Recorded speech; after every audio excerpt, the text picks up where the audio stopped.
Peace to all the gods and goddesses.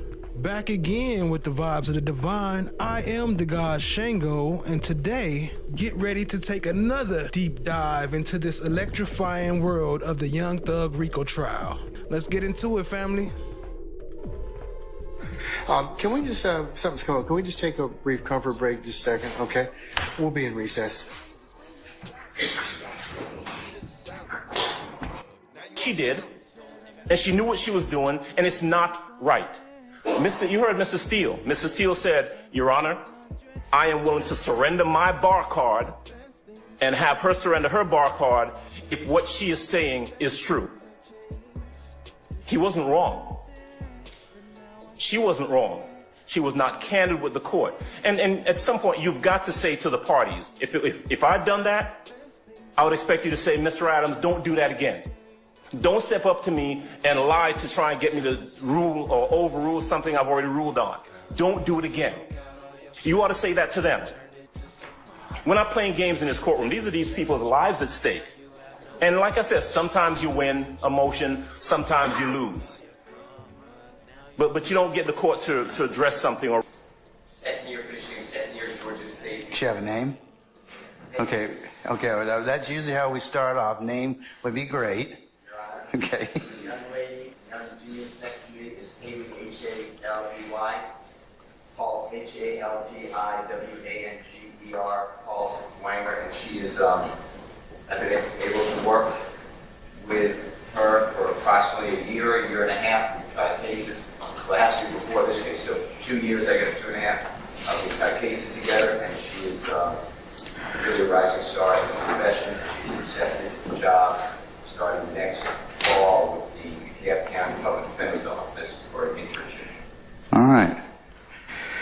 Charlie.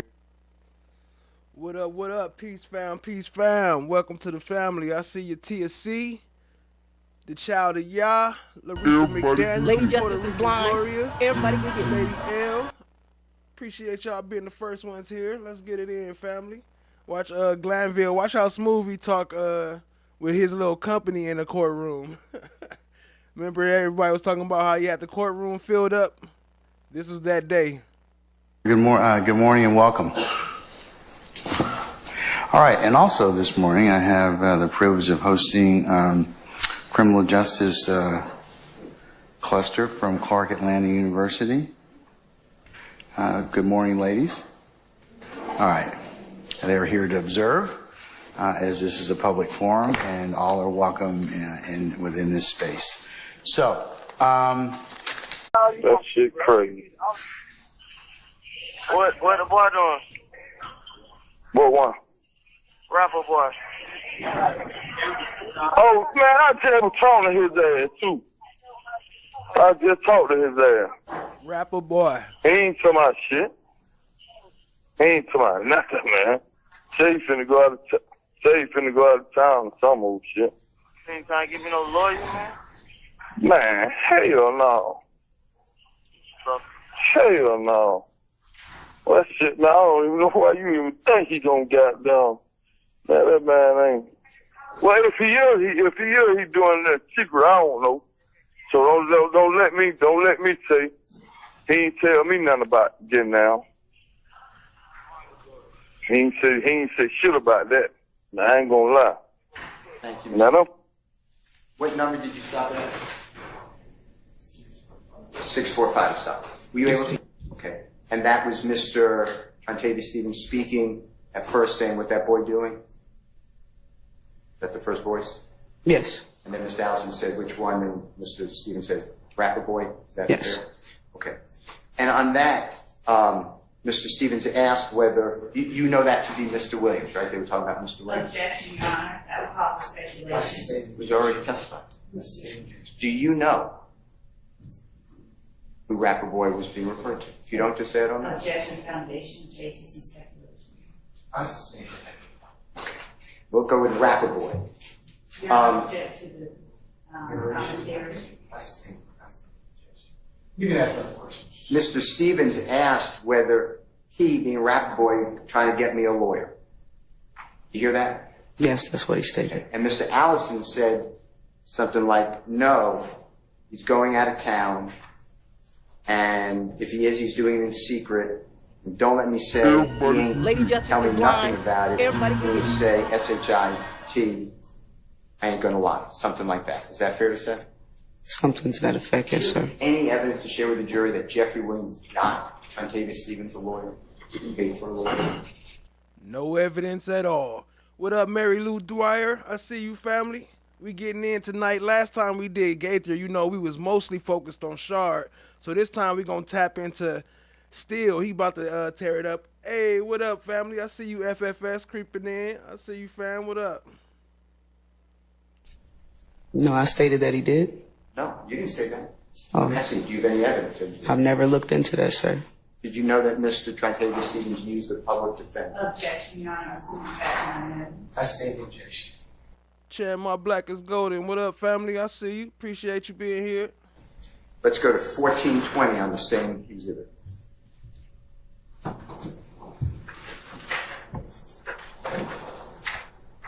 Yeah, that's Unc T Gator, Puerto Rican Gloria. Unc T, what up, Unc T? You ain't got that nigga for nothing. Motherfucker. When I was telling that boy, he ain't talking about shit. You have The 1 rap- minute left. The rapper dude ain't talking about nothing, man. That boy name, man, what they call him, that boy name Rapper Boy. That's what I just said. That rapper boy, he ain't talking about shit. And I hate that shit every time you get fucked up. That nigga can't do shit for you. I hate Bracken that shit, FFS. man. That's some sucker shit, though. What's Bracken FFS? You hear him talking about Rapper Boy? So, That's some real stuff. yeah, damn right it is. Hey, look, I Shit. just talked to my girl for me. Look, right? They just started this shit down here with, they be selling the iPad out here and shit. What number is that? 15 minutes of stop. Did you hear Mr. Allison say the rapid dude ain't talk about nothing, man? Did you hear something like that? Yes. And then Mr. Stevens saying that boy ain't what they call him. That boy is rapid boy. Hear that? I did. Then two of them laughed. Roughly after, yes, sir. And and Mr. Allison said that and can't do SHI for you. You hear that? And is it more anything before or after that? I don't remember specifically, just those 3 or 4 words. What And up, that Loa? is the recording that you found and you alerted, you segregated, whatever the right word is, on this case. Is that fair to say? That's what you said? Download it? Yeah. Yes. Okay. Download it? Yes. What up, though, Loa? I see you, family. Appreciate you joining. Do you have any jail recordings where Trentavious Stevens says that Jeffrey Williams is the leader of this gang? No.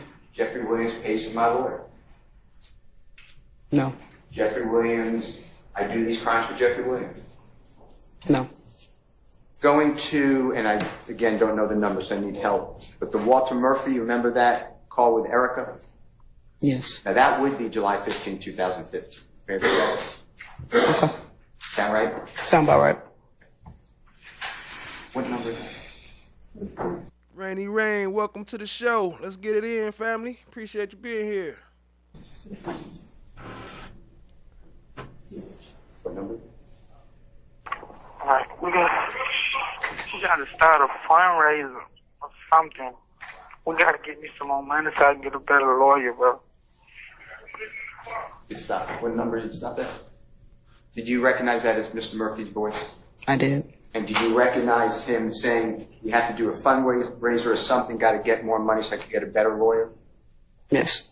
And you knew earlier. Yeah, Child of Yah, you know, with Gaither on the stand, Glanville was wilding with the sounds. I tried to cut out most of them, but he's still going to creep some up in there.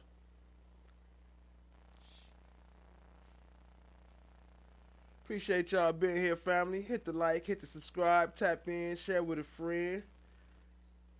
You know we getting into it. Shout out to all the new members. We trying to hit that 3,000K goal.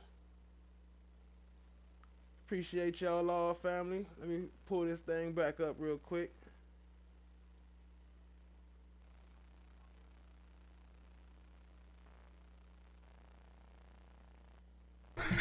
Can we just... To be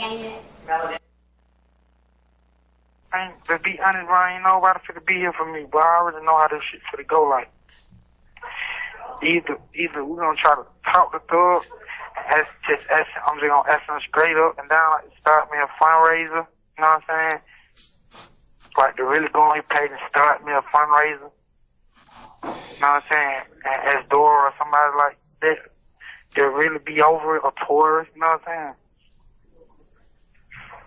Cause that's the only way I'm gonna get out.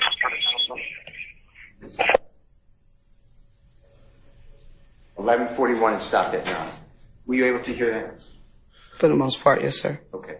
And is that, again, Mr. Walter Murphy speaking on the recorded jail call that you downloaded? Yes, sir. And Mr. Walter Murphy said, to be honest, ain't nobody fixing a beer here for me. Did you hear that? Objection, Your Honor. I'll let recording speak for itself. Just play. Oh. You hear that? I don't remember hearing.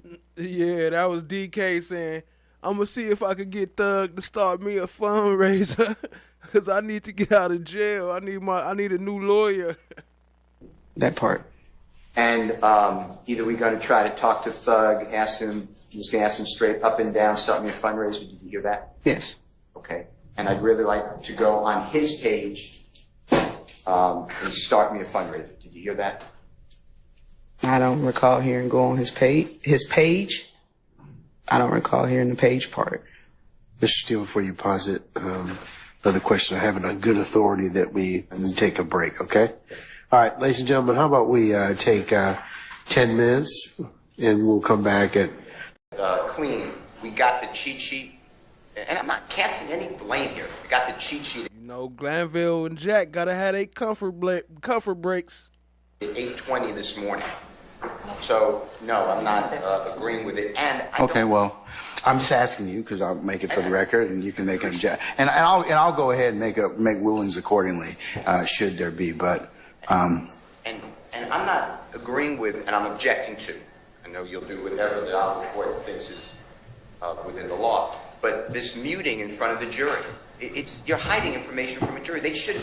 These statements weren't ever. they don't know what the purpose is, other than they're not playing it. Understood. So I don't want the videos played at all. Okay, you've said that already. They have a witness who can testify if it is a prior inconsistent statement. The state's putting in things that are not prior inconsistent statements. Okay, we had an argument about this yesterday. And you said just raise it. They have to be targeted. I'm just telling the court we're going to be objecting. But yes, but this particular, if you can impeach somebody through another witness who that is contrary to that particular witness. So I think if the state does that through this particular witness, they're entitled to do that. I don't have a problem with proper impeachment through, in this case, Detective Gaither. My issue is the video is more than impeachment. That's what I'm saying. And I know the court said, hey, it has to be targeted. We're not just wholesaling putting in these statements. The third statement is the one that is not in. Third statement in terms of what? Which one? I apologize. Okay. There's 3 statements recorded. Yes. The third one is February 16, 2016. It's a proffer with Attorney Chada Jimenez and Jacoby Hudson and Detective Gaither and Mr. Walter Murphy. And I may be leaving one person out, but I don't know if I am. And is that the one that's been edited, Ms. Hilton? Yes, Your Honor. So the proffer video is the one that we actually played through Mr. Murphy when he was on the stand, and there were portions that we had agreed on and we either muted it, but we actually went back and did an actual physical redaction and redacted out the parts that we either muted while in court. So the version that we gave to defense counsel, I believe Mr. Atkins emailed that at some point in time yesterday, was based upon what we actually did in court. And so that proffer video should be how it was presented to the jury in court. But that proffer video was already introduced. It's already evidence, Your Honor. And I'm objecting to playing it again. Play it again. Play it again. Shout out to Kristen Vasquez. I see you, family. Appreciate you being here. That's what I'm saying. He agreed with everything. That's not an inconsistency. Well, I think there's a disagreement about that, whether or not he agreed with everything. So that's where I'm gonna kind of see where it goes in that respect. Video was played already. Why? I know, but it can be utilized for different purposes. So I understand that, but like I said, I'll take it up depending upon what has been said. So I am not agreeing to anything, obviously, but I'm doing what you said. We'll make objections as we go over. Okay. All right. And Your Honor, may we approach briefly? Can I summon the jurors, please? No. Your Honor, may I perfect the record just briefly? Just briefly. Hold on. Did you see how she just told him no? She said, can we approach briefly? He said, can we call the jurors? And she said no. But that's because they want to call a bench conference so they can say they want to cover Lakia Gaither face. Wasn't they supposed to already argue this before this point? How you going to wait till right when you about to bring her out and then call a bench conference to argue her showing her face? Weren't you supposed to do that in paper? Within the four corners? Go ahead. Thank you. Approach briefly. Can I summon the jurors, please? No. Your Honor, may I perfect the record just briefly? Just briefly. Go ahead. Thank you. Yesterday, in our discussion of the legality of this impeachment, we talked about impeachment by contradiction, and I just don't want the record to suggest that I'm acquiescing. No, you have made this objection twice now, at least twice, as to a couple different witnesses. I understand where you head. I understand you made an objection as to it. Yeah, I just don't think it's. I just want to be clear that I do not believe it's impeachment by contradiction either. Okay. Well, all right, well, that I understand that. Okay, That's your position. Okay. All right, sir. All right. What is it you want to tell me at the bench? Come on up. Do we need a representative? To the courtroom, as that's the way, in my experience, it's always been done in federal court. It can be done. There's some 11th Circuit cases that I was shown yesterday that I'm authorized for that.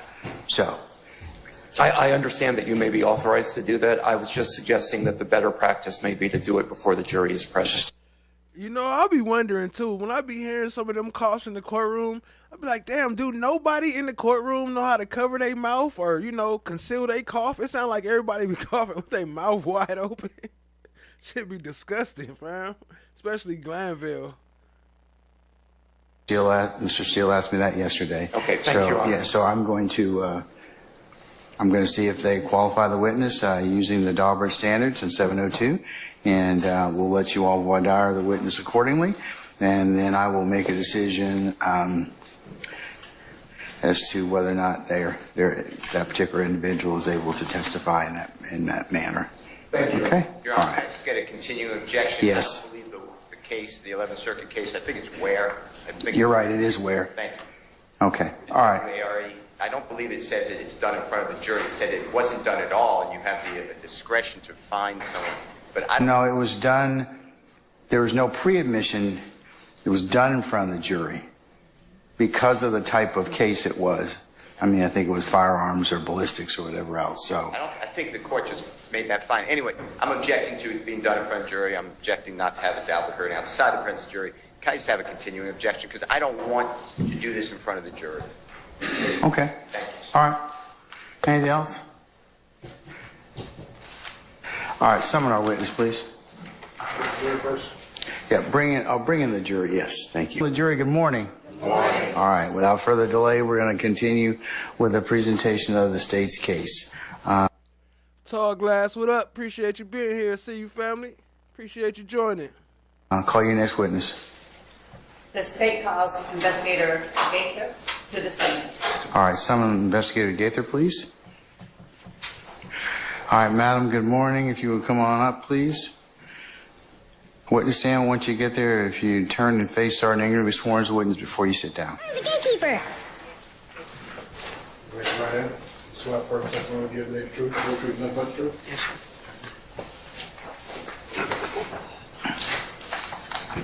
First and last name for the court. Lakia Gaither, Lakeagai. THER. All right. Ladies and gentlemen of the jury, before we hear testimony from Detective Gaither, I'm going to read you an admonition, a limiting instruction, okay? So just bear with me and then we'll go ahead and hear from our witness. You're about to hear testimony from Detective Gaither, who will testify both to facts and two types of opinions and the reasons for those opinions. Oh, he did say that. He said she will testify to both facts and opinion. He didn't say maybe. They didn't say it's going to be a Daubert hearing. He said they will testify. She will testify to facts and opinion. Detective 8-inch Alligator. Describe all three types of testimony. The first is fact testimony. To facts from our witness. You're about to hear testimony from Detective Gaither, who will testify both to facts and two types of opinions and the reasons for those opinions. I will describe all three types of testimony. The first is fact testimony. Fact testimony is based upon... And for those of y'all who was wondering what's all this stuff popping up on the screen, that was Tall Glass redeeming her points right there with the Lovezillas, with the bobblehead, with the Adams. So yeah, y'all can use y'all points. Appreciate y'all being here, family. Let's get it. Shout out to Tall Glass. What the witness personally saw, heard, or did. The second is opinion testimony based on the specialized knowledge, skill, experience, training, or education of the witness. The third is called lay opinion testimony. As to the testimony about the facts, it's your job to decide which testimony to believe and which testimony not to believe. You may believe everything a witness says, or part of it, or none of it, or all of it. As to the opinion, testimony based on the witness's specialized knowledge, skill, experience, training, or education, you should judge this testimony like any other testimony. You may accept all of it, part of it, or none of it. You should give it as much weight as you think it deserves, considering the witness's knowledge, skill, experience, training, or education, the reasons for the opinion, and all other evidence in the case. As to the lay opinion testimony, this testimony is based on inferences drawn from the witness's direct perceptions and must be rationally based on those perceptions and not on speculation or what someone else has said. You should judge this testimony like any other testimony. You may accept all of it, part of it, or none of it. You should give it as much weight as you think it deserves. When considering lay opinion testimony, however, you should not give it any extra credence based on the specialized knowledge, skill, experience, training, or education as witness. You should also consider whether the witness testified to personal observations or involvement of the fact. Is the fact witness testifying about a lay opinion based on the witness's perceptions or testifying to an opinion based on specialized knowledge, skilled, experience, training, or education. When a witness provides opinion testimony based on knowledge, skill, experience, training, or education, that person may rely upon facts that are not based on his or her personal observations or involvement, but that opinion cannot serve as proof of the underlying facts. Yo, shout out to TSC real quick. Starting it off with the gifted membership. You get the first slime umbrellas. Appreciate you, family. I'll drop some slime umbrellas if y'all want to show some support. Drop the slime umbrellas in the chat. Appreciate you, family. The fact that a witness is allowed to express opinions based on a person's specialized knowledge, skill, experience, training, or education should not cause you to give that witness's undue influence for any aspect of that person's testimony or otherwise influence your assessment of the credibility of that witness. All right, madam, you may proceed. Thank you, Your Honor. And just so that we are clear, Your Honor, I will be attempting to qualify. Objection, speaking. I'm going to overrule it just for a second just to see where she's headed. Okay, Mr. Steele? All right. The order of the questioning will be first as an expert and then as... So you're gonna qualify? I'm going to... Okay, all right. Yes. All right, go ahead. Thank you, Your Honor. Good morning. And is it still Detective Gaither? No. Good morning. No, good morning. Thank you. Now, are you retired Yes. from police work? Yes. Would you tell the jury what kind of work you currently do? Turn the microphone on, please. Which one? The one you're standing. I'm afraid it's already on. Yeah, if you could speak into it, Miss Lowe. Yeah, thank you. I don't think it's working, but I will speak up. I heard it. If you stand next to it, it'll pick up. Detective Gaither, if Facts, Tall Glass. If y'all receive a membership, please say thank you to the gifter. you could just also speak in the microphone. Yes, We'll be able to hear you. Okay, thank you. Would you tell the jury what kind of, are you still in law enforcement? No, ma'am. And how long has it been since you left? FFS said he had a phone call with Fannie Willis. She just called him up. 4 years. Did you retire from law enforcement? Yes.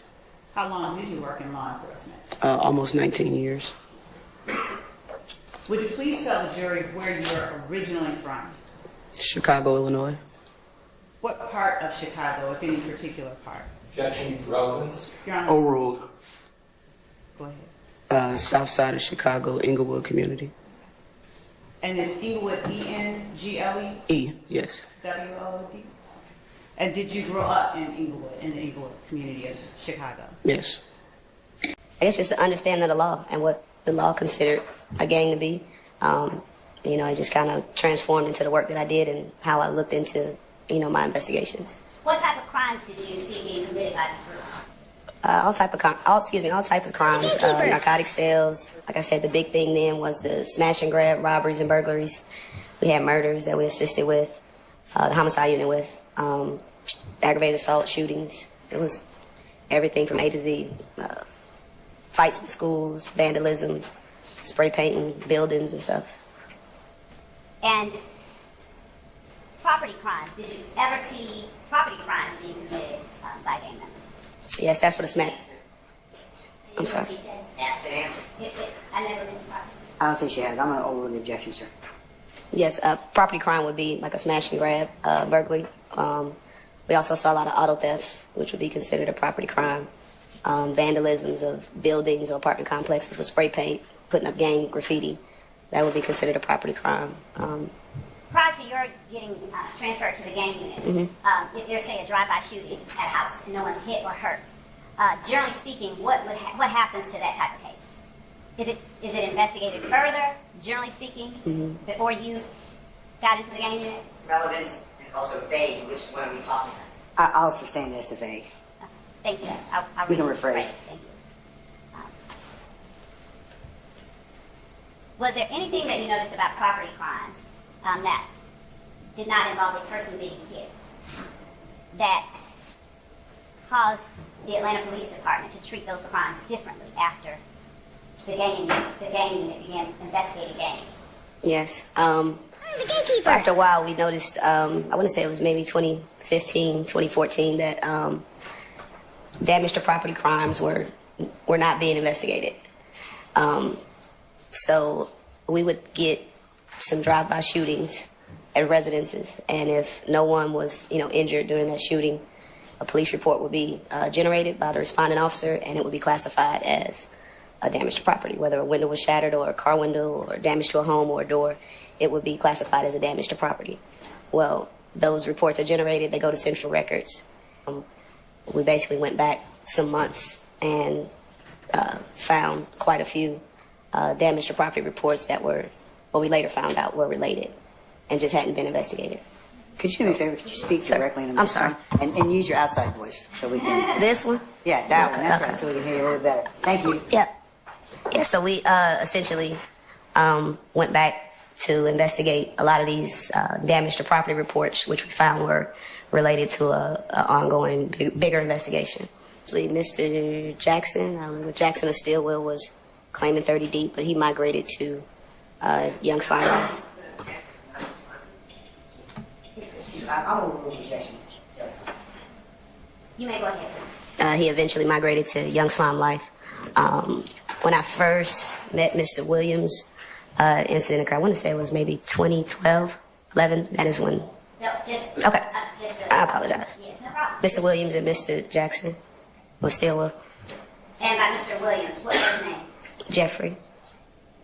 And is that the extent of the persons during your time at the Atlanta Police Department gang unit that you were able to identify as it relates to people in this courtroom as members of the criminal street gang YSL? Objection has been answered. No. Objection, sir. Yeah, thank you, Lois. So for those who knew, the chat points, you just get points by chat being in the chat, being active in the chat. You can use the prompts that's scrolling below. Later on, I'll pull up the chat prompt sidebar. But, you know, just stick around and kind of keep an eye on it. You'll see it'll be easy to catch on to. You just use the prompts to use your points and alter the stream. Appreciate y'all being here, family. Let's get into it. Go ahead. And later on, Mr. Kendricks from investigations. And bias, a witness's bias or motive or leaning towards a particular party. And I think Poppy Cats, what up? See you, family. Appreciate you being here. that statute is 246622, I believe we brought it to the court. Yes. I'll look it up and make certain.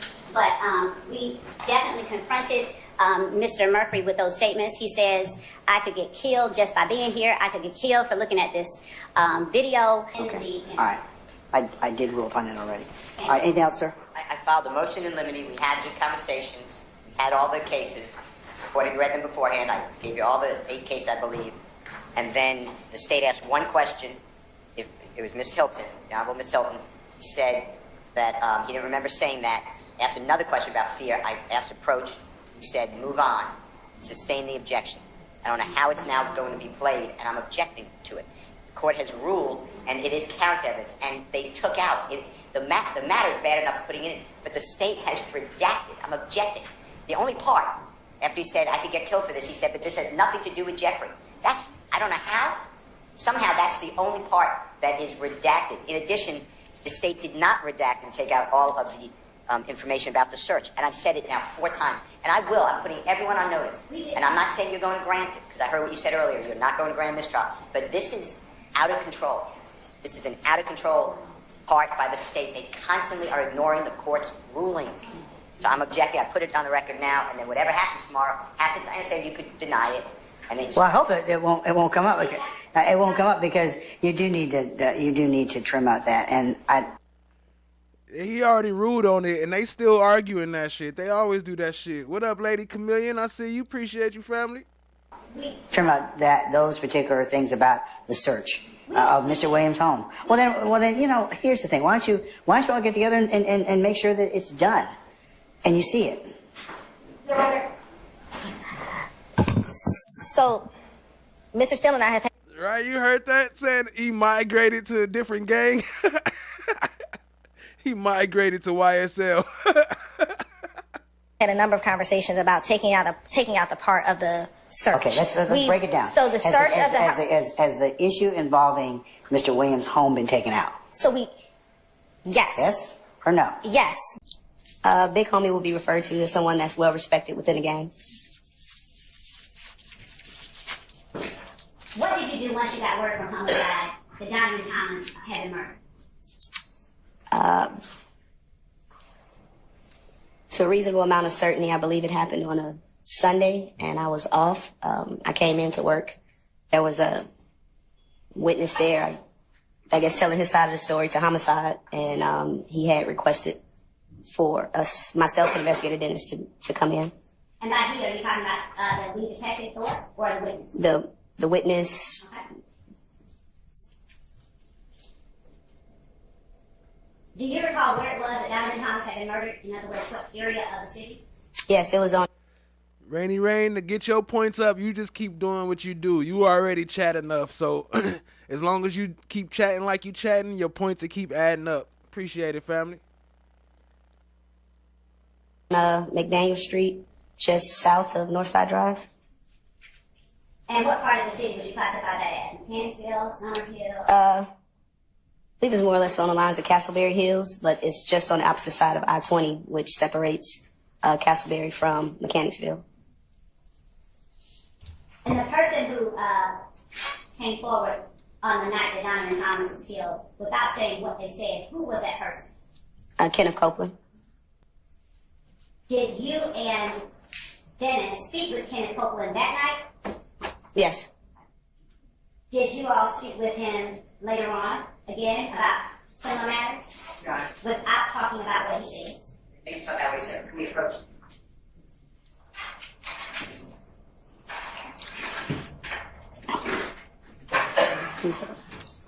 Remember, she the expert, right? With no police reports. We were talking about the person that came. And so remember that folder came out recently. Her big ass folder with all her files came out. So imagine if they had that back then. They would have had way more questions. For the night that Diamond Thomas was murdered. Yes, ma'am. Was there anyone in particular that interviewed Lieutenant Copeland? And I don't want you to say what Lieutenant Copeland said. Yes, ma'am. Who? Detective Thorpe, myself, and Investigator Dennis.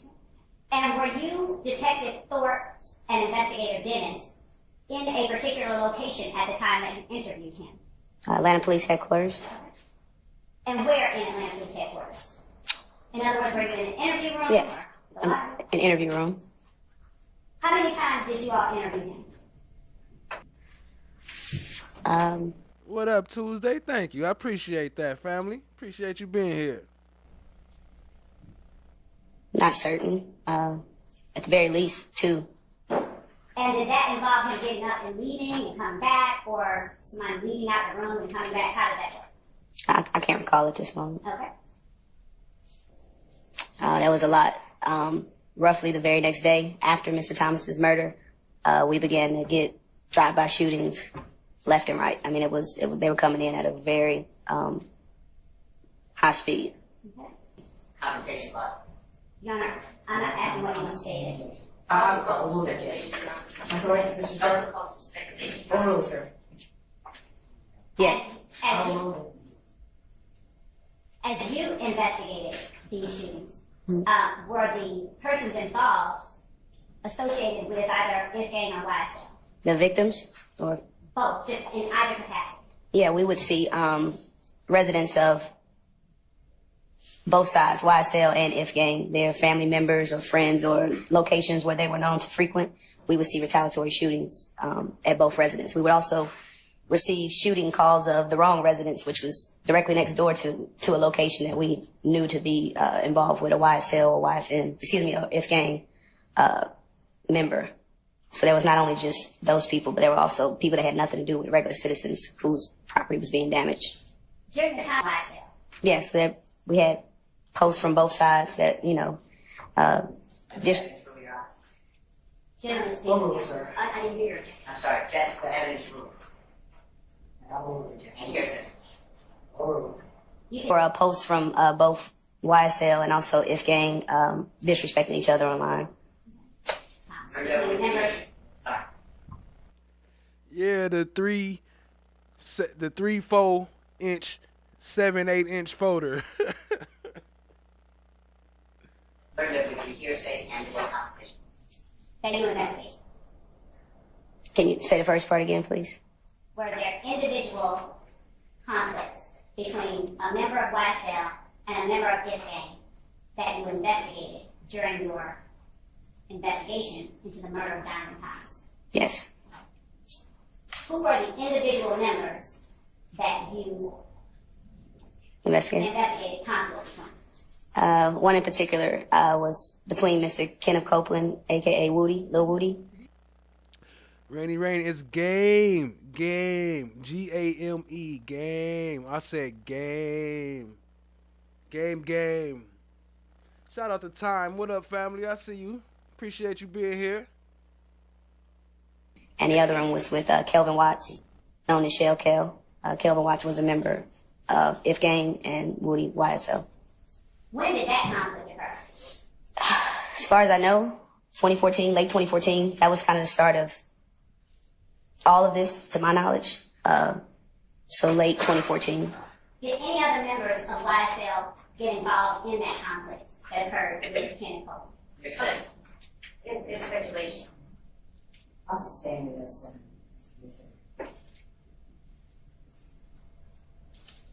Shout out to TSC. Appreciate you, family. Welcome home. Yeah. Welcome home. Persons, Your Honor, may I approach you because I don't want to open up. We knew of the conflict going on between the two groups. The album cover was released To the general public, it just looked like, you know, a snake with a bird going through, but there was significance to us and what we knew regarding the two groups, that it was a form of disrespect to If Gang, ABG, Bird Gang. When you say that there was a snake going through a bird? Look, now she an art and music expert now? The hell? Is that what you said? The narrative. What did you say? I stand the objection. What did you say that the sentence was? Objection, ask and answer. I stand the objection. Objection cumulative to prior testimony. Overruled. Is the bird alive or dead? Objection. Basis. Best evidence. Overruled. It appears to be decayed, dead. Okay, thank you. Now,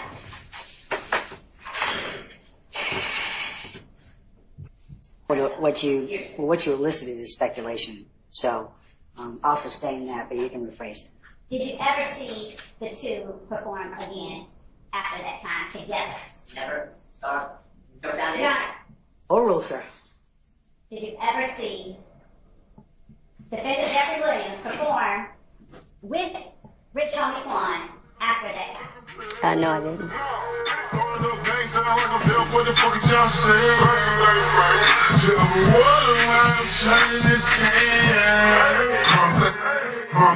Too loud. Turn out, burn out the tab. He said, bang, bang, bang. You heard me? Like, you turn out like a .3 or .7. I ain't mean just stop it. You know, I be having that here too. I butt on that motherfucking TV. I call you. Hey, the boy slime all over that motherfucker, you dig? And we know we finna make some hit. You dig? I butt on that motherfucking TV. I call you. Hey, the boy slime all over that motherfucker, you dig? And we know we finna make some hit. Good afternoon. Hi, good afternoon. I want to talk with you, if we could, about the snake intertwined through the skull of the eagle. You know what I'm referring to for a second? The album cover? Yes. Yes, sir. Your Honor, can we put up Mr. Williams? I believe it's in evidence. If it's not, please tell me that I'm wrong. But I believe it's already admitted. It's 70. Mr. Williams, Exhibit 70A. If not, it's already in evidence under another exhibit number. Who's going to put it up? Mr. Kokomo, if that's okay. Yes. It should be on your screen. Yes, sir. And in the screen on top of you, the jurors may notice already, but it's in green. Is that the way your screen is too? Here? Yeah. Yes. Yes, sir. Okay. Oh, no, it's not that way. I thought you meant the green on the snake. Shout out to Rainy Rain. She said she stopped watching Ghost to come and watch it when her notification went off. Appreciate you, family. My apologies. No, that's fine. Okay. And the album cover, though, if you remember, is not green, right? It's just No. a display on top of your, behind you. Fair Yeah, to say. just background colors, white. All right. Now, I want to talk with you about this, if that's okay with you. Sure. This is approximately, do you remember the year by any chance? I don't recall the exact year, top of my head. That's fine. 2017 sound approximately right? You say so, I believe you. Okay. And when is the first time that you noticed this image or album cover? And I'm referring all the time to Jeffrey Williams, Exhibit 78. When the album was released, again, I'm not sure of the exact year of it, but I believe it was 17, like you stated. Okay. And you knew that this album was released by Mr. Williams, fair to say? Sure, yes. A performer known as Young. Shout out to Berta with the gifted membership. Appreciate you, family. TSC said, I had 3 alarms set like it was a job. Me too, and I almost missed them. Luckily, somebody helped me out. I almost started late today. Let's just say that. But we started on time. Appreciate y'all being here, family. Let's get into it. Yes, sir. And Future. Do you know who Future is by any chance? Now, he's another Atlanta rapper, correct? Yeah. Or entertainer. Yeah. And they're both collaborating on this album, fair to say? That's fair. And were you aware at the time, or now, that YSL logo, mascot, whatever the right word is a snake? At the time, yes. Okay. And were you aware, either then or now, just correct us, that Future's logo was an eagle? It was an eagle, but not this depiction of an eagle, but yes. Okay. I'd like to ask you a couple of things about that. What you're saying. Since the mic's still on. Facts at time. Still, what he doing with her is proving that there is no organization. There is no racketeering. There is no RICO. That's a fact. That's a fact. Shout out to Time. Appreciate you, family. That's okay. Now, from your vantage point, I think you told the jury, he didn't just say, that's wrong, and correct me. Yes, sir. But this somehow was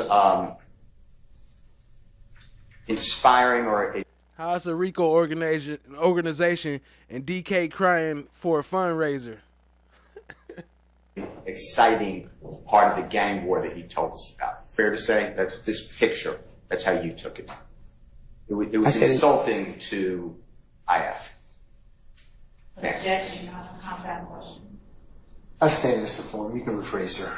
The reason that this caught your eye is you believed, I think you told the jury, and if you didn't, just say you misunderstood and incorrect. Okay. That this album cover was somehow throwing gasoline on a gang war. Is that something yes, like that? Yes. And that's because it's your understanding that the snake really is kind of inside, the way I look at it, the skull of the rival gang. That's how you looked at it. Fair to say? That was the depiction that the gang unit had based on our previous dealings with both individual gangs. Now, and I'm sorry. No, I'm sorry. I cut you off. I thought you were done. And their emblems that they use to represent themselves. Now, I want to ask you some of your questions. Mm-hmm. Just tell me, best your memory, who you spoke with and what you did about it, okay? The performer known as Future that I've been asking about. Were you aware that he was signed at the time of this record album cover by Sony Records? No, I was not. Were you aware that Sony Records also has a subsidiary, meaning a subpart, Epic Records? I object to facts not in evidence, assuming facts not in evidence were you aware? I'll sustain the objection. Did you know that Epic Records was a subpart of Sony Records? Objection still, Your Honor, for assuming facts not in I sustain the objection. Just asking the question. I sustain the objection. Did you ever look at the back of the album cover to see who produced that album with that artwork on? No, I wasn't. If this was, I trust what you say. It was released in 2017, is what you said. Is that what you said? 2017. I wasn't in the gang unit at 2017. But at any time, did you, since you took note of it, did you talk to your coworkers and anybody just look at the back of the record album? Yeah, we spoke about the record, but that wasn't part of the conversation to look at who produced it.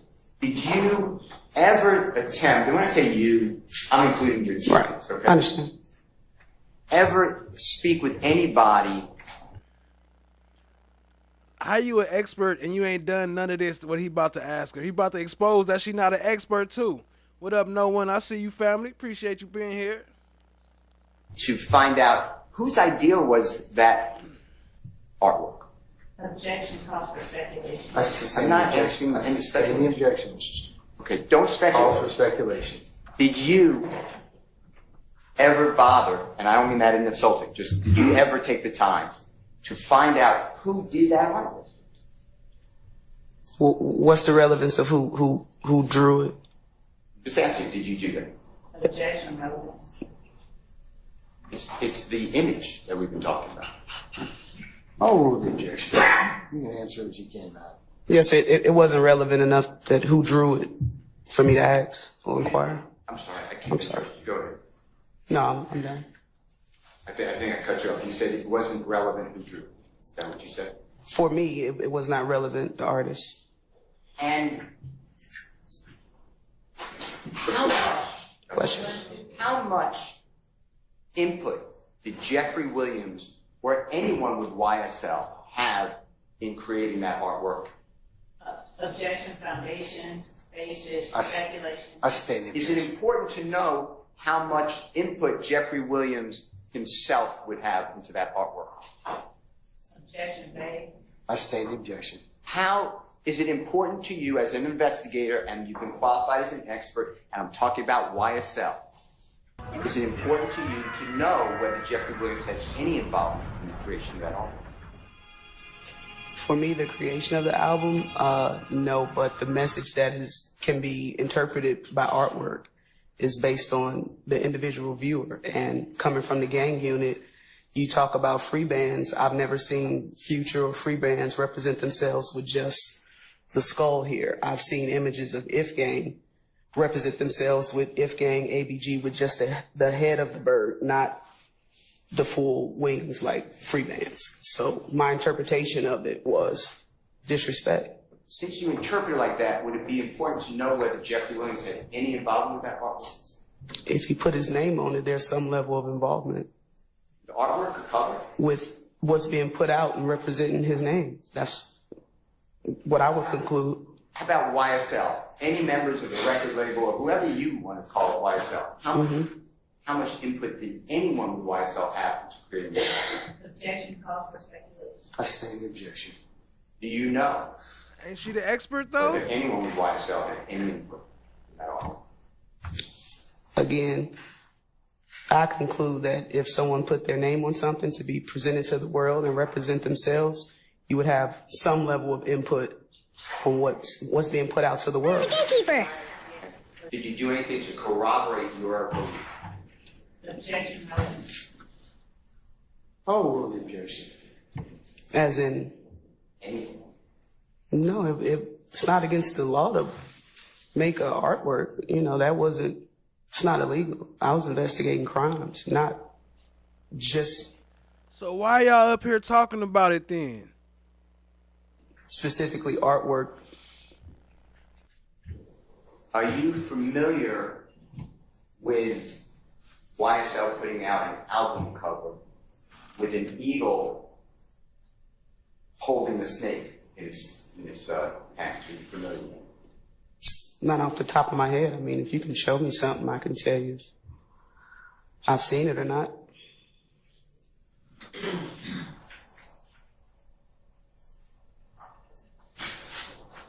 Let me show you what has been already marked as Jeffrey Williams number 221F.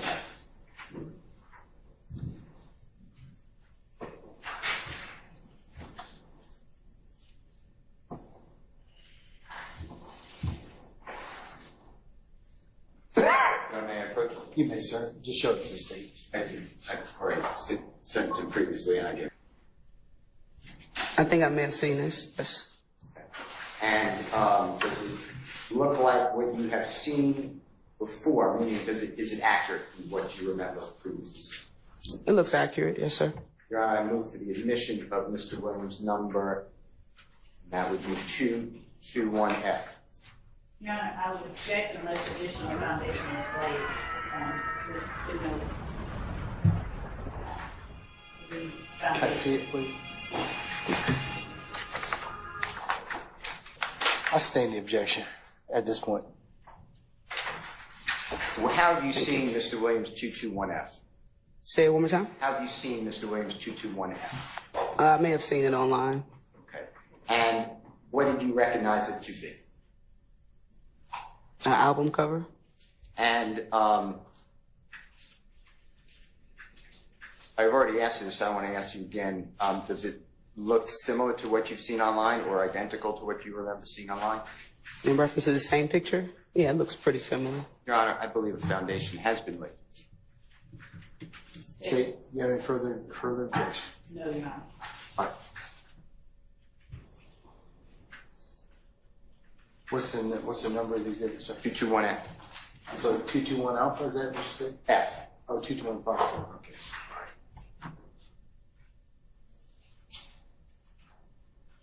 Can we show it with Mr. Kokomo, Your Honor? Just hold on one second. Let me admit it first. Okay, JW221F is admitted and may be published as you see fit. Okay. Do you know what year this came out? I do not. That's fine. And here, there is an eagle. You recognize at least a depiction of an eagle? Oh, yeah, it's like large bird. And then a snake being held? Yes. And you know the artist His name is Sergio Kitchens. He performs under the name Gunna. I don't know him personally, but I've heard of his name. Okay, part of YSL? Sir?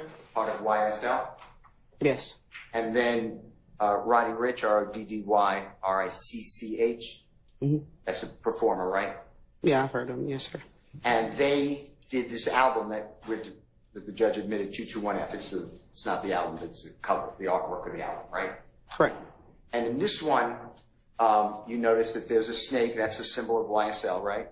Yes. And then the eagle carrying the snake. Fair to say? The eagle's holding the snake. Yes. And did you know that Roddy Ricch's album or motto or logo or symbol is the eagle? Did you know that? Objection, assuming facts not I'm asking you whether the witness... I stand the objection. Did you know whether Roddy Ricch's symbol was an eagle? Objection, assuming facts not I stand the objection. Based upon your knowledge, do you know whether Roddy Ricch's symbol is an eagle? I do not. Did you ever look into this? An album cover? I'm sorry. No, that's fine. As part of this case, you ever look into this album cover? You ever find this fascinating or interesting? It's not fascinating to me, no. I didn't look into it. Now, you're aware of Mr. Williams is not the only artist who, if you are familiar, who uses a animal or a symbol as a motto. Hey yo, shout out to FFS. Still is like, I'd really like to show you something. Appreciate the super chat, family. Appreciate you being here. Hit the like, hit the subscribe, tap in, share with a friend. Drop some slime brellas for FFS for fuck's sake. Appreciate you, family. Or logo, is that true? Objection, compounding, baby. I stand the question. Are you familiar that, the artist Lil Wayne? Yes. Wayne Carter? Yes. You familiar that he uses a goat? A goat to do what? As his symbol. Are you familiar with that? No, I'm not. Okay. Are you familiar with the album where Jeffrey Williams and Lil Wayne have a goat and a snake on the cover? A goat and a snake? Artwork. Not off the top of my head, no, sir. Are you familiar with the performer known as Lil Baby? Yes. Are you familiar that Lil Baby uses a sculpture of a little child? Assuming facts not I stand the question. Based upon your personal knowledge, do you know whether Lil Baby has a sculpture of a child as his motto or logo? No. You don't know that? It's okay. You don't know that? I answered no. Are you familiar with an album cover where Jeffrey Williams and Lil Baby collaborated, and there's a snake and the sculpture of a little baby on the album cover? Are you familiar with that? I stand as to form. Are you familiar with an album cover between Lil Baby and Jeffrey Williams or YSL member Gunna, where there is a snake and a statue of a little baby?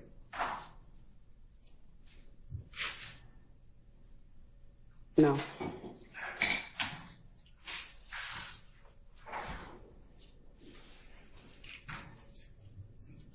Are you familiar with Jeffrey Williams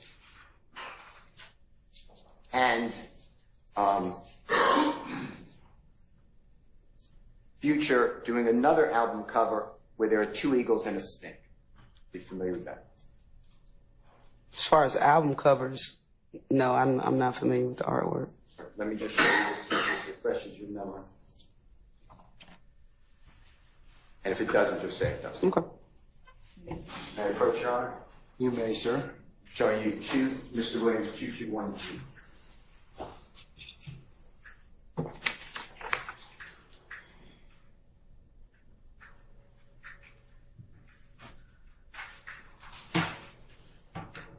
I'm not familiar with this. Okay. All right. Now, are you familiar with the performer known as Drake? Drake? Yeah. Yes. And do you know whether he has an owl as his symbol or logo? Yes. So, it seems to me that you didn't speak with anyone in YSL about the artwork on State's Exhibit number 70A,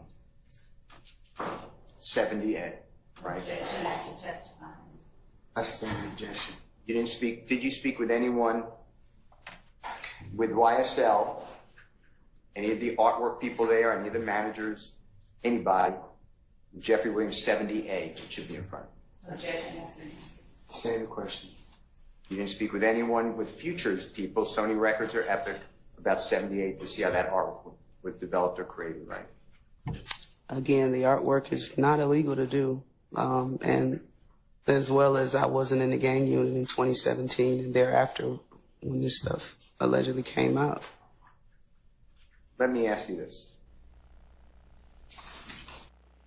Yo, Rainy Rain, to use the emojis, it should be a smiley face on the side of your chat, like where in the chat box, and then you click that, and it should be at the top. They should all be up there at the top, all the custom emojis. Appreciate the question, family.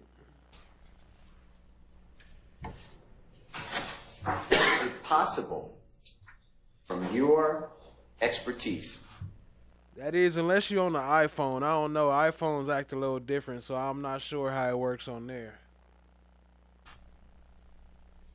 that 70A, Jeffrey Williams 78, has nothing to do with This is any type of 78? gang? I'm sorry.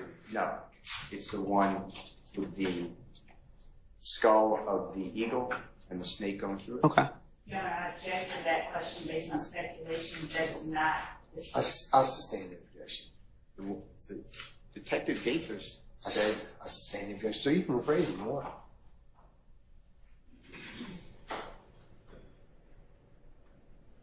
would you consider that you could be wrong, that that artwork, which is on the screen now, 78, has anything to do with any type of influencing a gang war?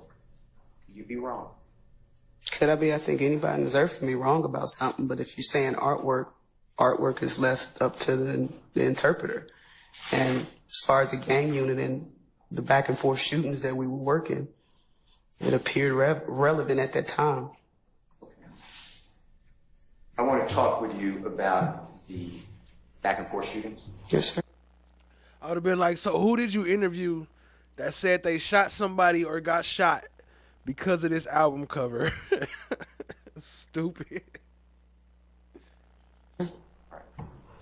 Now, the back and forth shootings, I think you said during your direct testimony, started about around October 2014 and continued until you left the City of Atlanta Police Department. Is that fair to say? I went back to about October to start looking. That was my starting point. You agreed, or did I admit you said October 2014 about, right? I don't know if I said it started in October. I said that was my starting point to look back at. So at least by October 2014. At the very least. I didn't say it started in October. Okay. Now, in October 2014, using that as a starting point, understanding it might be before. Correct. But just using October 2014. We then go through October, November, December, January, and got to the January 10th. It's the killing of Donovan Thomas. Fair to say? That's true. And January 2015. Yes, sir. We got about 3+ months from October 2014 to about January 10th. Yes, sir. And then it continues thereafter, right? It does. All right. Now, I want to go back to this fight or war starting around, it could be before, October 2014. We have the IF gang, we have allegedly the YSL gang, right? Yes. Okay. IF gang and YSL. Yeah, and maybe other people, but that's basically what we're talking about. Sure. Okay. Now, did you know in 2014 whether Jeffrey Williams was making a move with Donovan Thomas in October 2014? Were you aware of that? What up, YP Com Chick? Appreciate you joining, family. No. Were you aware that Jeffrey Williams was making a movie with Donovan Thomas in November 2014? No. Were you aware that Jeffrey Williams was making a movie with Donovan Thomas in December 2014? Assuming facts, not evidence, objection. I sustain the Were you aware whether Jeffrey Williams permitted, and that, whatever, allowed, I don't know, was with, let's just do, let me erase the question.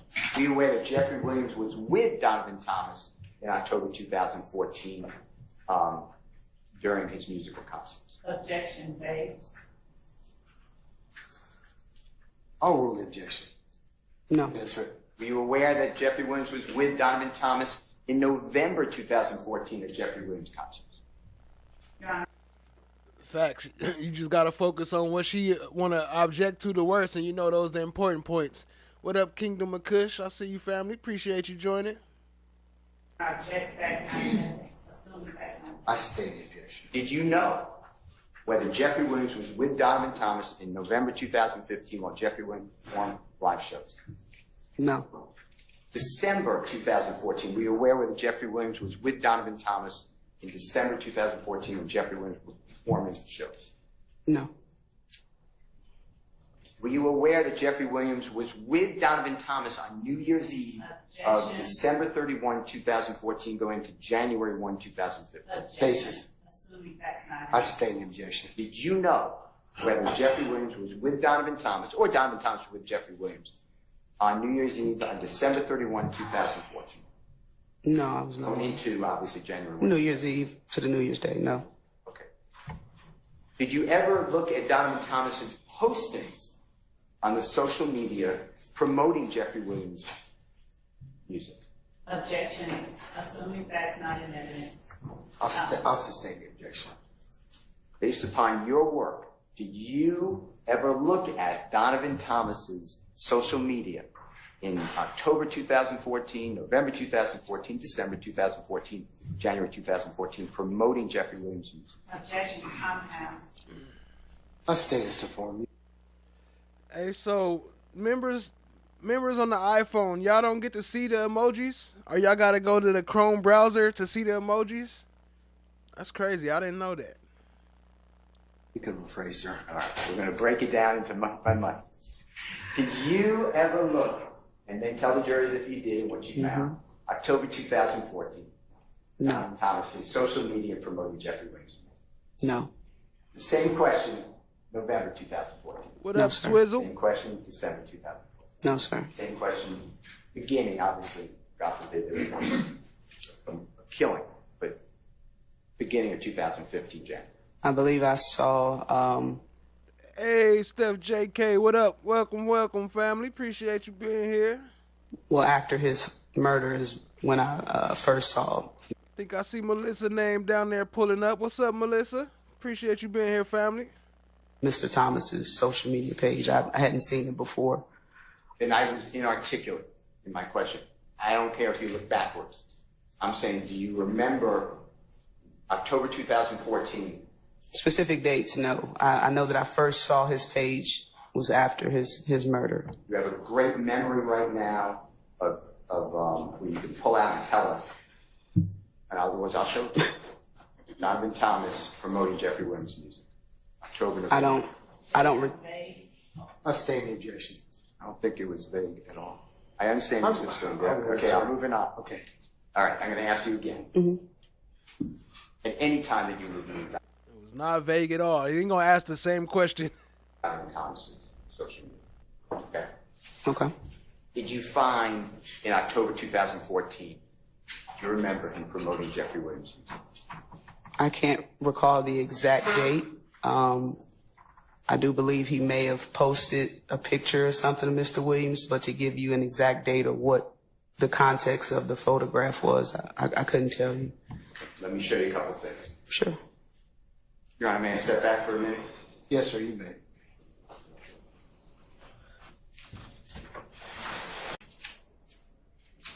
What does Neil do when that nitro comes up? He immediately walked back to his vehicle and entered the driver's seat. And what happens to the occupants of the Dodge Nitro? All three exit the vehicle armed with firearms. At 21:43:28, have you seen Neil with any type of object that even resembles a firearm? You can't even see Neil at this point. He's inside the vehicle.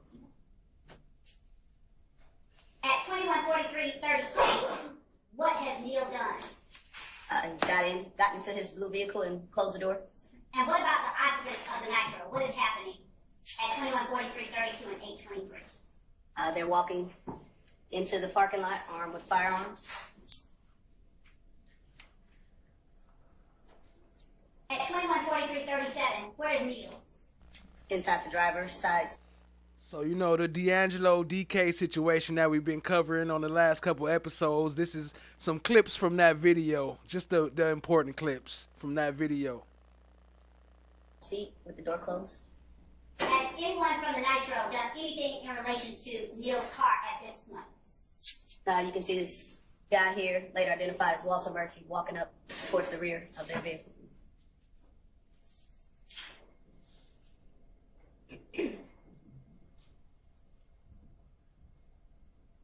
At 2143, 48, is there anything you can see in Walter Murphy's hands? Yes, you can see a assault rifle. And what had he just done as it relates to the blue vehicle? He approached the driver's side door, maybe less than 5 feet away. I don't know what the conversation was, but he raised the firearm and then began to back away from it.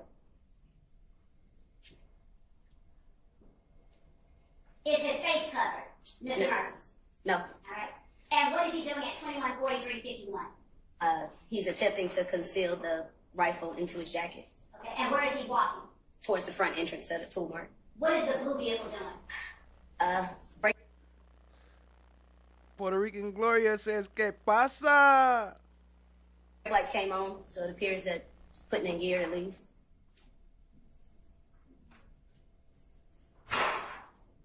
What's happening at 2143, 59, and 467? Walter Murphy began to run towards the blue vehicle with the assault rifle drawn. And what does the blue vehicle do? Pulls away. What does Walter Murphy do? Stand in the parking lot having a short conversation with this gentleman who was an occupant of the silver vehicle. And do you know who that gentleman is? I do not. Okay. At 2144, 06, has the blue vehicle completely exited the parking lot? Yes, he went south on Jonesboro Road. Did the blue vehicle creep off, or did it speed off, or did it do something in the middle? It appeared to leave at a high rate of speed. Where is the silver Pontiac at this time? 2144, 12. It's still parked at the gas pumps in his original place. Did you see anyone other than Neil get out of the blue vehicle while it was in the parking lot? No, ma'am. And how many persons are on the outside of either the silver Pontiac or the white Nitro? From this frame, I can see 3.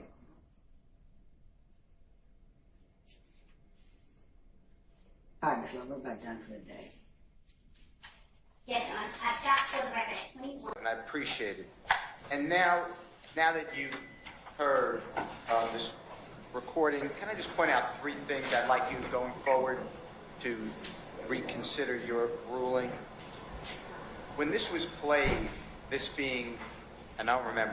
And I told y'all this is like the court got a whole reset with the with Glanville being recused, because a lot of this stuff they just re-arguing over. It's like they was able to start their case all over again without a mistrial. That shit's crazy. The exhibit number. It's on. The last exhibit number that was just played, and I don't. State. 104 Bravo Bravo. Okay. 104 Bravo Bravo, sir. Thank you. So, Your Honor, Detective Gaither.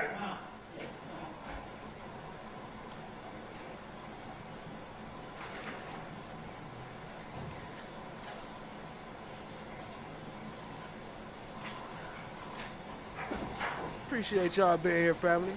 All right, sir, I'm listening. Much Go love ahead. to the fam. Detective Gaither talked about, is somebody in the police department tipping you off? We're under Homeland Security. We think we think out of everybody we've come across, he, meaning Jeffrey Williams, trusts you the most, said Mr. Montgomery, mother, God forbid, passed away recently. No one's in the hospital with him. That's Dexter Montgomery. Money changed him meeting Mr. Williams. and bolstered her work because you're not dealing with Zone 3 with a gang unit. We do it differently. My point to you is, Your Honor, there is no way in my understanding of the law, I totally disagree with what the state of Georgia prosecutors have told you, that any of that should come in under any circumstances. And they put in this wholesale recording. So I know I've done this. I'm not trying to belabor the issue. I respected you made a ruling. I respected the rulings adverse to me, and I know I made the record. But going forward, it is just not the way that I would think that the law permits. So I felt like I'd be remiss if now that you heard the recording, because I'm presuming you did not hear the recording prior. There's a lot of extraneous things in here, and you're not being told, frankly, what it is. And I went through, it took a lot of time. But I made in red whatever the next court exhibit that you referred, and I said what is. Yeah, FFS, I think you was gifted a membership. Your first one, I think it was gifted. Appreciate you though, family. It's all love. Consistent. And these parts were not. So going forward, I'd like it to change. In addition to that, I filed... How so would you like it to change? I mean, because the state, we had this discussion this morning. I made a ruling. I've heard it. What's different about it? What going forward do you want me to reconsider? It should really be just an inconsistent statement that has some materiality to the Christina Diaz says not guilty. Appreciate you being here, family. case. All right. Let me hear what the state has to say One of the about new that. members. Your Honor, the state's response regarding the context of the statements that are given, the impact. That was the one that Mr. Steele, for the record, parsed out and over. You have the state has a disagreement. He believes that the type in red is the only thing that should be admissible. The rest of it should not be, for the reasons he stated this morning.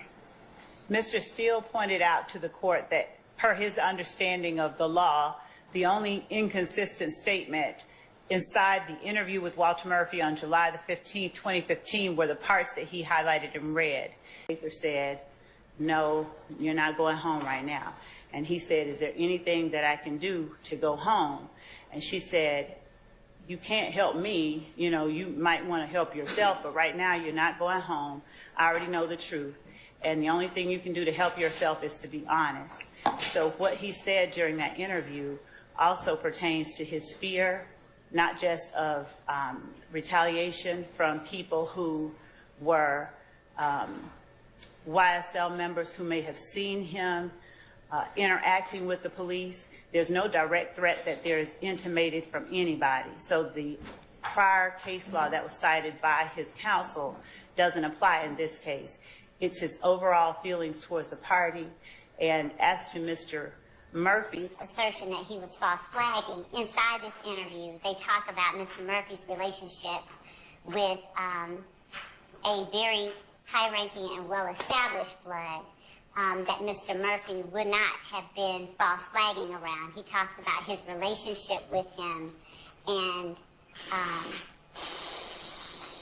all of those things. So rather than only allow the state to play the red portions that Mr. Steele has pointed out, our position is that under United States versus King and several other cases that do talk about the reciprocal and integrated utterances that surround statements that a defendant makes or a witness makes in an interview, that the interview should be played and that rather than delete or redact portions of it so that the jury can have the entire context, that the court under 105 should instead give a limiting instruction, which I would propose to be that the jury should consider as evidence only those statements made that are a contradiction to or that are inconsistent with what the witness testified to on the stand. And the jury shall consider any statements made by others only for the purpose of the context that they give to the statements that are inconsistent or contradictory made by the witness during the interview. And this is the way that we would ask that the court deal with that particular statement made by Walter Murphy in July 2015, Power because pellets. the rules themselves are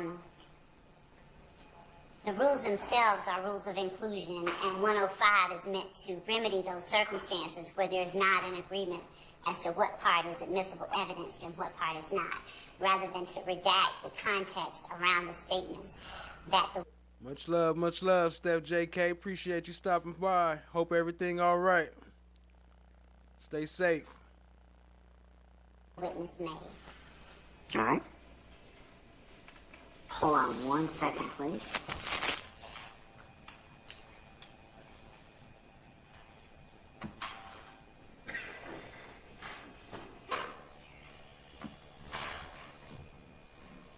DK ran out there with that chopper.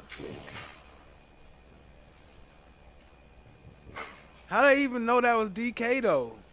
Like, who told him that? Because you can't tell from the picture that was DK. I guess unless you just know the whole crew or something. Well, how the hell they know that was DK? Or unless he told them that that was him.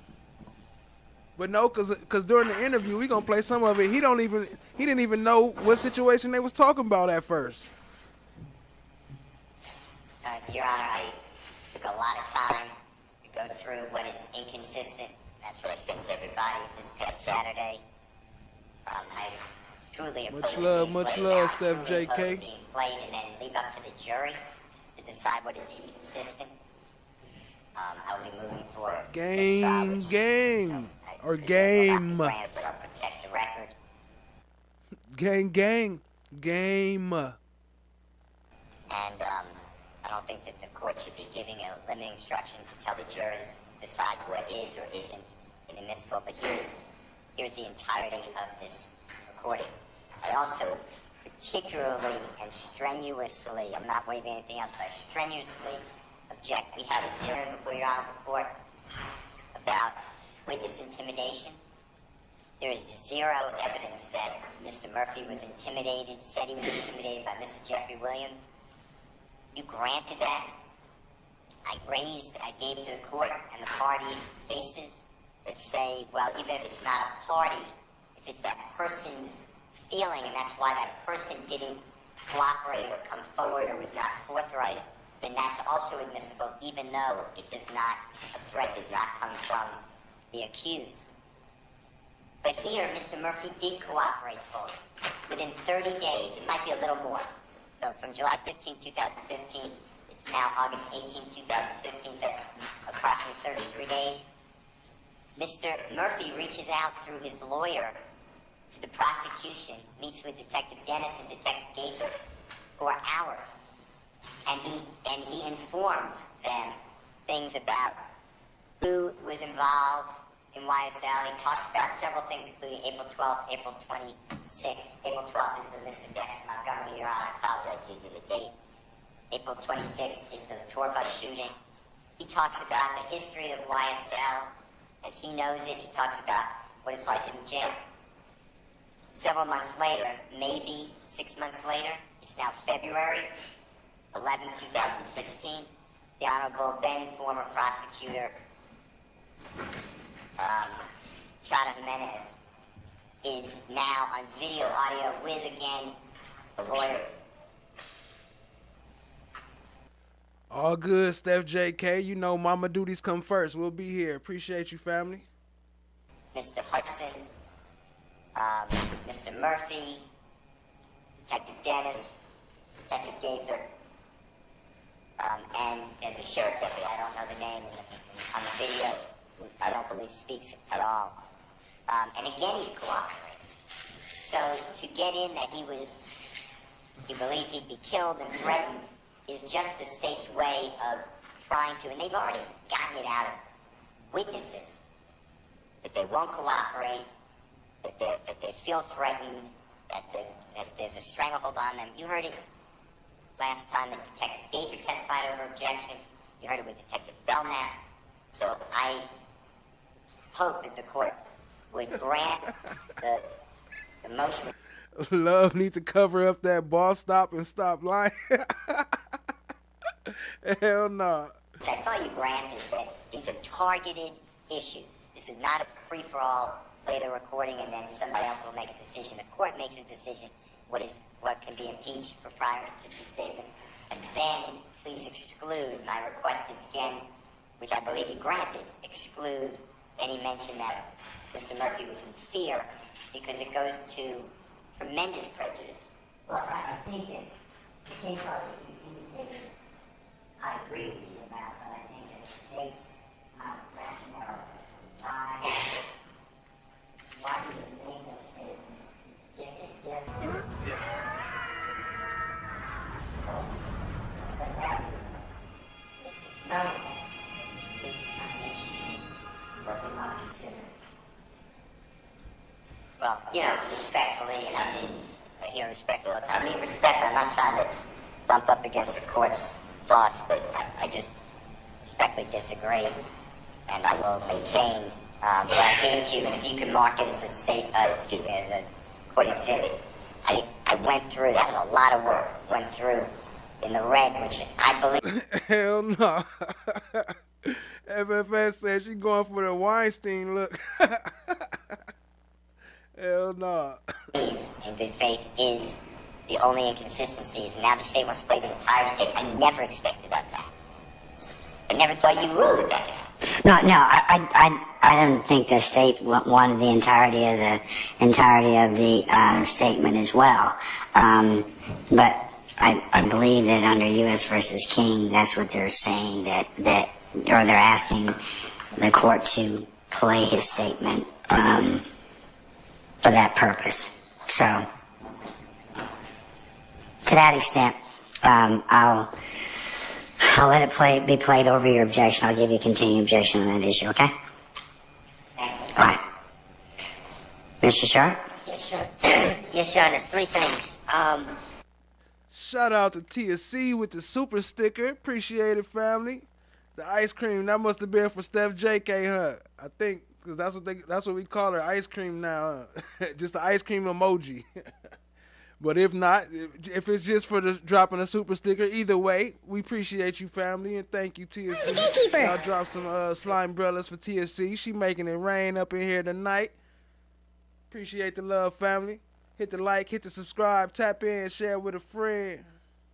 First of all, we still haven't gotten we're all referring to this U.S. v. King. We still haven't received a citation for it, so I don't know who's been able to review it, but we need a citation for that to even... Ms. Hilton, you want to give us a citation again?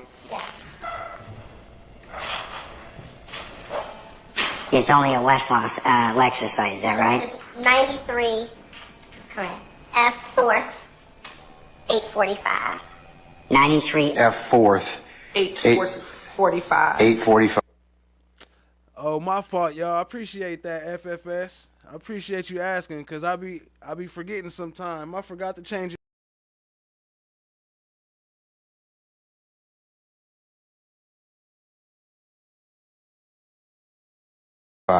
Yes. All right, next. Okay, second, Your Honor, I just keep going back.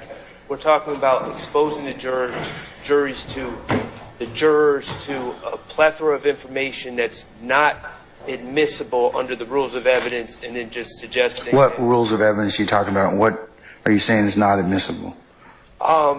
Statements that are not inconsistent. All right, we've gone through that already. This is about the 4th time from you, but I understand that. There's a mechanism. You're not waiving anything, but there is a mechanism where the state can easily just ask Investigator Gaither. But they don't choose to do it that way, Mr. Sharp. We're going to just disagree on that. Okay. So that's number 2. Okay. Specifically, also, and we have so many versions of this tape now. Excuse me. Which tape are you talking about? The August. Tape 2015. Okay. All right. We have so many versions, but I have in the complete version, 10403 to 10419,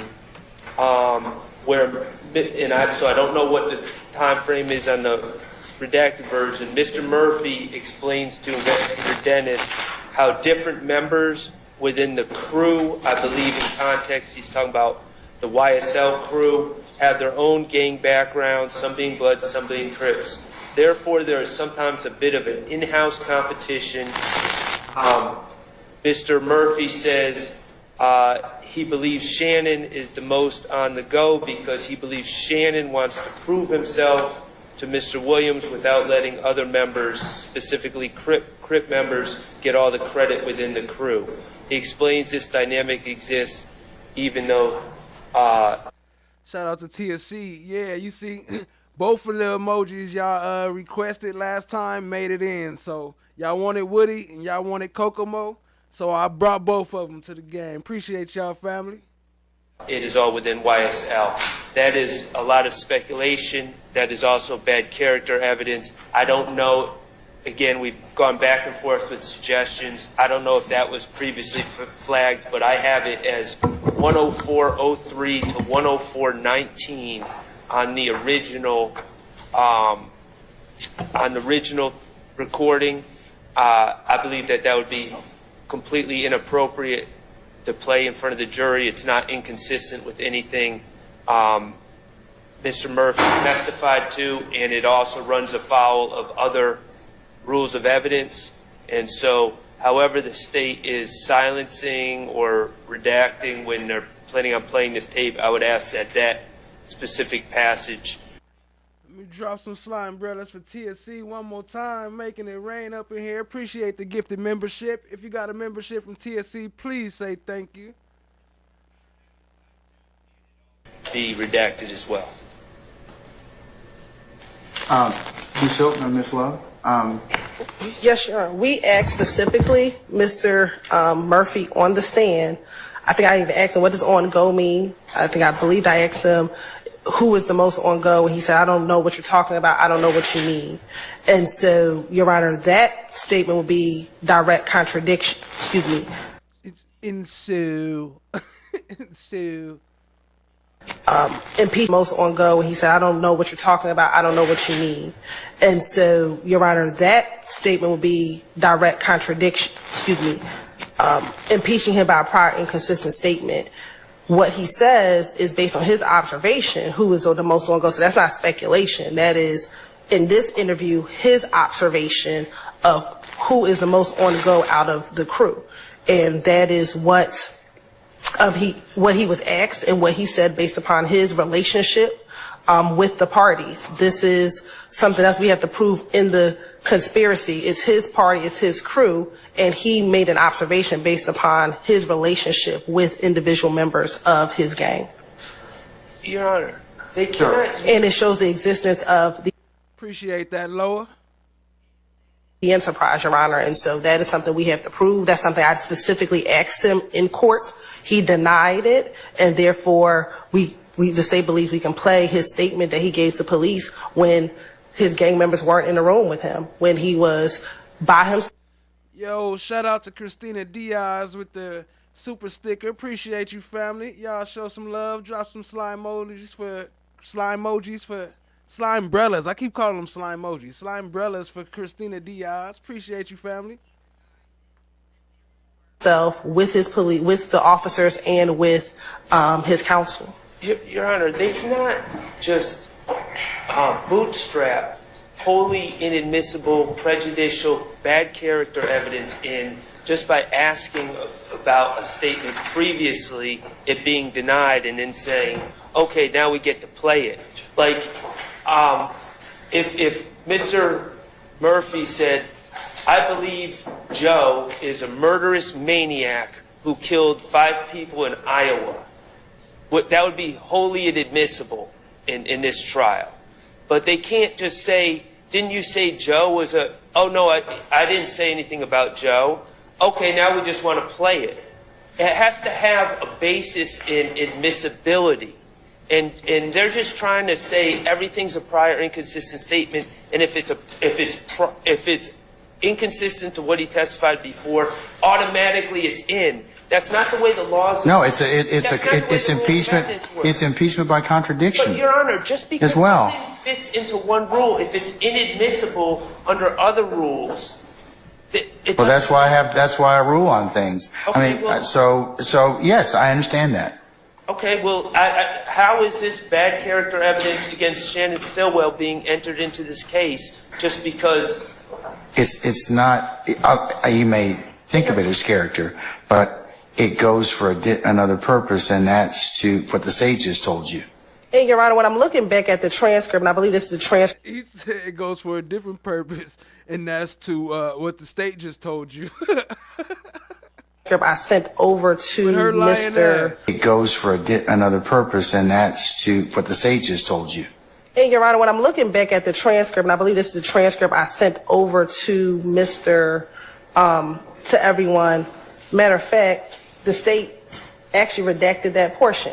It stops at who's the most on go with the crew, and Walter Murphy says Shannon, and then we stop it there, Your Honor.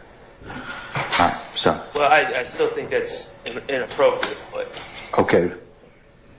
Similar to Mr. Steele, I'll note your objection. Okay?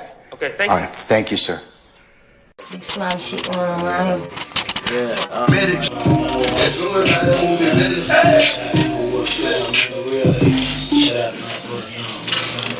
Free who? Free who?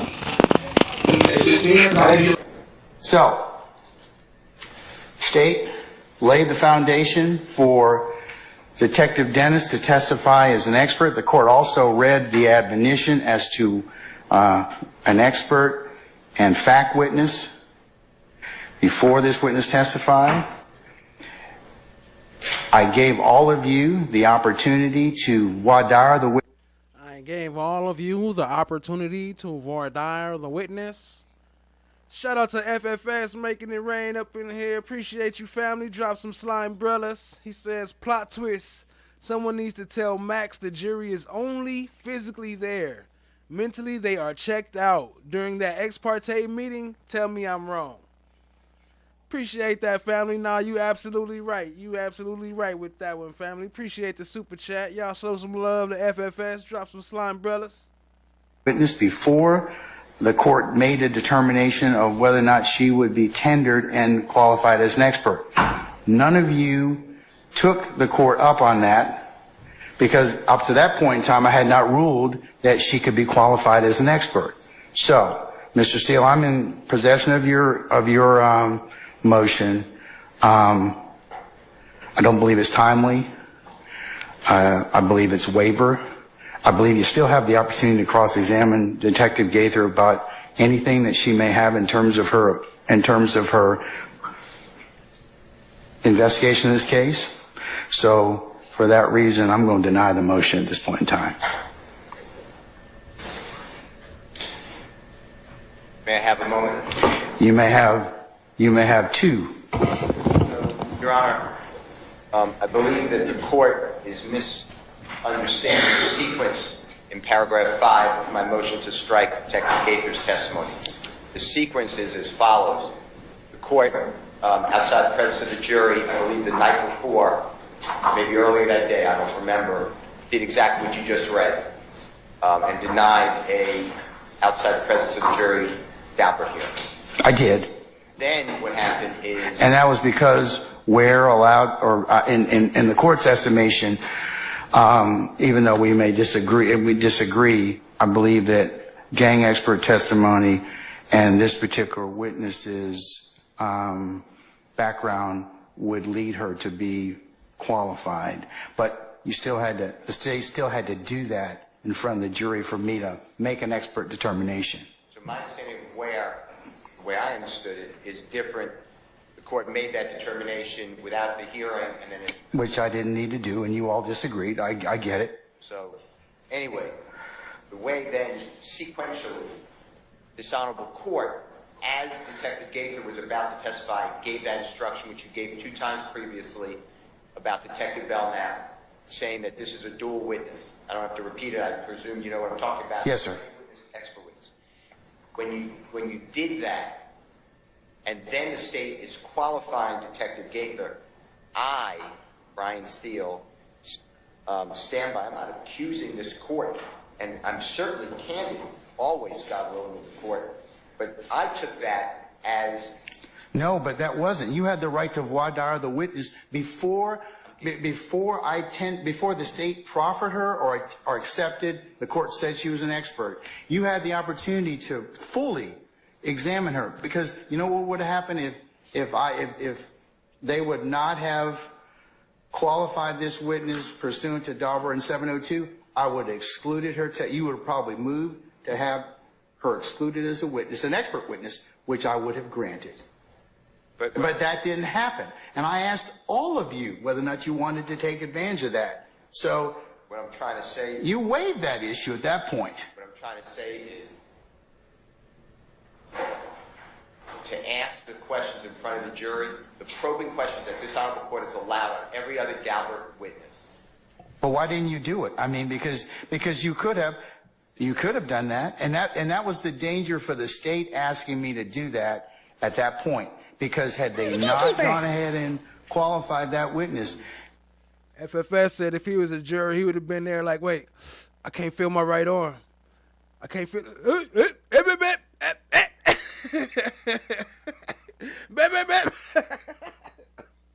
I mean, that ain't funny, but I would have had to do some shit to get up out of there too. Like, man, fuck this. Unless they gonna come out and tell a story after they be a jury. Hey, can they talk about it after? I don't know. they would have fallen flat in front of this jury, not having a witness that was qualified. Well, I would have fallen flat in front of the jury because I would have... But you had that right, sir. I'm just trying to get out my statements. The questions I would have asked are occurring in front of a jury. It would have asked her a basis of knowledge. Where is the gang book that we don't have, that she's relied upon, that Detective Belknap relied upon, that we can't, for whatever reason, I don't know. I think nobody's actually brought a gang book as of yet. Well, you told me, I asked for it, you told me... If they have it, they need to tender it, yes. I have nothing. I would have asked the questions specifically about Mr. Williams and how do you separate, just like I did with Detective Belknap, how do you separate a law... Aren't you going to cross her on as to that? No, I'm not going to cross her. I already did it with Detective Belknap. I don't have to repeat. So my point is, there was absolute candor always with the court. I did take it as a fait accompli because I don't know why. No, but that's not true, sir, and that's a misstatement and a mischaracterization. You're telling me that I've already made up my mind. Not BBL Dennis now too. Hellman Brown, they the BBL twins. Mind at that point in time. It was all but a certain conclusion. It was not, sir. That's not the way that this court looks at its role as the gatekeeper and its role as a referee. I understand that you're offended. I am offended because it's not true in terms of what you were given. Well, I'm going to tell you I'm offended because no other time in this trial have you given a instruction to the jury before you found somebody expert to say this person's going to give expert and lay testimony. So as a listener, it was already complete because you already instructed the jury that that witness was going to provide expert and lay testimony. Did you object at that point in time? Your Honor, I believe... Did you object at that point in time? I believe you already... Did you object at that point in time, sir? I'm asking you a question. Did you object to at that point in time saying, Judge, she hasn't been qualified as an expert as of yet? I don't think you should read that instruction as of yet. It would have been frivolous to say... But you didn't object, though, did you? Listen, I'm not playing... I know I'm not... I'm asking you, look. I'm just saying, to me, there's nothing but candor in my motion always with the court. I love this court. I'm not attacking you. I'm telling you how it appeared to a reasonable person. Sure, but that's not true. That was not true in terms of the way and the what you have been given in this case. The court made a ruling. Like I said, I rule the way I see it. I mean, I have no interest in this case. In fact, I tell the jury that when I charge them. I don't. Your Honor, I cannot find another case that Daubert hearing was held in front of the jury. I cannot find it. So anyway, my motion... Okay. All right, sir. My motion goes much deeper. You just took one paragraph, which I stand by fully. But and then nothing here. I'm sorry. Go ahead. I'm sorry. I apologize. Go ahead. Nothing here. You know, I listened to the testimony of Detective Belknap. I looked at my notes. I had other people do the same. Look at their notes. I then checked it online because there's I know it's not official, but there's a video of this trial. Yeah, it's daily. I then looked at Detective. Glanville gonna come looking for you. Better not be putting that online, FFS. Glanville gonna come get you. GAITHER's statements and testimonies, my notes. I asked others, and I watched that online. Your Honor, there's no need for this witness to be an expert. All she's doing is corroborating and supporting her coworker. This is like a vouching improperly. This is like another summation, and it's coming from one of the case agents or lead detectives who is saying the exact same things. You've heard nothing. I challenge it. I put it in paragraph. I put it in 2 different paragraphs. I put in paragraph 6. Put in paragraph 6 and 7. Yes, sir. I see that. GAITHER is giving the same identical testimony as when you qualified Detective Belknap. So I moved to strike the testimony because it is repetitive, cumulative, and prejudicial because these people, these detectives, being couched in expert and lay testimony, there is a real significant danger that the case law tells us about, that they will have an heir to them to give basically multiple summations or closing arguments for the state. It's called an... Right. All the other Dauber hearings was out of the court, out in front of the jury. Why would they choose that one to do in front of the jury, knowing she lying? That's crazy. AURA, A-U-R-A, of special reliability and trustworthiness. Now the state wants to do it 3 more times with Detective Underwood, Investigator Viverito, and Detective Dennis. Because I have no report on any of them why they should be different, and the Honorable Court did order their gang experts. I did, but remember, we've gone down this road several times already. If they prepare a report, you'll get it. You wrote in your order November 17th. Please check it, because if I'm wrong, I'm not trying to be wrong. No. I'm going by my memory. It's November 17, 2023. I see it in my mind's eye. I have this great memory. It's in the very bottom last paragraph. And you wrote that all reports, including gang experts, they must be written. So this way we understand what is the difference between 1, 2, 3, 4, and 5. And instead, what I'm getting, Your Honor, as a viewer and as an advocate in the case, is I'm getting an unfair trial because it's repetitive, vouching, bolstering. I don't know, but it's the state's theory of the case. When a person became a fact witness and an expert witness, and then you allowed over objection the state to say how they did their investigation, and when I retired, it was still ongoing, and we noticed that people wouldn't speak with us. This is everything you hear when a prosecutor gives her summation or closing argument. But that's part of the investigation. I mean, that was and the jury's free to believe or don't believe this. I mean, in terms of the backstory of this particular case or how it developed, because the state has to prove. The investigation in every case is irrelevant. It's the conclusions, the results, but how they go about it. Today we watched this home, and we saw Jeffrey Williams come out of the home. That's irrelevant. We saw Jeffrey Williams come out of the home along with a co-conspirator. They were carrying chocolate. That may be relevant.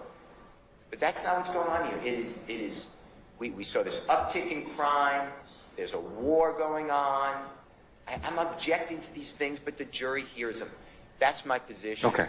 And you know, paragraph number 5, the way it came out, the sequencing of it, that person was already qualified. The sequencing, because otherwise, why give that instruction that you're about to hear from this expert and lay witness, and you have to... Well, that would have been a challenge for me at that point in time, but you didn't object to it. But yes, you're absolutely right. It probably would have been something that I would have probably had to think about.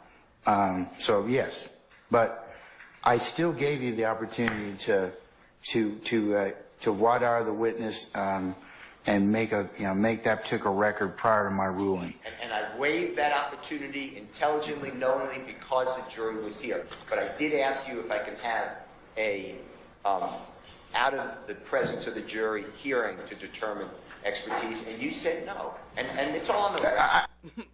Shout out to FFS. Drop some umbrellas again, man. Making it rain up in here. He said he'd do whatever he could to get the fuck up out of there. Mental health breakdown, heart attack. I go there and just fall off. Facts, family. Appreciate the super chat. Appreciate it, fam. I know that, and I made that decision. I did. And then I had I to did. make a corresponding decision.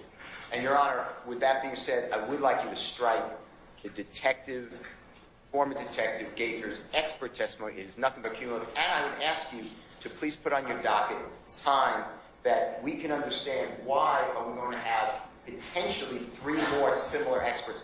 The reason I say Then file a motion on that, and look. When this motion to strike. It's in the motion that you're referring to right now. It's a motion to strike purported expert Gaither's testimony and to prevent any additional expert, quote-unquote, testimony from supposed gang experts from the City of Atlanta Police Department. The reason is we're not having like an expert from Canada and then an expert from California and then an expert from City of Atlanta Police Department. They should all be the same. They work together. It's like saying Keith Adams and Brian Steele, you put us up, we're going to have the same ideas on this case. You know, we work together. So it's cumulative. That was my... All right, sir. Okay. I want to thank you, and I hope you now understand. I understand, sir. I do. That I was not... I do. I understand the other basis for your motion. State? I don't know how to say it. Many of her summaries and writings and the like. Then that was turned over in discovery already, correct? Yes. Okay. They have from Detective Gaither, they're reading, the reason they can know what she'll talk about is that they've read her reports throughout that investigation. And those reports essentially are bite-sized areas and summaries of what she's giving testimony on right now as it pertains to what she was able to observe in the field. So they cannot argue that there's any surprise by anything she said. They're aware of everything she said, and we've given to them the reports. I'm going to ask a question that maybe, I've been a jurist a while, but I don't believe when we hear from gang experts, they usually have a report. They have not had. I haven't had one in my almost 20 years as a Superior Court judge. And I would also say, Your Honor, that typically reports are generally from people who don't have that first-hand knowledge and who were not at any point fact witnesses. This is a situation where the expert is also a fact witness to the events that she is giving an opinion about and testifying about and has written reports about throughout her investigation. Okay, I have one more question. How many more experts do you plan on calling? I believe that we have 3. Which are? That would be retired Detective Tyrone Dennis, retired Detective Underwood, and Investigator Burrito. We've already had, I believe that we've had Daubert hearings on all of them. 2 of them. Who have we not had Daubert hearings? 3. I'm sorry. We've had hearings on all 3 of them. Ms. Hilton reminded me we did have Detective Underwood. We had all 3 of them. Okay. All right. Okay. Mr. Steele, I'll invite you to expand your assertions in terms of the other 3 witness experts that purportedly are going to testify, Detective Dennis, Underwood, and Viverito. I'm going to need to see more in order for me to rule on whether or not they are in fact cumulative or repetitive. But I am going to tell you all as the state that some of this stuff is repetitive, and and the court's not going to let you just go through it in whole cloth over again. So you need to be since a foundation's kind of been laid already as to some of this, it needs to be more focused. The next 3 folks, but Mr. Steele, I'll authorize or allow you to, if you choose to do so, to go ahead and by motion present to the court what you believe that the state is already or the issues with these particular 3 witnesses. Okay. Your Honor, thank you. Mr. Steele, did you? All right. Yes, sir. Okay. All right. As for the motion at this point in time, in terms of to strike the testimony of Detective Gaither at this point, I'm gonna deny at this point in time. I'm not saying that I won't, of course, reconsider it, but I need to hear the rest of the examination as well as any cross on this. So, okay? All right. And we won't be entering, we won't be having multiple people talk about same-sex acts just so that the court is. Well, it's getting to be that point. At this point, from the court's perspective, I've heard multiple people say ostensibly the same stuff over again. So it needs to be, I mean, it's not that you can't present it, but it does come to a point where it will draw a cumulative or repetitive objection that could be sustained by the court. Okay? I'm just kind of giving you the heads up on that. Okay? All right. Okay, folks. Unless there's anything else, you all need to take a comfort break before we call our jury. I'll give you 5 minutes. Okay? Or 10 minutes. Let's plan on being back at 12. I mean, I should say it. At 21:43:48, is there anyone at the door of the food mart? Yes. Who? That was Demise McMullen. And did he have anything in his hands? An assault rifle. What is in front of it? We just driving. Right. So we go to the Citgo, the gas station on Jonesboro Road, by the cemetery, and that's where they go at too. So that's D'Angelo White. For those who remember, that's Mr. Take me back to prison. Take me back to prison. I ain't supposed to be here. This ain't my case. It's him right there. Mr. Give me $20. The rapper good. YoungThug partner will be with him. What's his name? I don't know his name. Hey, what's his nickname? Bentley. Okay. So I guess he felt like that.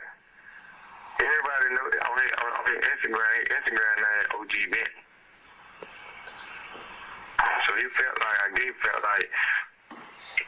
everybody know OG Bentley be having some money on him, you know what I'm saying? Right. Describe him. What he look like? He kind of big and he light skinned. When you say big, tall, or fat? He a little bit chubby. So you heard him say that he was about to say he keep a lot of money on him, Bentley, but he cut him off and talk about describe him. Y'all see how they be guiding the conversation? He fat. He chubby and he light. When you say big, OG Bentley be having Instagram name OG Bentley. So he felt like everybody know OG Bentley be having some money on him, you know what I'm saying? Right. Describe him. What he look like? He kind of big and he light skinned. When you say big, tall, or fat? He a little bit chubby. That's because they was about to rob him. That's why I try to rob him. He fat. He chubby and he light skinned. What kind of car was they driving? Or what kind of car does he drive? They be having different cars, but the one he was driving was a Pontiac G6. What color was it? Silver. All right. What kind of car do you usually see him in? That's the only car I seen him in. Yeah, like, cause I ain't seen him recently. You know what I'm saying? I got you. So you guys are kind of driving on their tail. Y'all pull into the gas station. He pulled into the gas station. Okay. Did y'all pull next to each other, behind each other, or what? Nah, we didn't pull. Like, we was on one side of the other side of the pump, and he was on the other side of the pump. It was him. He had some girl driving, and it was two kids in the back. And car seat. It was one other dude who was with Bentley. So both of them walked into the store. So upon who got out of the car was driving, finna go in the store, and the girl approached. Facts at Loa. So this interview, this would make her a fact witness by interviewing liars that make it a fact. That's crazy. Just was like, why y'all was driving so fast? And my partner was like, we weren't driving fast. That's how I normally drive, 40 miles per hour. So, yeah, OG Bentley came. OG Bentley pumped. All right.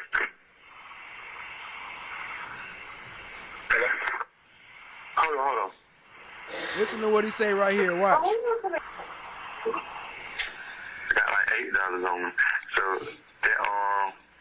That boy say he got $8 on him. He got $8. I got like $8 on me. So OG Bentley and his partner walked in the store. So my partner got out the car.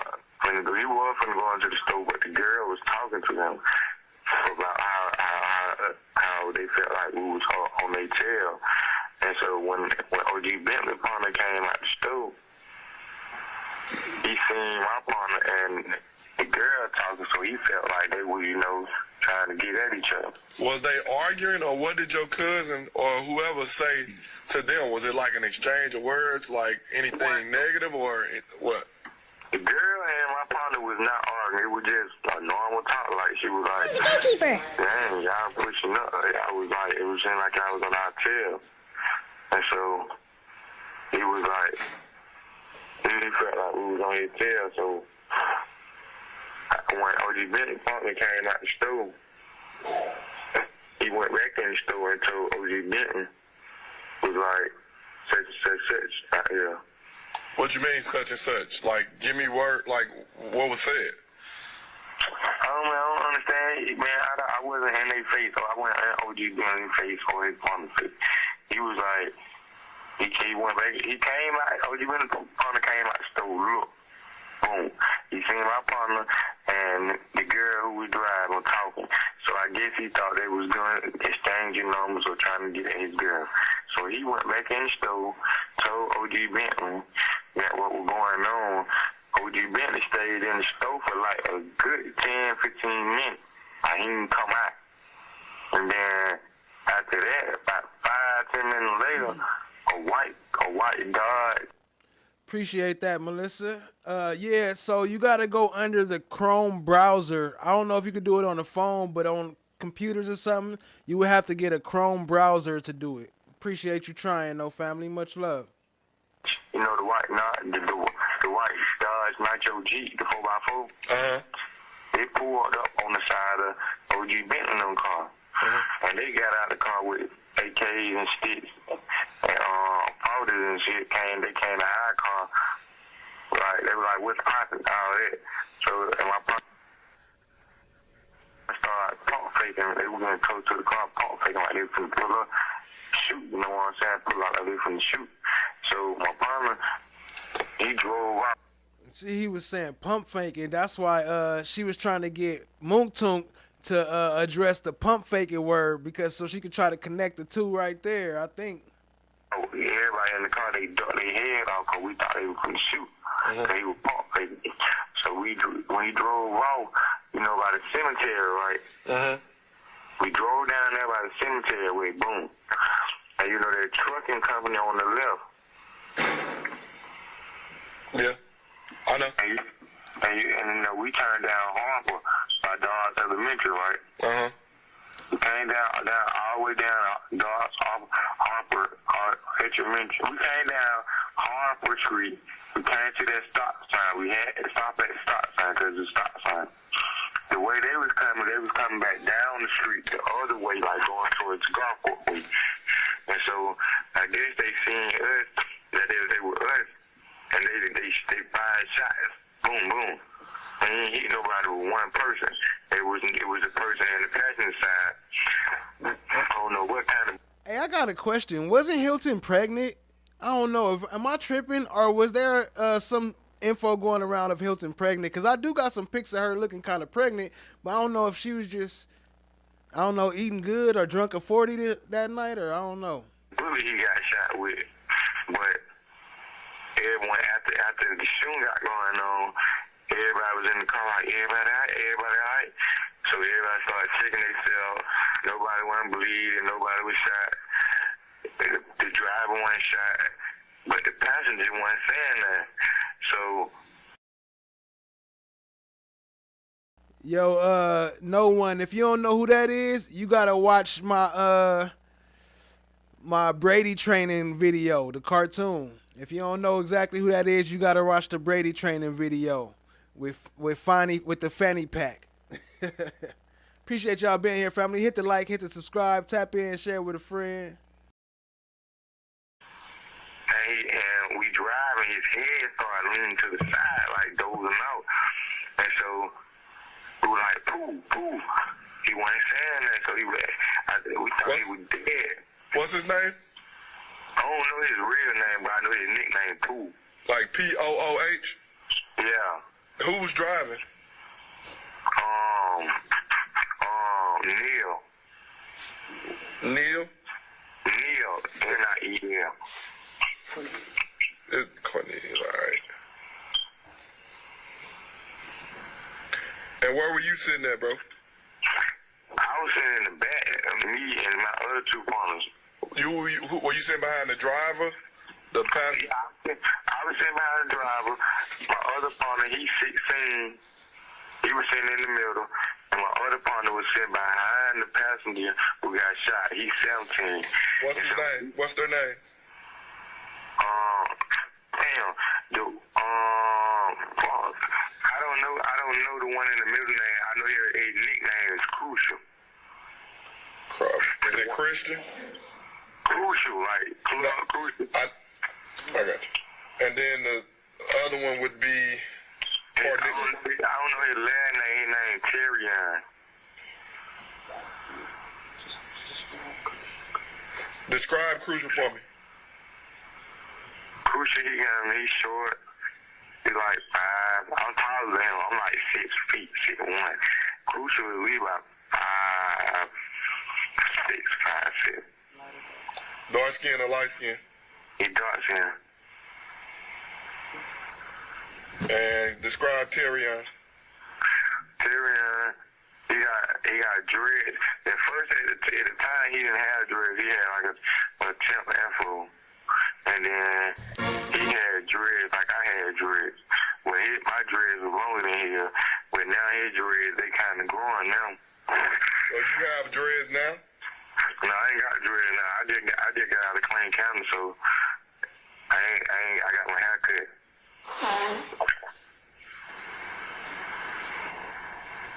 So did you know the guys that pulled out the sticks? I don't know them. Never seen them before? I haven't seen them before. You know their nickname or anything they go by? I know one of the shooter name was DK because in the middle of his head, my eyebrow, it say DK in the middle of his eyebrow. Gotcha. What about the other one? You know a nickname for him? The nickname for who? The other guy that got out with him. No, they had masks on. He had have you heard of a nickname or anything for him? I don't know. Hold on, you saw that? You saw that stop and breathe? Talking about they had masks on? They didn't have no masks on.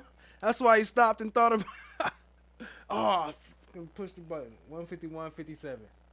I'm gonna have to start that over. Here we go.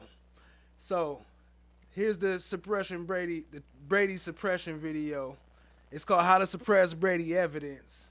I'll play a little piece of it while I load that video back up.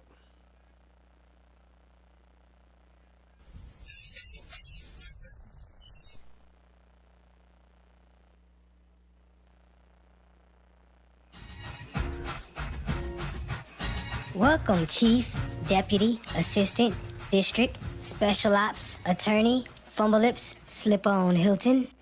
And welcome, Chief, Can we just, Double Deputy, Assistant, District, Special Ops, Person has Attorney, been circled by- Lion-Ass Lawyer, in a dreamland, no love. Angela White. I'm Phony. This is Fonny, Fanai, Fanye, Fawny, and Phoebe. We're the fanny pack.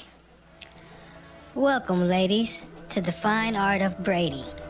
Suppression. Today, we're gonna learn how to keep those pesky defense attorneys in the dark. We're ready. Now, Attorney No Love and Attorney Slip-On Hilton, let's start with the basics. I don't know the one in the middle name. I know his name is Crucial.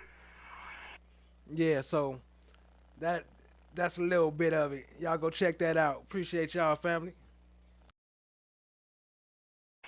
Is it Christian? Crucial, like crucial. I got you. And then the other one would be. I don't know his last name. His name Terrion.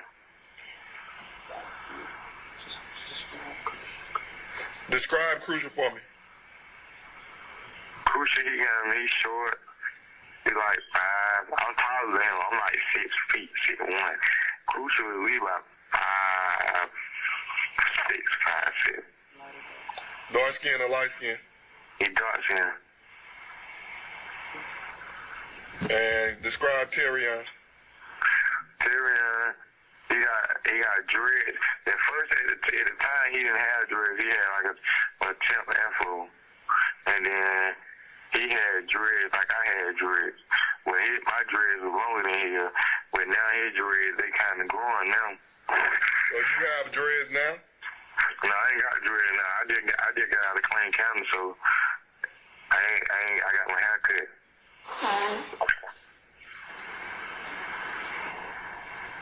So did you know the guys that pulled out the sticks? I don't know them. Never seen them before? I haven't seen them before. You know their nickname or anything they go by?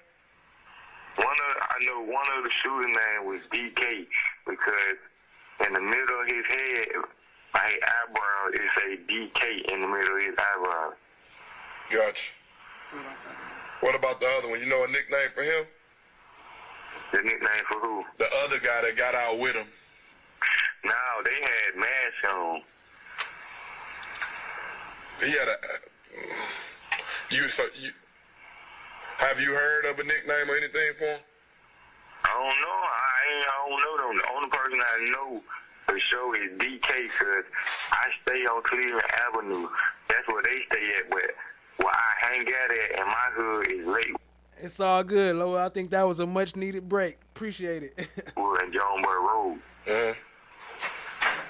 And I know how DK voice talk, and I know how his voice, and I know I seen a tattoo in the middle between his eyes, DK. Answer this. How long after y'all left the gas station did the shooting happen? How long was left the gas station? When y'all skirted out of the gas station and y'all stopped at the stop sign and they pulled up the opposite way, how long before the shooting started? Well, we came down Jonesboro Road and cemetery, not that far, so it was like a good 3 to 5 minutes till we came and we. Yo, Kadira, if you're on Apple, we know you all love your apples. You have to go to a Chrome browser or find a way on Chrome. They don't have it through the natural Apple app. Appreciate you, family. Turned right on off and we made it at that stop sign.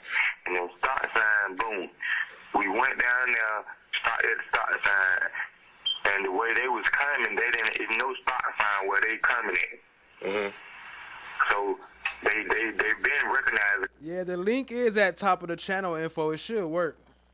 We were the only 2 people at the gas station, so when they seen us, they shot like 2 times, but it wasn't no regular bullet, it wasn't no regular 40, no 4.5, no 9.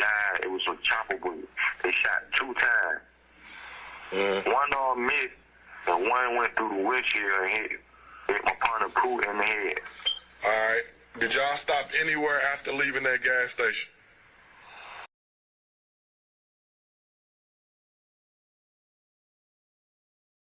Did we stop anywhere? Like once y'all skirted out of the gas station.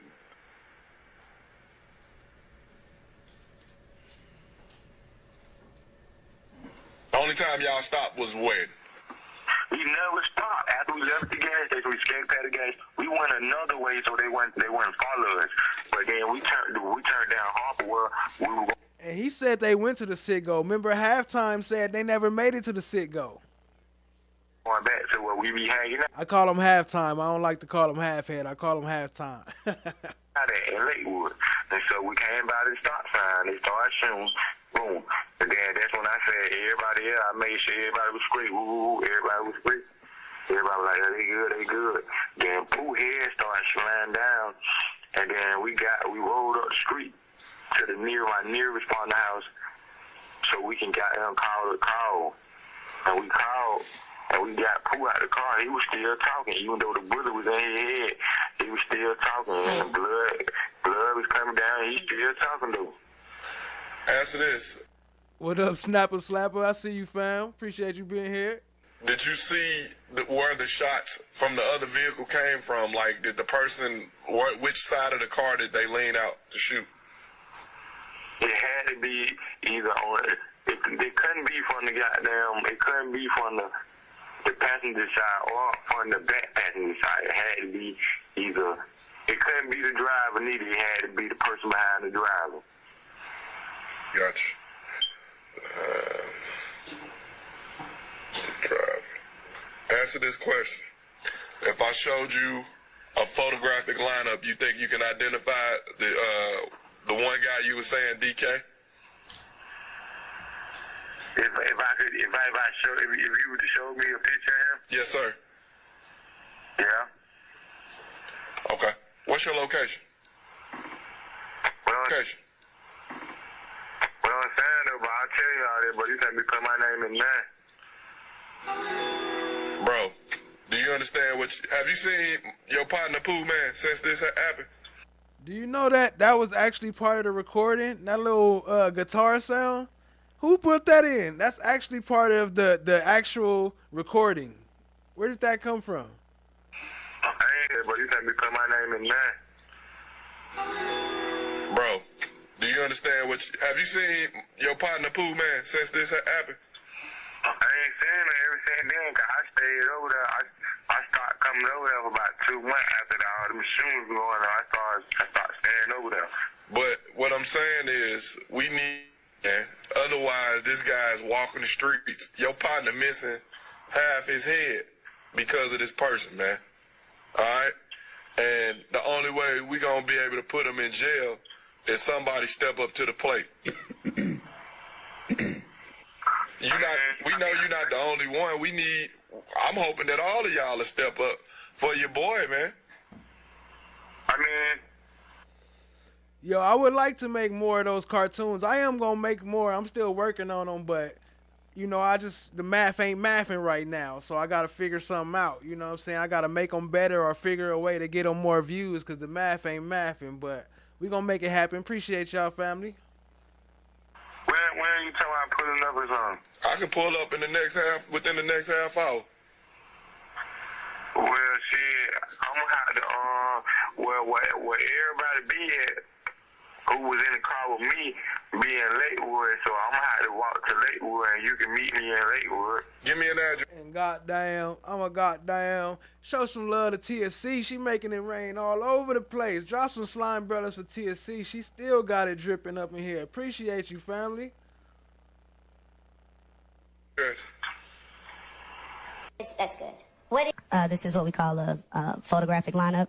It generally contains 6 persons, one picture to include the person that you suspect is involved in whatever type of incident that you're investigating. Now, which person is circled out of these 6 people who are depicted here? Walter Murphy. And who placed the circle around Walter Murphy's head? D'Angelo White. Are there any initials or other markings to identify that person as having been circled by D'Angelo White?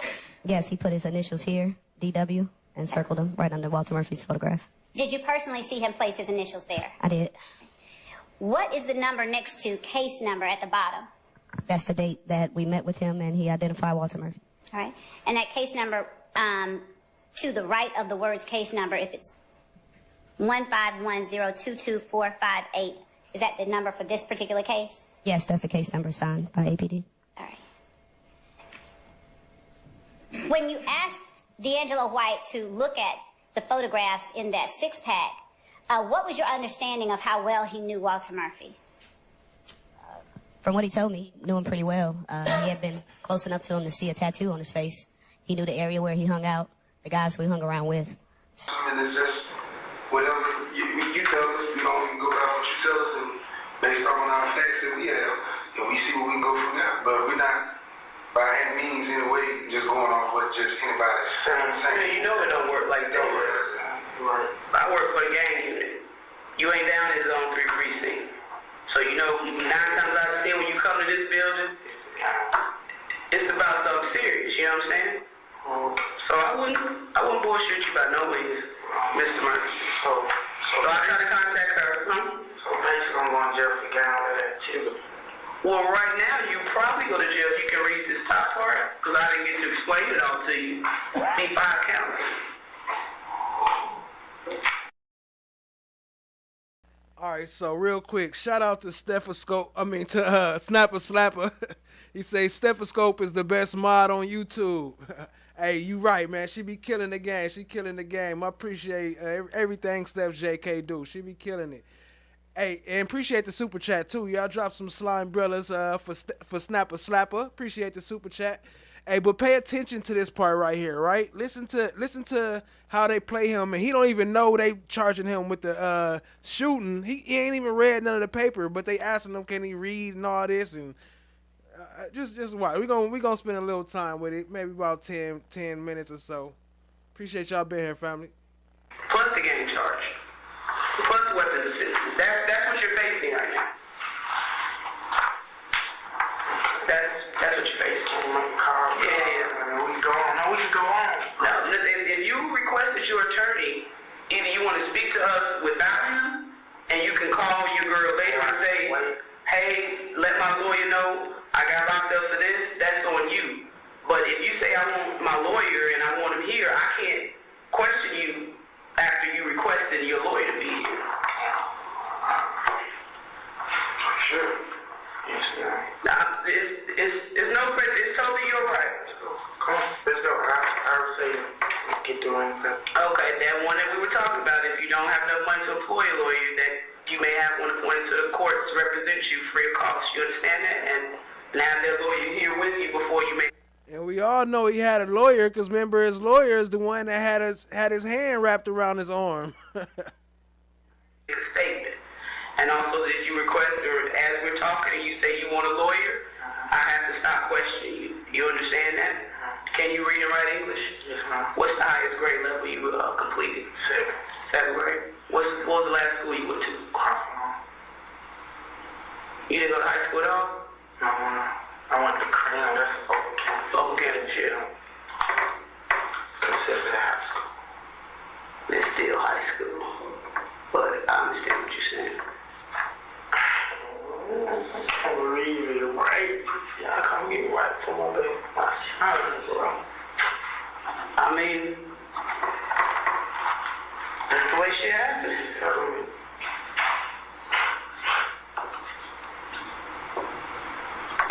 You still want to speak to me, sir? You need to sign right here at the X.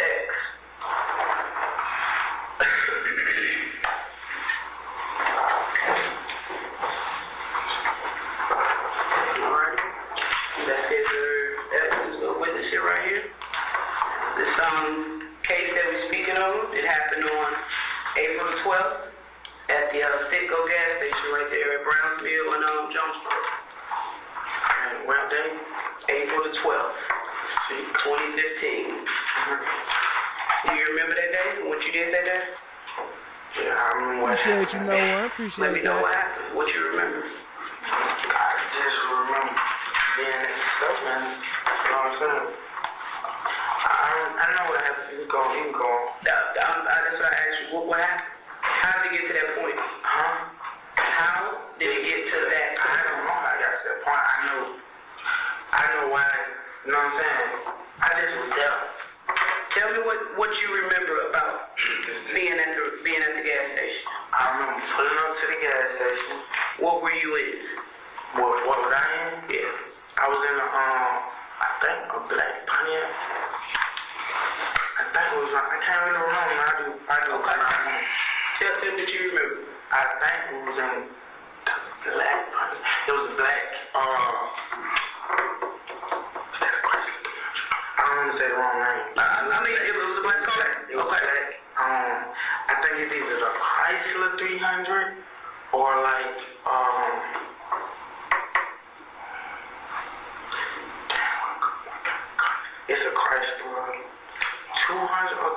Was it four-door? Yes, a photo. It's the loan. Was it a rental or somebody's vehicle? It was somebody's vehicle. Whose car was it? This guy I know about him. This guy I know. Are you going to tell me the guy who owns the car? Huh? Are you going to tell me who the guy is that owns the car? Who? Hot. You talking about Mr. Allison? Mr. Allison. Rodney. Big Rodney. I just know Hot. Okay. Just before you go any further. He didn't want to say his whole name. His name is Hot Rod. She said Big Rodney. He said, nah, I just know Hot. I just call him Hot. What's up, Hot? The way it's going, the way I see how it's going. I see where it's going. No. I'm talking about you and when the questions will be asked you. This is the chance now to just clear it out, air it out, and just be straightforward. Now, we started taking this year, telling us other than what we already know. What we already know. What we know. What we already know. You know, so take your time. So tell me what y'all know. No. You're not going to dictate that. Nah, I have help from the gods at Snapper Slapper. I asked you to tell me what you remember about what happened. I'm telling you where I'm going to just take your time. And think it all through. And tell me questions. That's all. Nobody's trying to force you to say nothing that didn't happen. Take your time and answer the questions. That's it. There's no need to create nothing and tell what you know. Yes.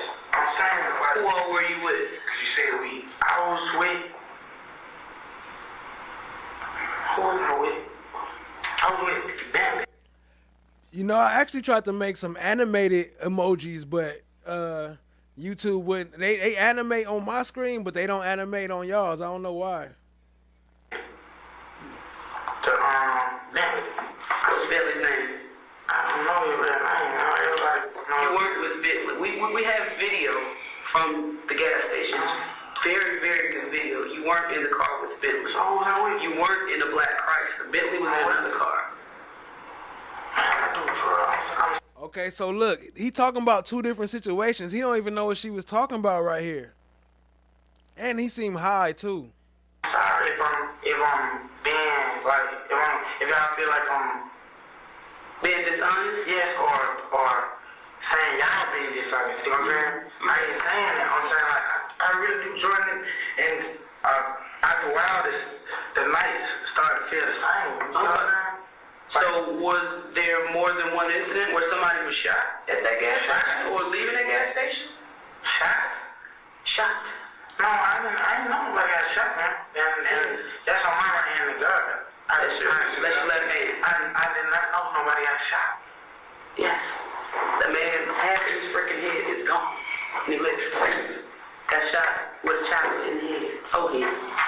I didn't know that, man. Well, I'm telling you, shit got way serious. It's been serious. I didn't know. I'm sorry, I didn't know nobody got shot. No need to apologize that you didn't know. I'm saying I didn't know that it was this serious. Like, I told you. No, when you read that Miranda, that's what said criminal attempt murder. You didn't read this? No. But she advised you. That's what you started doing. No, I thought they said criminal attempt. I thought it was like gang. I didn't see murder. Where did you see anything about I didn't see murder. Yes. You know what I'm saying? I don't think I'm charged with attempted murder. She verbalized it to you. Yeah, I said that. Could you read? You said yes. You read it. No, but you didn't look. I'm not saying that. She asked you, could you read? You said yes. He did not see that on that paperwork. I didn't look. I looked, but I didn't scan. Basically, the point where we are right now, I want to know how you ended up there at that store, meaning who made the call, who was in the vehicle with you, and what happened. I can tell you that who made the call. Who made the call? Let me tell you what I can tell you. I can tell you who made the call was to come up there. Okay. I steal cars now. I do stuff like that. Okay. Who made the call? I'm killing nobody. Hot made the call. Okay. Some guys was following him. Hot made the call. What is Hot? Huh? Hot made the call to who? To OG, to Bentley. That's what we call him, OG. We call Bentley OG. Hot was in a car with Bentley. We got the video. Yeah, but that's what I'm saying. Like, that's how I knew about coming to the store was Bentley. So I told Bentley, and Bentley called you. And I came to the store, and I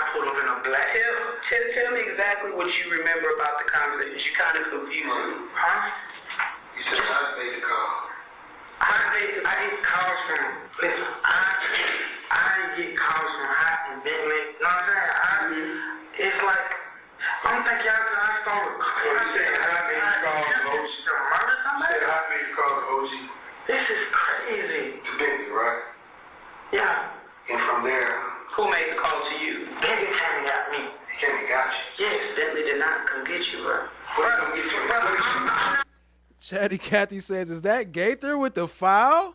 I thought gang experts don't write down reports."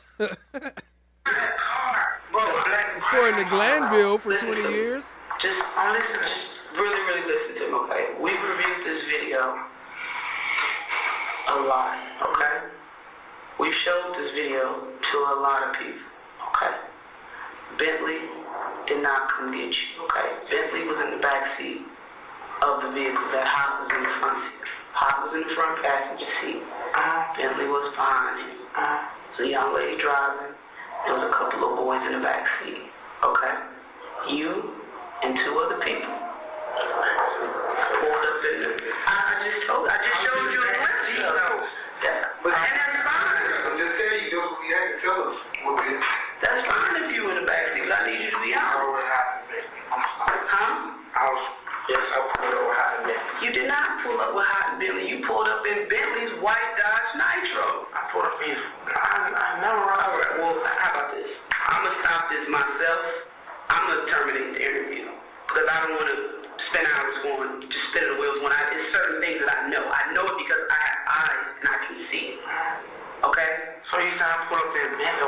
You got out of the back seat of Bentley's white Dodge Nitro truck. I was asking that earlier, like how they know who was in the video. So it was QZ, Quindarius Zachary, who told that was DK.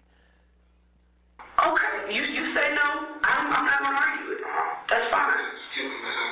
There's nothing to skip because if we can't get to the point, but I don't understand. Like, how did I even? I still call. I ain't shot nobody. Okay. I ain't shot nobody, bro. I don't do stuff like that, bro. I can't even live myself doing it like that. Like, you already said I'm going to jail, so I already see why they going, bro. Like, okay.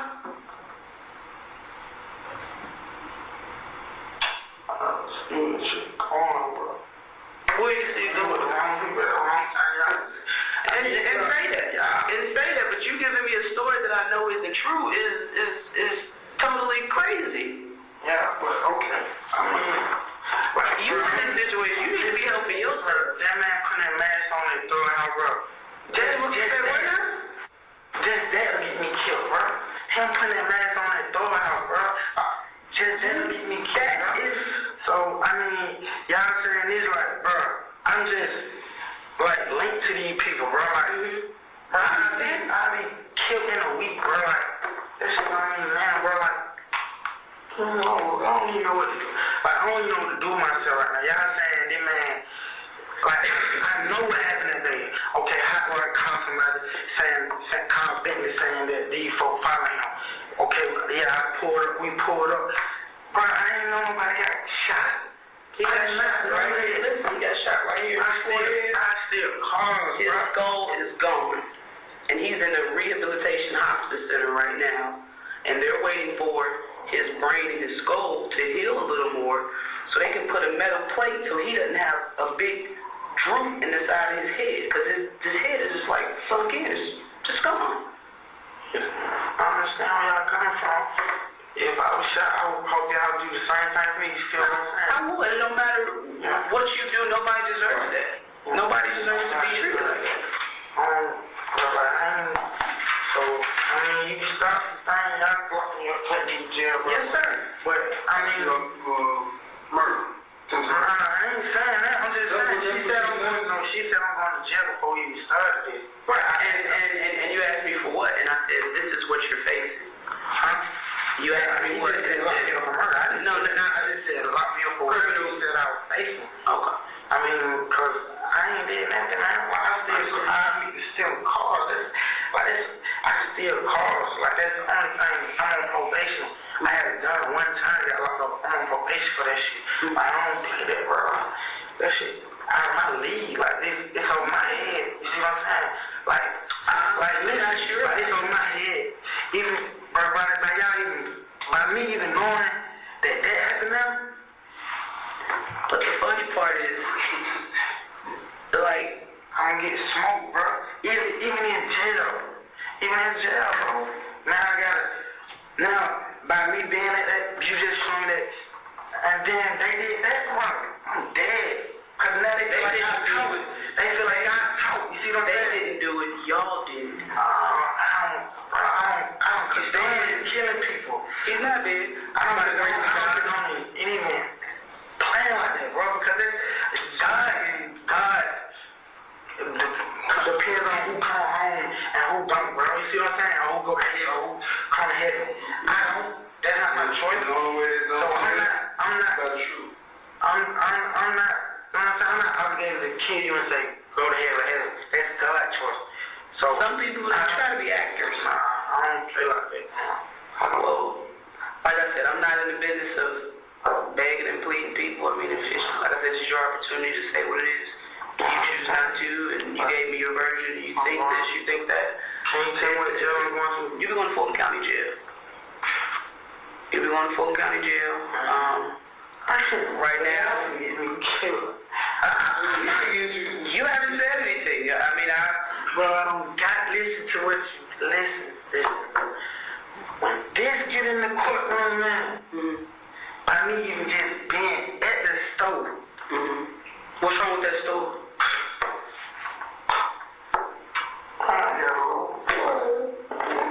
I'm not even gonna get to see his face.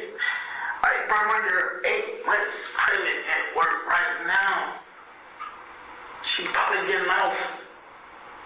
That time wrong. But I can say what you're telling me.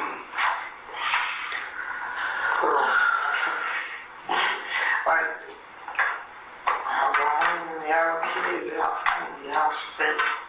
Yes.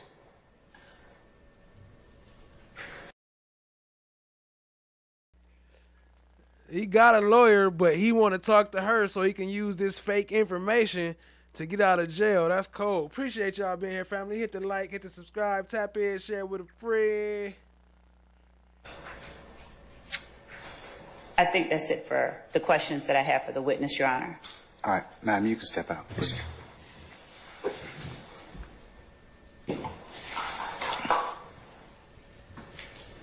Have a case that supports what the state is doing, and I don't know if the court had any time, but I've read Anderson already. I've had a nice chance to take a look at it. So Anderson doesn't apply. First of all, it's 2011 or our new evidence code. That's pretty irrelevant. Second of all, the trial court actually sustained the objection of the defense lawyer, who said that the officer could not narrate the video, and the trial court in that case struck from the record in front of the jury any statement made narrating it. The issue on appeal was that the defense lawyer then went to bolstering, and the Court of Appeals said and defined bolstering as vouching for the believability of a witness, and that was not bolstering. So Anderson is a non-starter. Well, the court did say that he could testify as to his own observations regarding he was testifying as to his own observations regarding the video. No, that's what was the setting up the issue, and then the trial court sustained the objection of the trial lawyer that the officer could not do that. Okay, but it wasn't improper bolstering. So, and no one here ever said this was bolstering. Okay, but all right. So Anderson is not even, in my opinion, not close. Not close. All right. Then the second thing is the witness. If I heard it right before Your Honorable Court stopped the proceedings and asked the jurors to, I think we approached the bench and then I think that was the next thing in sequence. The witness actually said, "No, I heard it. It's understandable." So I don't know how we're continuing on with this. The actual question asked in court when court was moving is, was that understandable?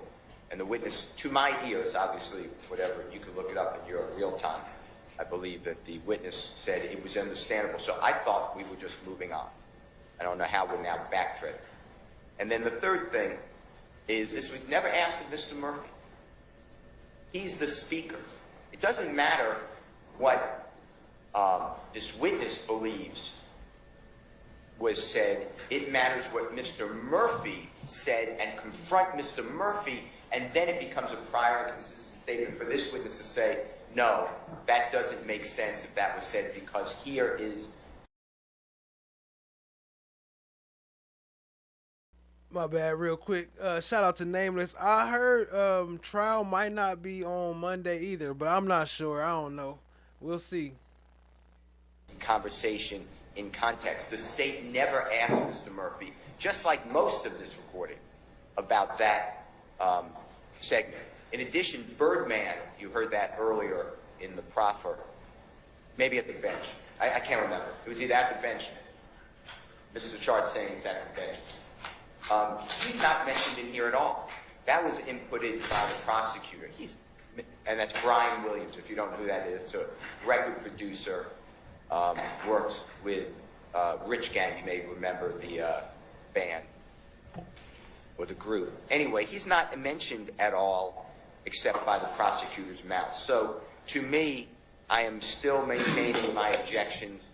I may not have been as articulate as I should have been. Move on, to me, is an objection under waste of time.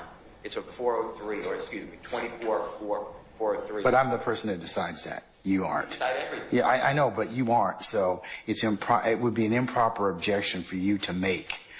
A move on objection. Okay, that's mine to make. Your rationale is correct, but saying it is not proper. That's for the court. That's for the court's purview. Okay. I don't agree it's not proper, but in this court, I will absolutely not say move on. I will say 403, waste of time. A waste of time, I think, is insulting, but that's what I'm going to say. Anyway, those are my reasons that all of this is a waste of time, 403, and it should have been done with Mr. Murphy. And this entire, I've objected the whole way. I'm not going backwards. I understand your ruling. This entire replaying of recordings made out of court is just not the way that this trial should ever go.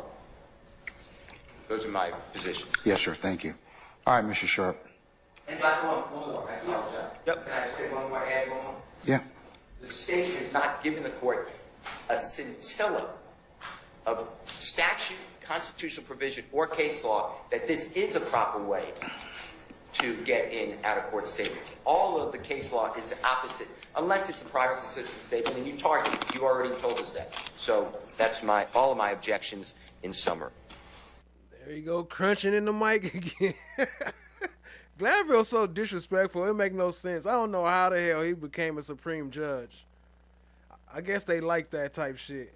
All right, sir. Thank you.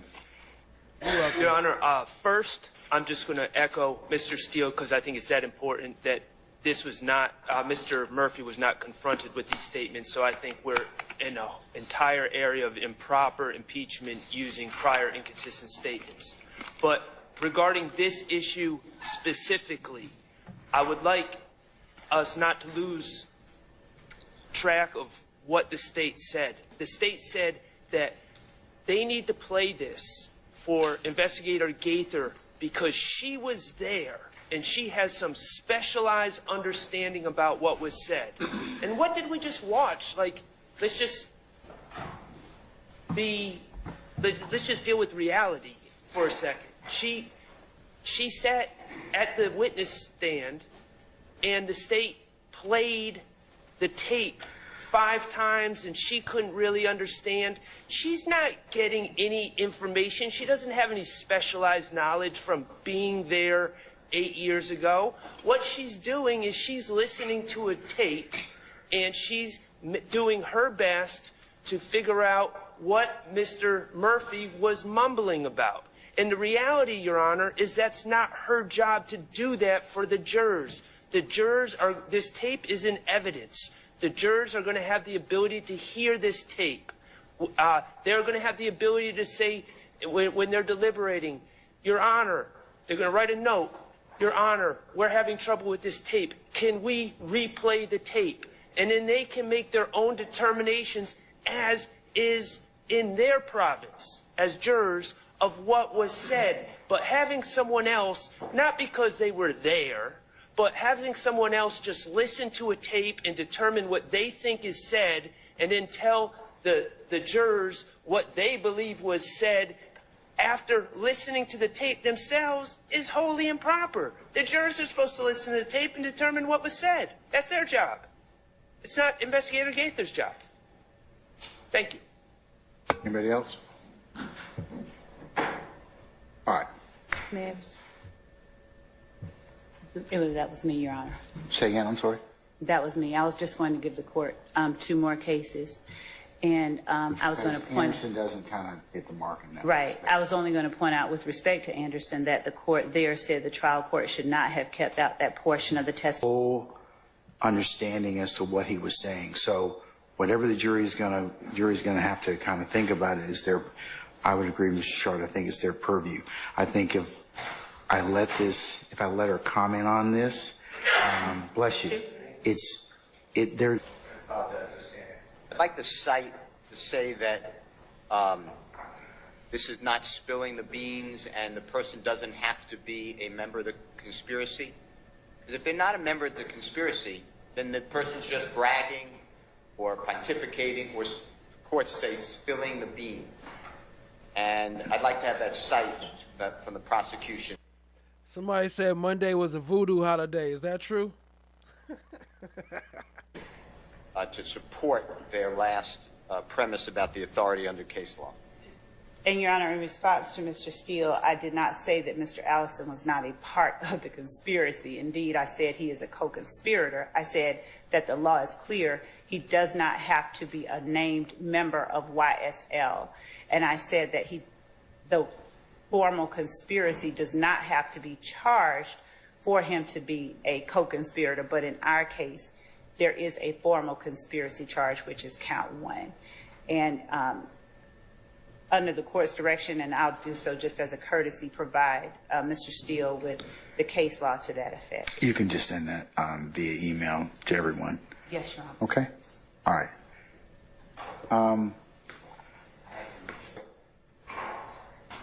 I don't know if we're litigating this right now. I mean, the bottom line is, Your Honor, what the state's leaving out is the statement itself. Oh yeah, Columbus Day. Yeah, that's what they said. Yeah. Which statement, sir? The statement that the state seeks to introduce, that they're labeling as a co-conspirator statement, cannot be the proof of the conspiracy, first of all. And second of all, the statement needs to be in furtherance of a conspiracy. So what I'm hearing is, from the state's recitation, is someone seeking bond money. I don't know how that would be in furtherance of any conspiracy. A man is in jail, wants to get out. I don't find that particularly unusual, but that's certainly not in furtherance of any conspiracy. Well, that's what the state, I think, is alleging as part of the conspiratorial. Well, right, but just because the state alleges it, conspiratorial conduct. Right, but just because the state says it doesn't make. But no, the jury has to hear it if it's admissible, and then they will decide that. Well, Your Honor needs to decide it first. Well, I know, but if I said if I allow it in terms of. Never heard the dog bark, but I be hearing the chains moving all the time. It being submitted to the jury in terms of admissibility, yes, then the jury will make a decision as to whether or not that case that issue has been proven. But you heard him, FFS. You heard him with the investigator. Investigator Gator.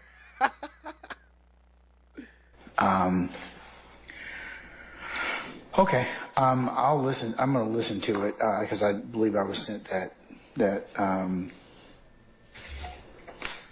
PowerPoint. I was sent that PowerPoint, so I'll listen to it and in preparation of any further argument or assertion on that. Can I add one thing while you're listening to it to flag? Is that okay? Yes. I don't know who is going to, I don't remember the call with Mr. Allison and Mr. Stevens very clearly. I do know the other call with Mr. Murphy.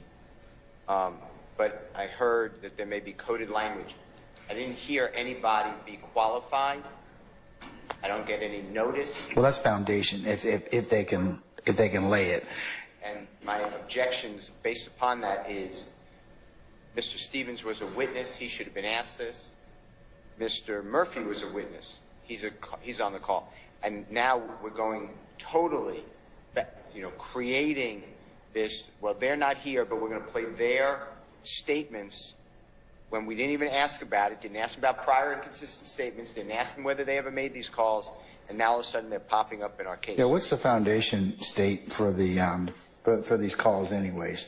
Because I agree, you probably would have had to confront at least both of them with these particular.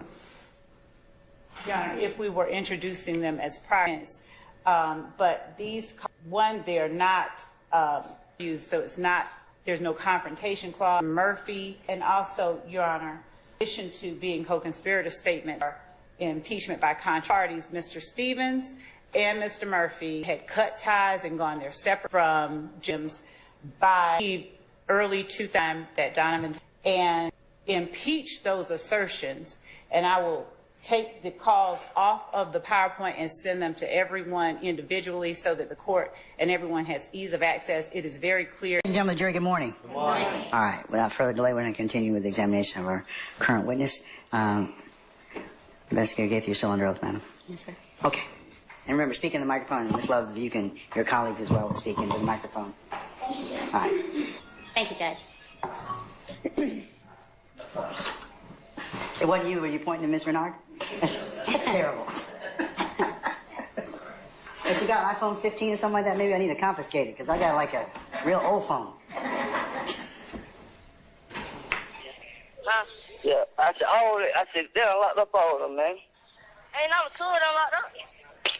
No, they went and locked somebody else. They were telling me they locked somebody else up to death or some old shit. Who? I don't know who the hell they were talking about. I don't know them young niggas right there who they talking about. January 10th conversation with Kenneth Copeland, I did ask her that. Does it exist? She said that to the best of her recollection, she talked to him that night, but she doesn't know whether or not she's on camera. She said she seems to remember talking to him. Was it memorialized in any fashion, other than what we see on tape? Yes, so I didn't ask that. Okay, I'll you ask her can that. ask her that, and can you ask her if there are any reports from the other 3 individuals? Yes, I will ask her that. Did you ask her that already, or what? No, I didn't ask about the other 3 individuals. This is the first. I'll go ask about the other one now. Why did you classify the acts that occurred as criminal street gang activity? That is irrelevant. I sustain the objection. Your Honor, I sustain the objection, madam. You can move on or ask something else. would you tell the jury what aspects of that shooting that occurred on April 12, 2016 factored into what aspects of that shooting that occurred on April 12, 2016 factored into, based on your knowledge, training, It's okay. He works for me now. I'm his owner now. He dances for subs. This is Jack. Everybody say hi to Jack. experience and learning as an investigator and gang expert, what aspects of that incident caused you to classify it as gang activity? Basis. I'm going to overrule the objection. Mr. Steele, do you have an objection, sir?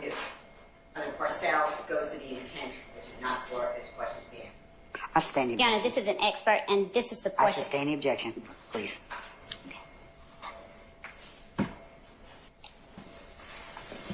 Their identity. Does that hypothetically? She hasn't pondered the question quite yet. Let her finish, and then I can make a decision. And Your Honor, at this point, since the court has qualified the witness, I will be asking a hypothetical. And that's my objection, Your Honor. It's a lay witness at this point, and it's not proper to ask a lay witness hypothetical. I sustain the Your Honor, I objection. have to demarcate, and at this point, Who's Columbus? Who's that? Is that a real person? I don't know who that is. I'm asking that the court recognize and instruct that we are demarcating and asking expert opinion. You all approach.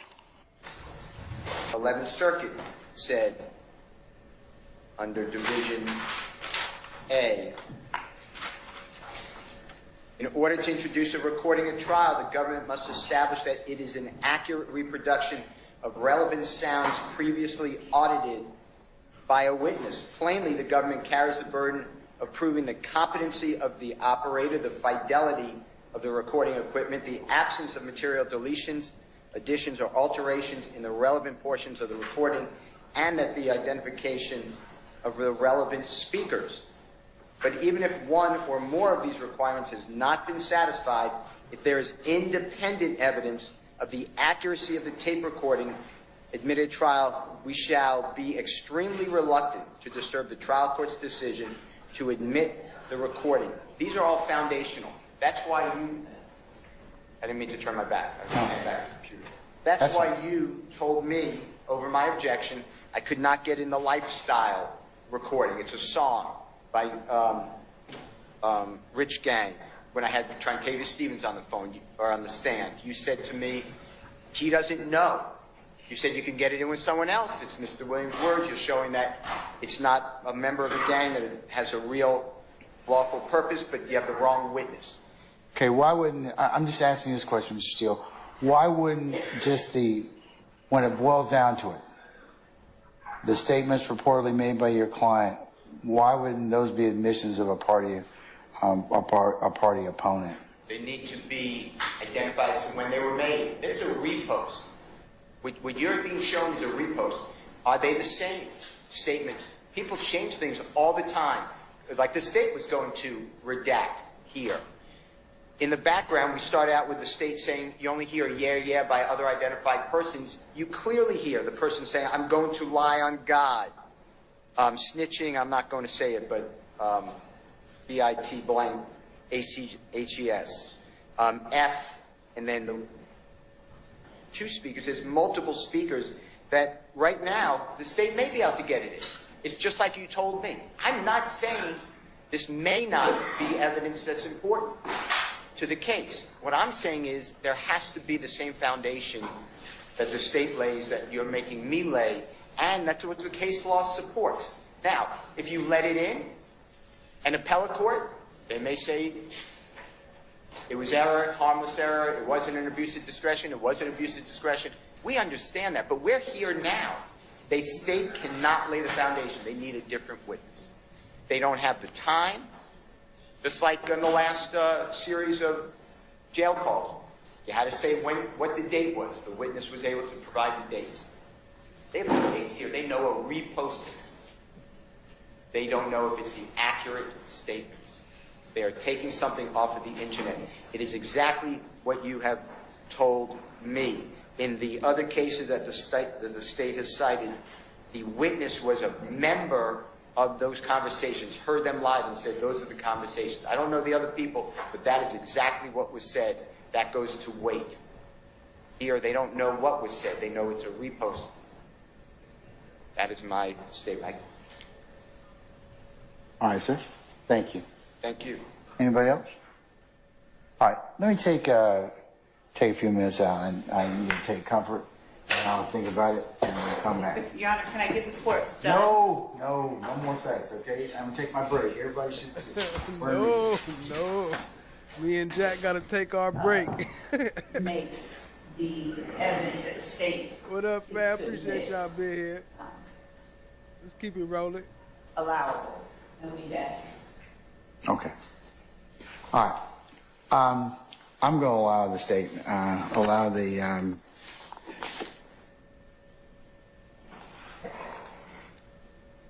States 112 Bravo, the statement made on January 26th of 2015. Yo, I got the YoungThug thing. I might read it. I might not though, cause it don't even really matter. I don't think she gonna grant it because look, she already told Love in court that day that these are not factual acknowledgments. You cannot use those as factual acknowledgments. Love think just because her dumb butt turned defendants' acknowledgments and took out the defendants and replaced it with factual, that it makes it factual acknowledgments. No, it's not a factual acknowledgment. It's an Alford plea. None of that can be a factual acknowledgment. And she thinks just because she wrote it on there that it makes it official. So no, I don't think she's going to grant that. And she didn't even say nothing else that he said nothing wrong specifically, so I guess we'll see. Appreciate y'all being here, family. Let's go. Over objection, and I'll make it a continuing objection to all concerned. Okay, all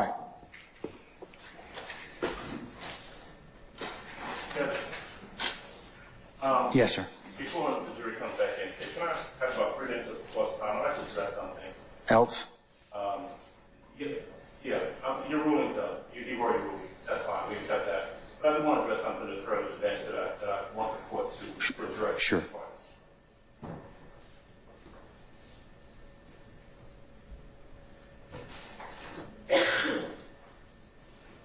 And I just need about 3 or 4 minutes. I've got to say this because I've been sitting there after our...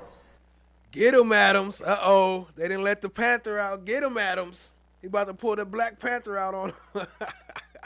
conversations. Let me just preface it by saying, in any of our objections, whatever, you make a ruling. Sometimes we win, sometimes we lose. We move on. That's fine. If after your ruling, I've got a case that I want to bring to your attention, I say, Judge, reconsider your ruling based on this case, and you consider it, that's fine. If you don't want to consider it, that's fine too. But what I found objectionable, and I want the court to address with the state, is what happened at the bench earlier. There was an objection to the video. You made a ruling. We moved on. The state came back up and made representations to you. And they weren't representations based upon some new case law that they had found. There were representations, misrepresentations that were made directly to you, all of us standing there right there at the bench.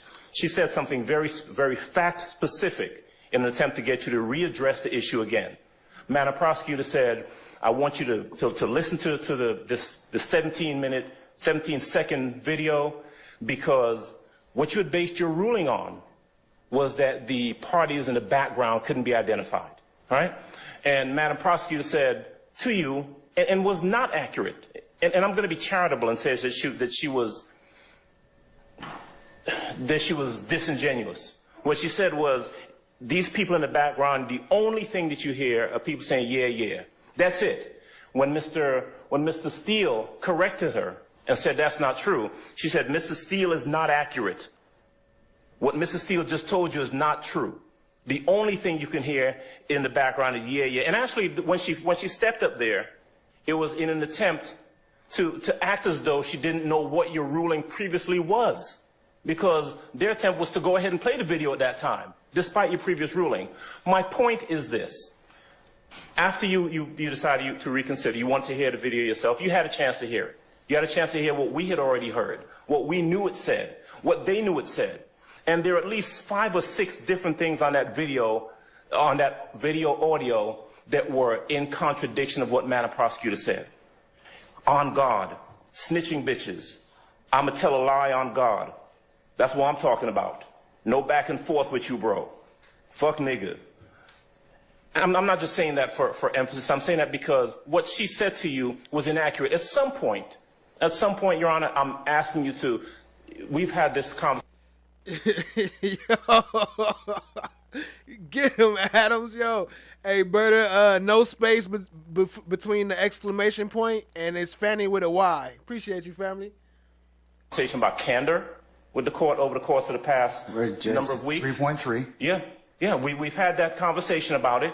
And when we step up to you and we make a representation, it ought to be candid and it ought to be truthful. And what she said, and look, if she wins the motion, ultimately she wins.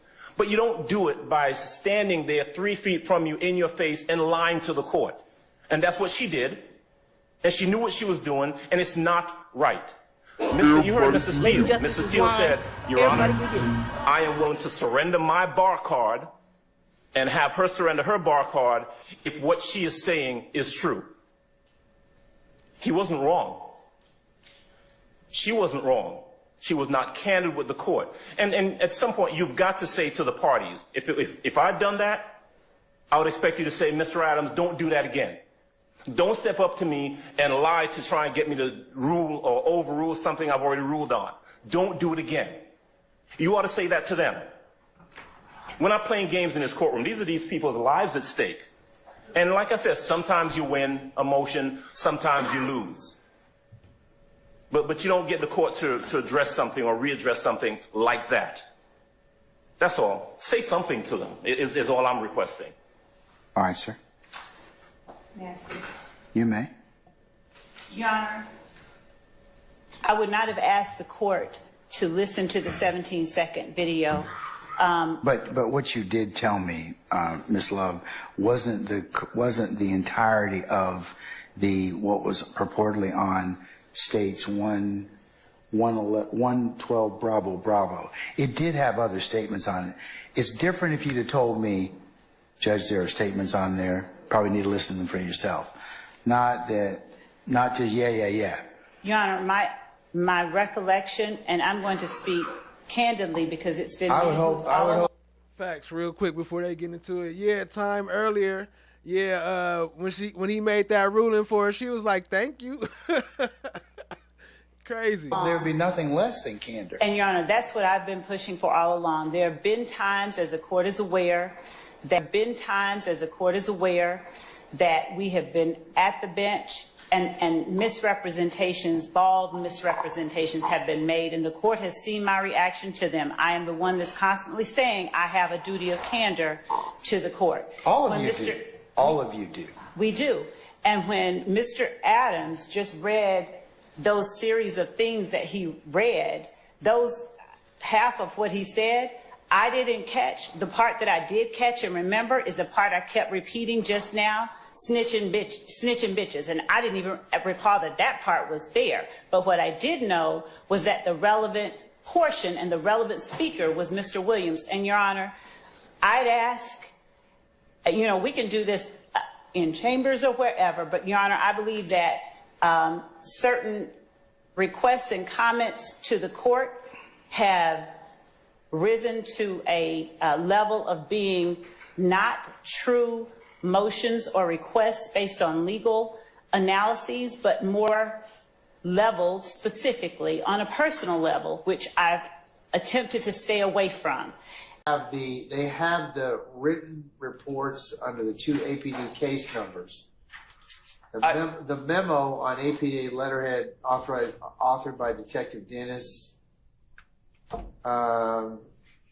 including not limited to the surveillance video from the Vault Studio, those I don't think have been provided. Right, and Your Honor, that's a separate matter. I was just thinking ahead to Investigator Dennis. We're not even there yet. Okay. I'm going back.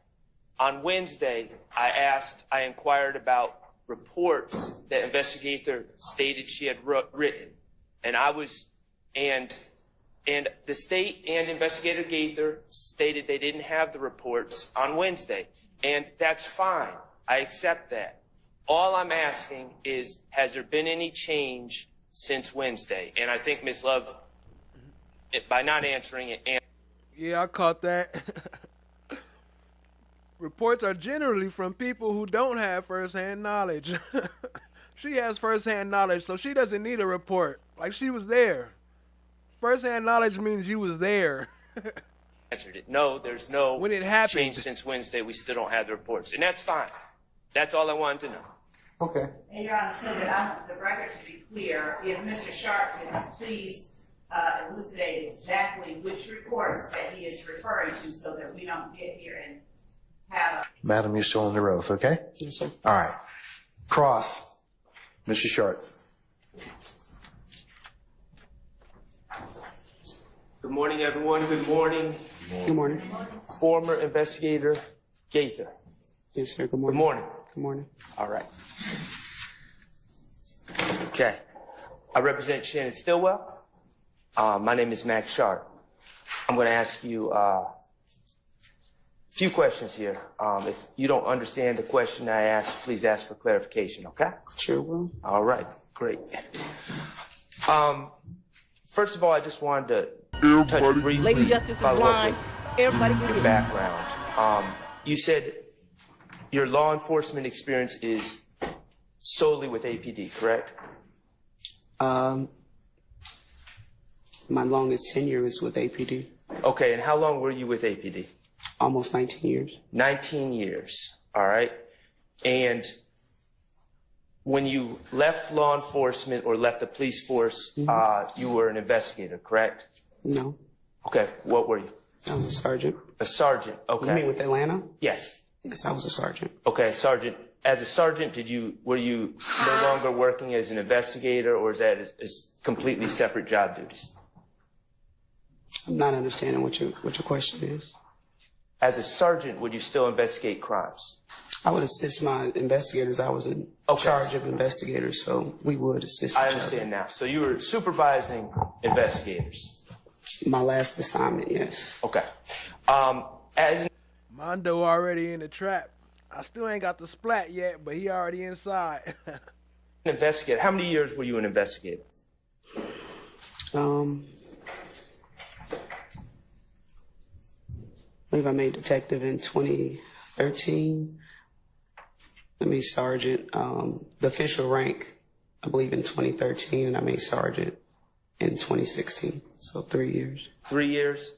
And when I'm saying investigator, you said detective. Is that essentially the same thing? It's the same thing. All right, cool.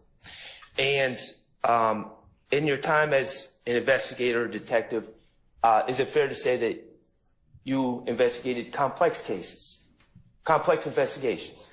Really, just my time within the gang unit. I mean, from the beginning, I was assigned with learning how to investigate cases. So, roughly 2007, when I went to the gang unit, until I was promoted to sergeant in 2016. Okay, so even before you were a detective or an investigator, but you had that label, you were involved in what you would deem complex investigations.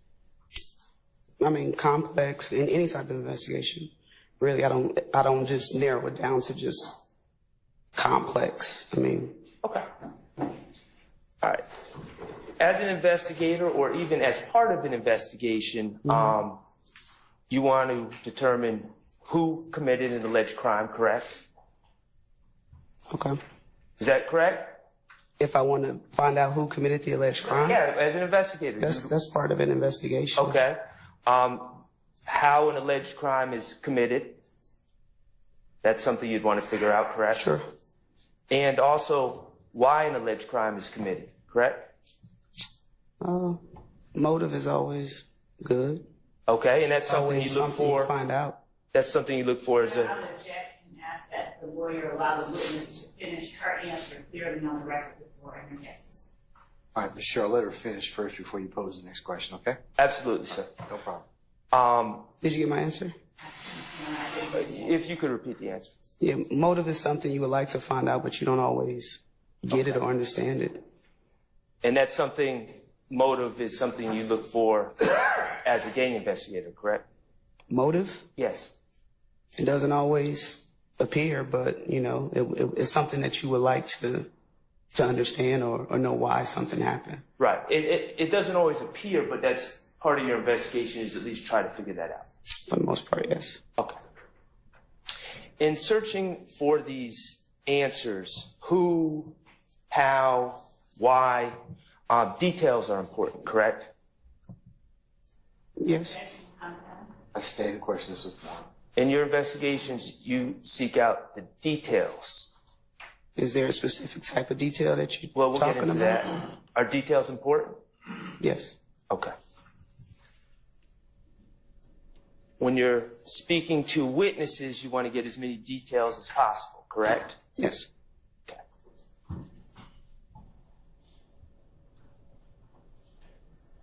When you're speaking to eyewitnesses, okay? Eyewitness, a person who's actually saying they saw something. Mm-hmm. You would want to know, or if they came with you let me rephrase this. If someone comes to you with information in an interview, you would want to know if the person actually saw something or just heard something, whether it was a rumor, right? Are you speaking formal or informal? Because I think Either one. Either one. Formal. Objection, Mr. Davis. I stated the question. Formal interview. If someone gives you information, you would want to know if they saw it with their own two eyes, correct? I mean, that's why you would ask them, but do you really know if they saw it with their own two eyes? Maybe I'm just not understanding what you're asking. Well, you would ask to determine if someone saw something with their own. Aren't you an expert witness? Do you not understand a simple-ass question? Own two eyes, or whether they heard it from someone else. Correct. Okay. And if someone's saying that they saw something with their own two eyes, you'd want to know where the event that they claim they saw occurred, correct? Speculation. I stated objection as to form. You can rephrase it. If someone is an eyewitness or claimed to be an eyewitness, you would want to consider where the alleged crime was committed, correct? Objection taken. Speculation. I'm a overrule the objection. You can answer it, madam. If they were eyewitness, I would assume they were. But then some of this evidence that they showed came off of that terabyte drive that they said was hacked. So how they get some of it off? Look at his face. There at the incident location, which I would already be aware where that occurred. You would assume that? I mean, I sustain that objection. Would you want to know where the witness was when they claimed to have seen the event? Objection. No, I'll allow that. If they are eyewitness, they would be on scene, correct? Well, on scene of the incident. Find that out. Yeah, you asked me what I asked them about where they were and if they're on scene as an eyewitness. Hey, time. Judge Glanville blowing his nose and eating at the bench. That's violating the sacrosanctness of the bench. The sacrosanctness of the chambers. They would be on scene of the incident, correct? Right, but you'd want to know where they were standing to make sure they had a vantage point, correct? Correct, in that aspect, yes, when you say it that way, okay. Thanks. Is this my microphone or is that yours? I'm hearing feedback. Yeah, sure.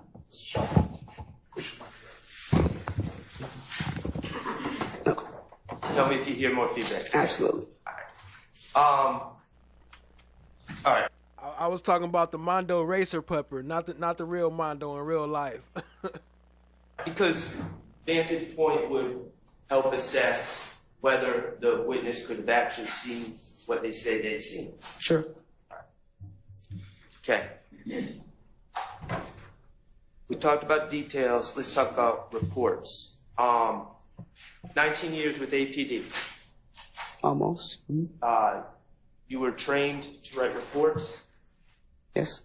Okay, and police, and when I say reports, I'm talking about police reports. Yes, I understand what you're asking. Okay, and there's initial reports and there's supplemental reports, correct? Yes. And investigators, you write many supplemental reports, follow-up additions to your investigation, correct? Or case notes, not necessarily supplemental reports, but we will call them case notes. And are case notes also typed into a system that generates a report, a written report? They can be. Okay.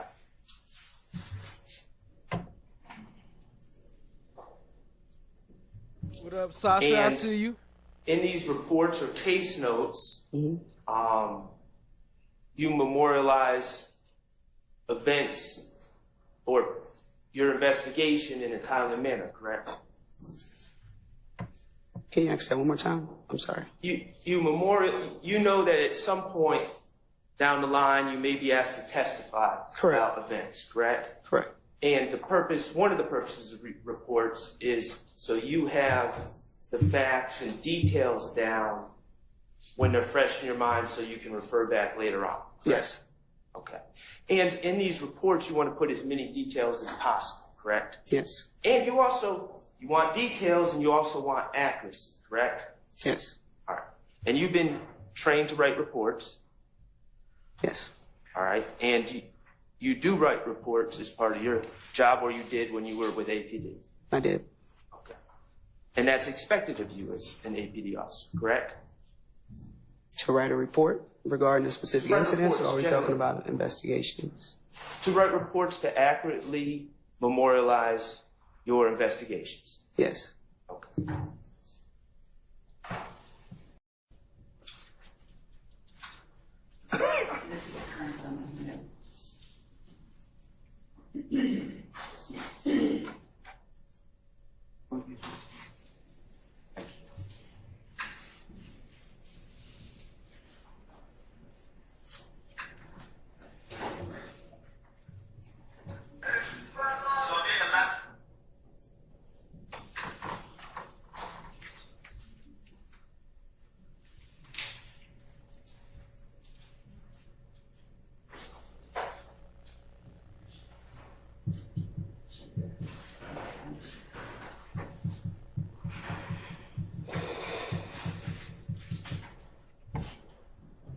Detective, while it's coming up, you're currently employed with the DeKalb County District Attorney's Office?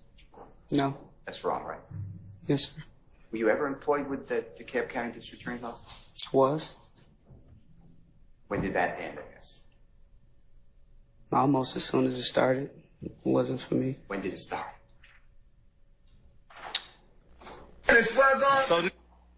I believe it was August 2020, and I quit that in maybe late I October. think Kokomo was doing that on purpose. He was hitting there with the nigga, swear to God on the stand. Are you in law enforcement Shout out in to any Kokomo. capacity? I now? think he was doing that on purpose. All right, I think it's up. There's a line across, I don't know why, but was that line there? You see over what I'll call Mr. Williams' left eye. Was that line there when you originally saw this? No, it looked like this. Okay, the line is gone. Okay. When did you first see this? Roughly around the same time it was posted. It was very early on in our investigations. Okay, and it's posted, I believe it says on State's Exhibit number 112, or that's wrong. Yeah, 112 BB-A, I think it is now. You see January 26, 2015? Yes, sir. All right. And that would be approximately 16 days after the Godfrey killing of Mr. Thomas. Fair to say? Yes, sir. And you see where it says repost? Was that? Yes, sir. What did you do when it's your teammates too, to investigate what is WizApp? Learn about what is WizApp. Why would I need to know what WizApp is? I'm asking. Maybe I'm not understanding your question. Well, maybe it's a bad question. What is repost WizApp? I don't want to speculate the in and out details of it. I've seen it before, but I don't want to give you false information about what it is. I'm not trying to get you to say false information. I know, I'm just letting you know. What did you do, though, or your teammates, to get correct information? What is WizApp? Or, excuse me, repost WizApp, if you know. I'm not understanding what are you asking? Okay. Did you or any of your teammates do anything to look into how somebody uses repost WizApp, that application? No. And then this is posted by not Mr. Williams, correct? This particular post on the screen with the comments, this is Mr. Garlington's page, Demekion Garlington's page. And we know that because I believe kind of towards the top center right, S, and then instead of like a C, what I would say C, it's XAR underscore, then same thing, X replaced the C, so Scarface, but with two X's. Is that fair to say? Yes. And you know that through your investigation to be Demekion Garlington's Instagram account, right? Yes. Okay. Now, you know that there are voices in the background, correct? Besides Mr. Williams? Yes. Yes, sir. I have Mr. Williams up front, and then in the background I have other voices. Yes, sir. And can you tell the ladies and gentlemen jury when this audio was made by Mr. Williams? May we approach? Yes. Where that recording is made? No. Do you know how many people were present when that recording was made? Just listening to it, it sounds at least like 3 people. 3 at the least. 3 at the least, I think you said? Yes. Do you know whether other people are there who are not heard on the audio? You said where they are? No, I'm asking you, do you know whether other people are in the room who are not heard on the audio? Maybe I'm not. Are you saying do I know where they are or whether they are? Let me ask you a different way. Could other people be there in the room where this is made, wherever this is made, who are not audible on the 17 second or 15 second? No, I object. That would be speculation. Now,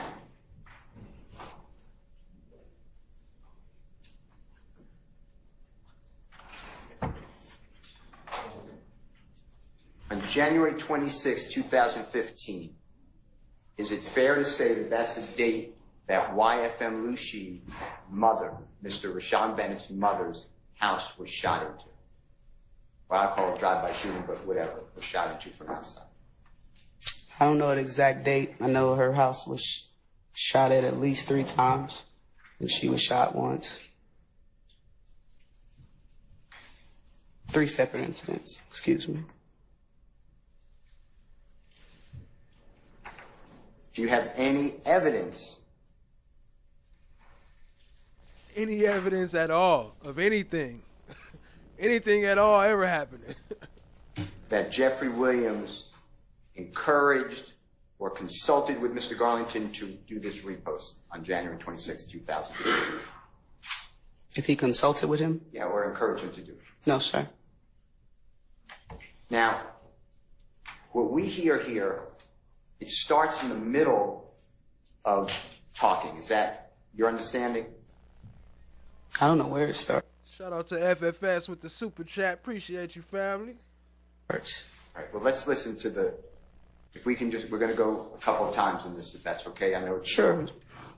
But listen to the very beginning. In fact, I forgot to read it. She hearing feedback. We hearing her mouth breathing. Separate from her, not her lungs, but her mouth. Tell me whether you hear somebody else speaking, not Jeffrey Williams, okay? Okay. Could you, and then we're going to stop in a couple of seconds. So, nigga, a lot of they mama, a lot of they kids, a lot of they brothers and sisters. You hear the beginning? Yes. Could you make out those words? And I object to they Yeah, which words are you talking about? The first speaker is not Mr. Williams. Did you hear that? Yes. And could you make out do you know who that speaker is? The very first speaker. I don't want to speculate. I got a good idea. You know, I'm not trying to get you to violate your oath. Do you know who it is? Let's start there. If I wasn't there, I'm certain I'm not going to say his name. That's fine. All right. Do you hear those words from another person before Mr. Williams starts speaking? Yes. And on that, do you hear that speaker saying, and swear to God, the truth, I'm going to lie on God? Do you hear that? You can play it again. I can barely understand what he's saying. We're going to play it a couple times if you need to, Okay. but I appreciate your time. You just go to the beginning and back and stuff.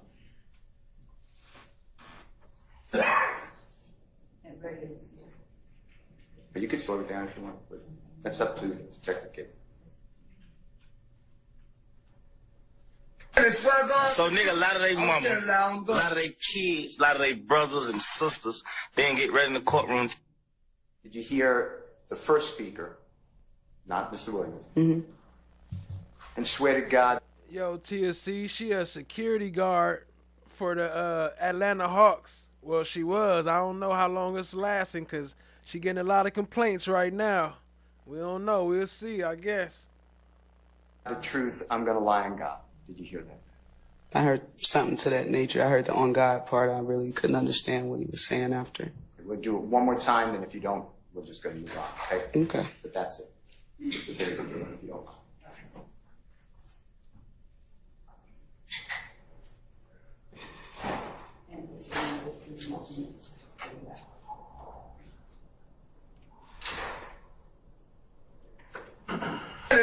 So, nigga, a lot of they mama, a lot of they kids, a lot of they brothers and sisters, they didn't get ready in the courtroom to tell the God honest truth.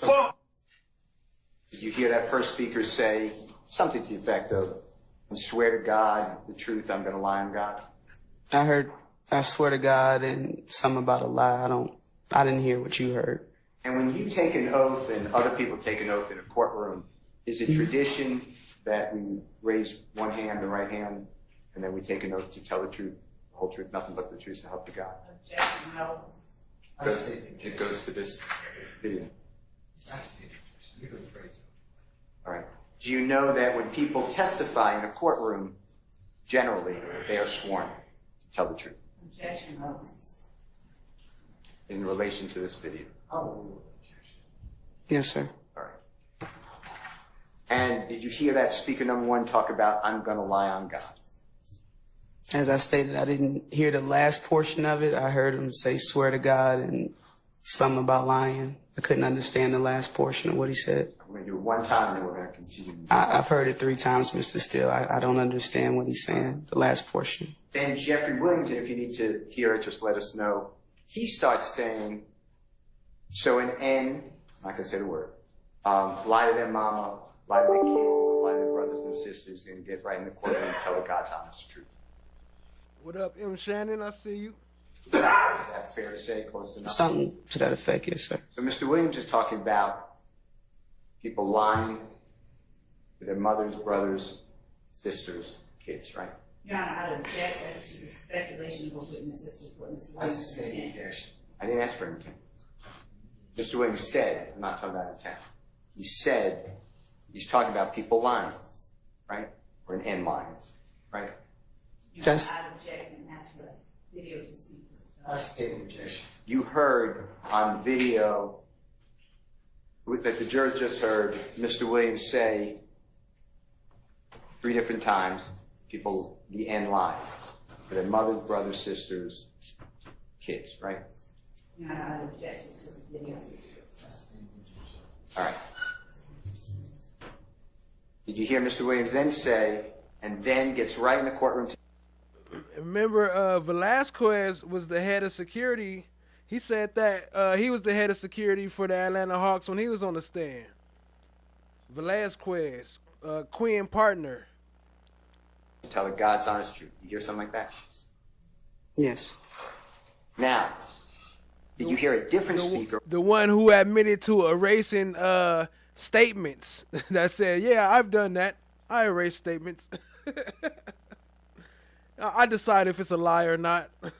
Or the same speaker, but not Mr. Williams. Say, that's what I'm talking about. I don't recall. If you want to play that portion again, I'll let you know if I heard that. You can start from the beginning.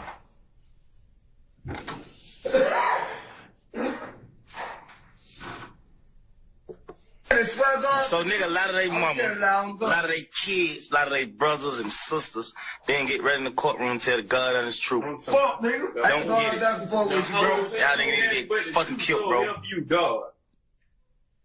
Did you hear that second speaker, not Mr. Williams, say, that's what I'm talking about? Did you hear that? No, I heard the F-N word. I didn't hear what you're saying. Nah, she know what 8 inches is. That just wasn't a complete folder. It was 8 inches when she had it. She go no less than 8. That's 8-inch GAITHER. You heard a different Talk speaker, about the not Mr. paperwork. Williams, say Paperwork. FN. It wasn't Mr. Williams, no. And then you don't know exactly your bro. Did you hear that? I heard talking, but I didn't hear that. And then did you hear another speaker, not Mr. Williams, say, nothing but the truth, so help you God? Did you hear that? I heard God again. I don't think it was all of what you said. You just did it one more time. Sure.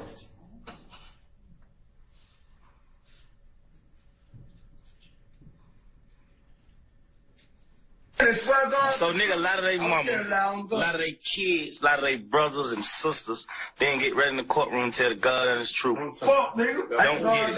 Y'all niggas need to get fucking killed, bro. You dog. You snitching bitches? From me and YSL. Okay. Did you hear that? Nothing but the truth. Yo, FFS, shout out for the super chat. Drop some more slime emojis. Show some love for FFS. Appreciate you, family. Yo, he say she hearing feedback when her mouth breathing. Oh, no, that's the second one. She trying to deep throat the mic.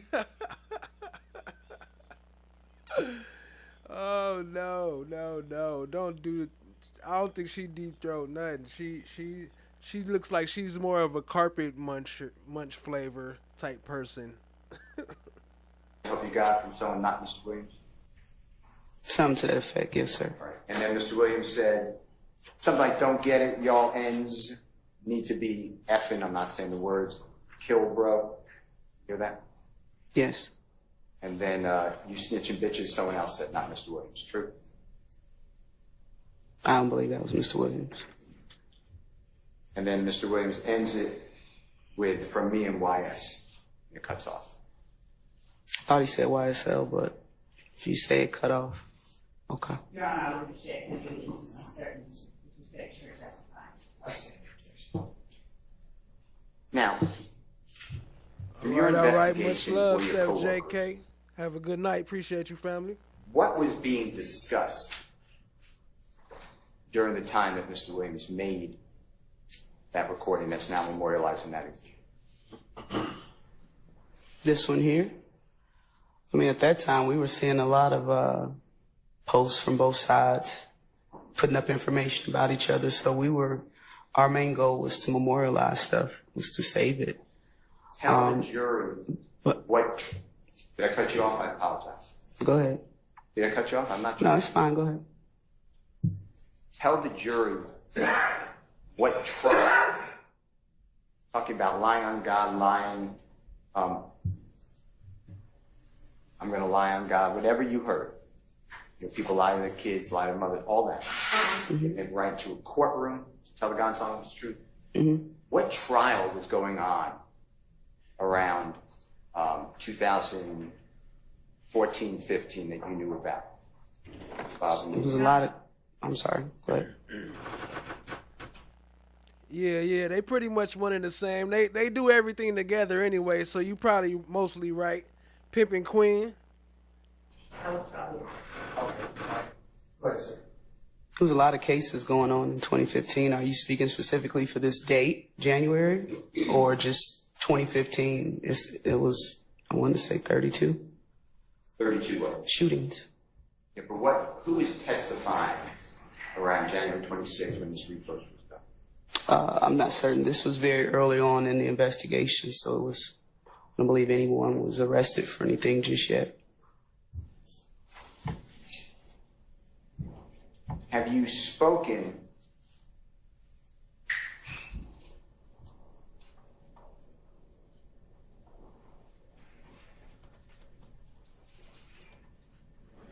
That's what the papers say.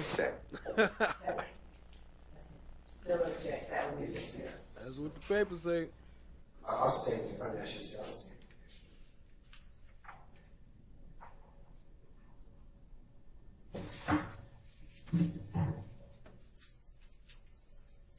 You know that people, I heard you say earlier today, that people at times lie to others, investigators, courtrooms. Is that true? Objection, compound, and they. Do you have experience that people lie to investigators at times? People as in witnesses, victims, or just which one? Both, anybody. Sure. And people in your experience lie under oath? Say again? People in your experience. As in investigators, do they lie under oath?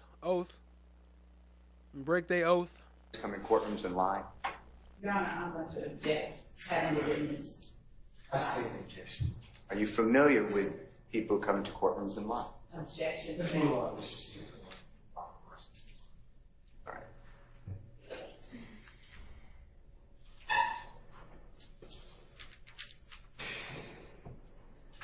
Mr. Murphy.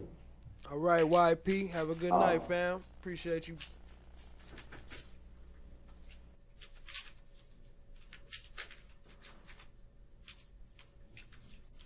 Well, let's start with this one. Trontavious Stevens. Remember the recording? Trontavious Stevens and Mr. Rodney Allison? I'm sure. You talked about? I'm sure. Jail call? Yes. Yes, sir. Not the jail call. What was the date of that jail call? I don't have it right here in front of me. What would refresh your memory? I'm not certain. I don't have it here in front of me. Have a great night, YP.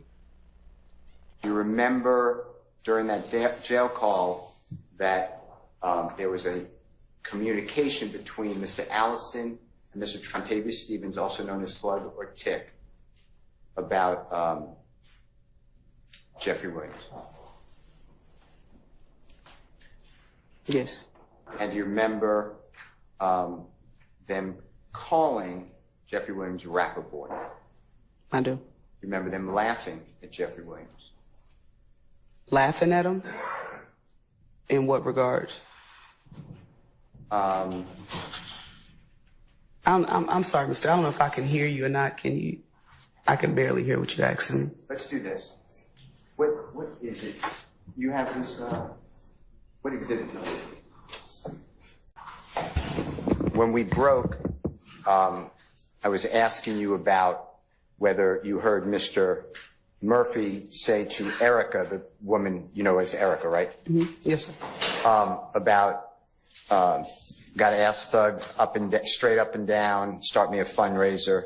I really like to go on his page. Those questions, remember that? Yes. All right. To your knowledge and investigation, was any fundraiser done for Mr. Murphy? Objection. Cause for speculation. I'm not asking to speculate. I'll overrule objection. And not to my knowledge. I'm sorry. And did Mr. Williams give any money for a lawyer for Mr. Murphy? Objection. Foundation faces speculation. Based upon your investigation. Same thing. Faces. I sustain the objection. Don't speculate. Do you personally have any information that Mr. Williams gave? Yo, shout out to Cat. Appreciate everybody coming through from Cat Stream. I see y'all coming, filing in. I appreciate y'all, family. Yo, yo, yo. Any money to Mr. Murphy for a lawyer? No, sir. Bond money? It's raining viewers Now that up I'm in here. aware Let of. me drop Family some slime. Objection. Your Hold Honor. up. Let me drop some slime umbrellas for y'all. It's raining up in this mug. What up, Cat? Appreciate you, family. Said nothing, money. I sustain the objection. Now, do you have any recorded calls that you went through to share with the jury, Mr. Murphy speaking with anybody, where he states something effect of, Thug owes me, I do protection for or security for his family? Now, object as to fail. I'm not I'll sustain the objection. Support. as specific I can be. Do you have any jail calls to share with the jury where Mr. Murphy says on the recorded line that he does security for Jeffrey's family? No, sir. He claimed that with you. Remember speaking, not only you, but the other people? Remember he said that on August 18, 2015? I don't believe. What up? Good day, Casper. Cat. Chat. Appreciate y'all for the raid, family. Let's go. Believe those were his exact words. Okay. Do you have any recordings to share with this jury where Mr. Murphy said something to the effect of, I've done so much for Thug and crime that he owes me. He should be paying for me. Do you have anything like that? Objection, Your Honor, as to compound. I'll sustain the question.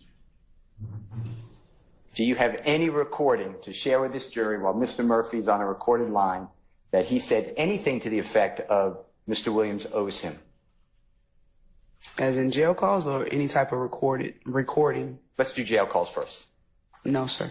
Okay. Now, the recording you're talking about, I assume, is what the jurors already listened to? From the interview? Yes. Yes, sir. Now,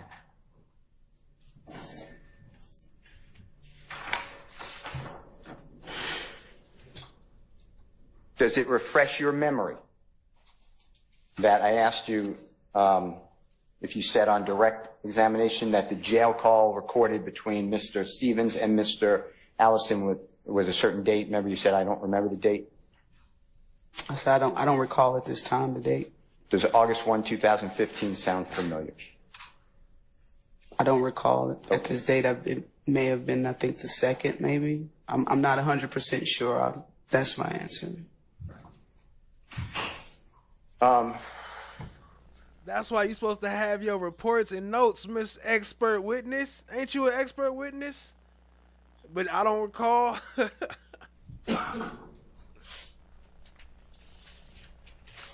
Do you have any social media postings from any source of Mr. Williams and Mr. Murphy after the end of year 2013? After what year, sir? The end of 2013. I'm not certain of certain dates. I don't have it here in front of me. What up, Shauna? Nice to meet you too, fam. Law nerd. Nice to meet you. Welcome. Appreciate y'all being here. Hit the like, hit the subscribe. Do you tap have in, any evidence share with a friend that Jeffrey Williams ever spoke with Mr. Murphy after the end of the year 2013? As in a phone call or a face-to-face conversation? What do you mean? Anything. Do you have anything you could show the jury? To show the jury at this moment, no. Now, I want to ask you something, and I think it was just your words were being used, and I'm not saying this was the intent. Do you have any evidence that Mr. Murphy was inside of Jeffrey Williams' home on the date of Mr. Murphy's arrest? Remember July 15, 2015? I remember the day.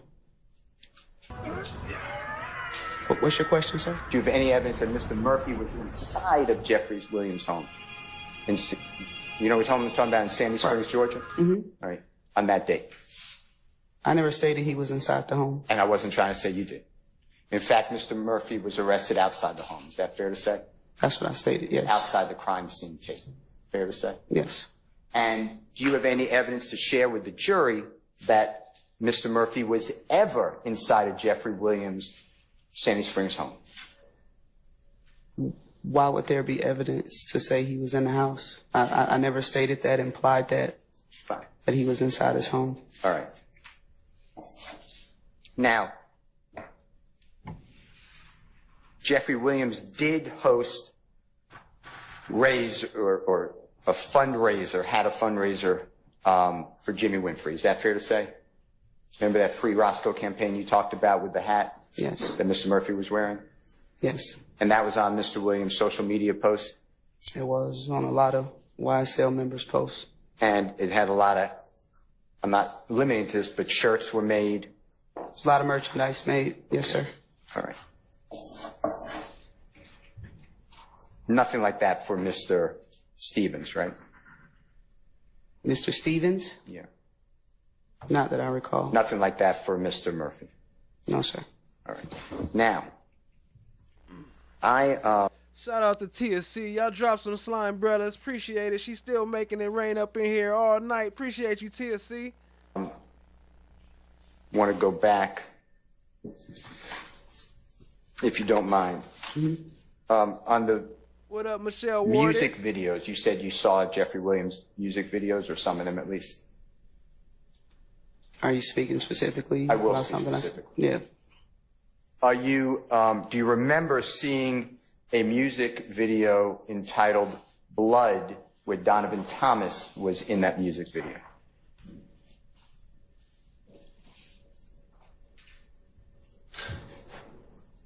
I don't recall the title.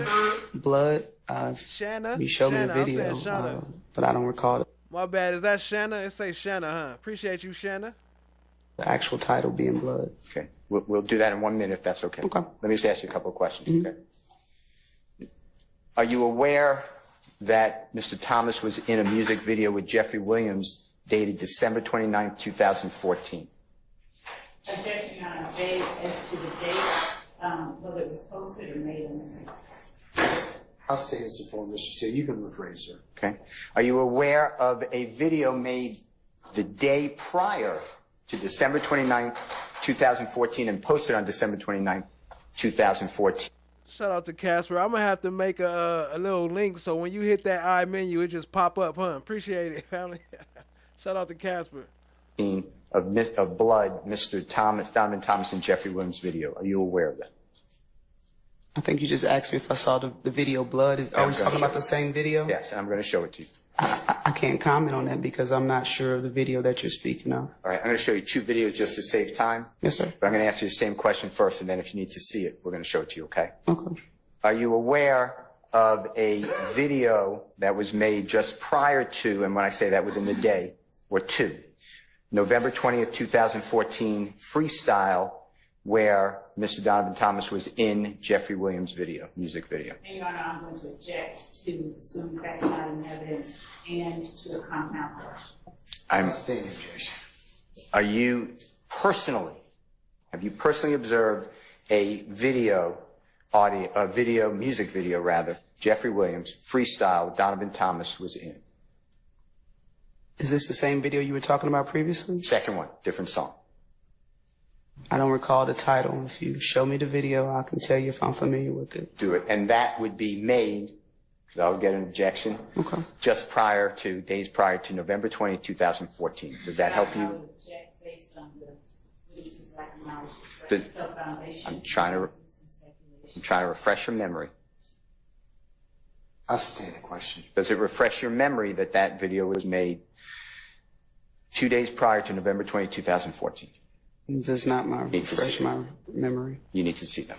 What up, Fair to Sylvia say. S? I see you, family. Still refreshing the witness's memory with something other than evidence. Yeah, you got to, well, you can use anything, Mr. Steele, but it needs to be shown. So. Okay. Your Honor, may Mr. Kokomo approach? Yeah, but you got to mark it for the purpose of the record. So. I'm about to. Okay? All right. 221A is blood. 221B is freestyle.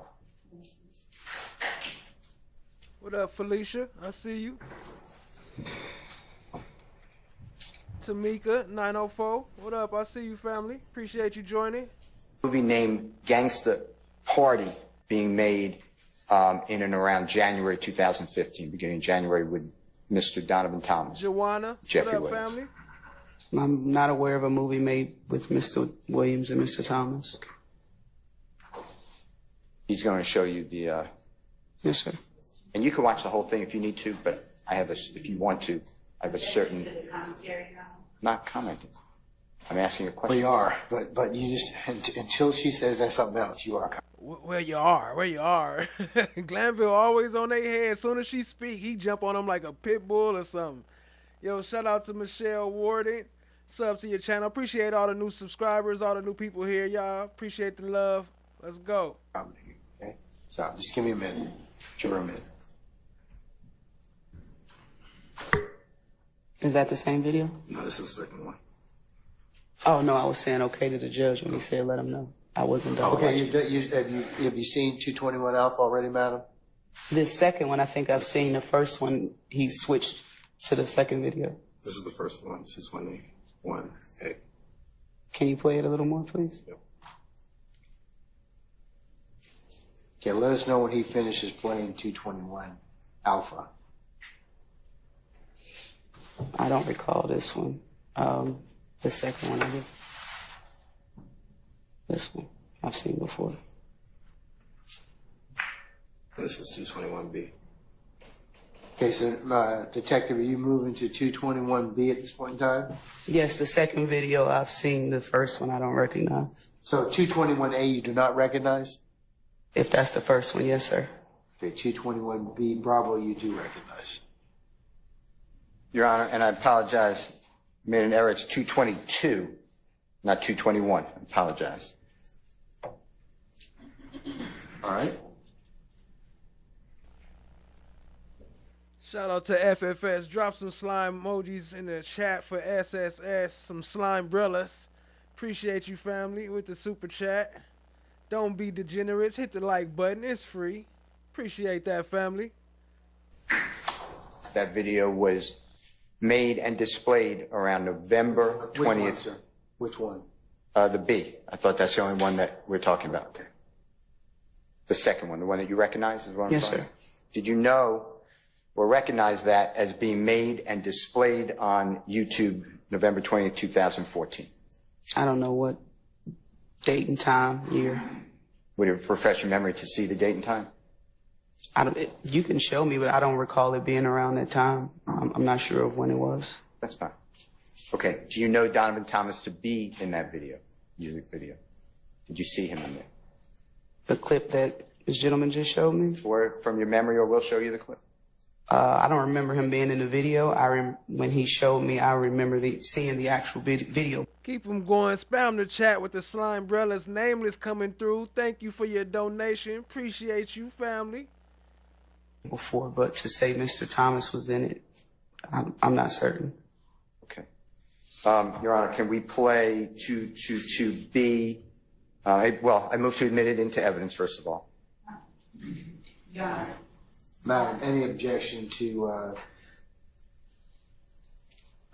Defendant Williams 222 Bravo? All right. To Defendant Williams 222 Alpha. Yes, Your Honor. Basis. Foundation, basis she does not recognize. I agree, she did not recognize I'll it. sustain the objection, sir. Okay. At this point.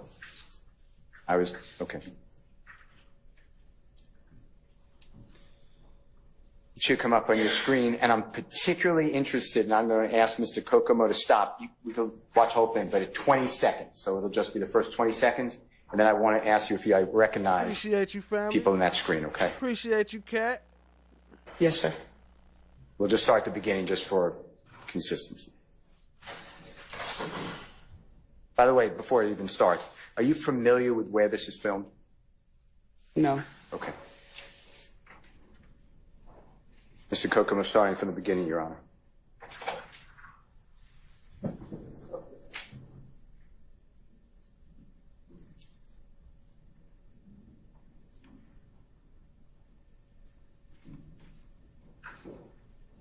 Right there. See that gentleman in the white? Yes, sir. Can you tell the ladies and gentlemen jury who that is? It appears to be Donovan Thomas. Okay. Now, there's audio to this too. Do you want to hear the audio or? And this was released at the end of 2024, at the end of 2014. So you know they wasn't beefing around that time. That was a whole separate thing that they trying to make it out to be. You need to hear the audio?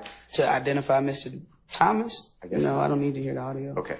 Now, how does it fit into? Thank you, Mr. Kokomo. Your Honor, it stopped at approximately 20 seconds. Yes, sir. How does it fit into this gang war? I'm the gatekeeper. That began at least by October 2014, as you describe it, and Mr. Williams' music video, November 20th, 2014, which is now in 222B with Mr. Thomas in it.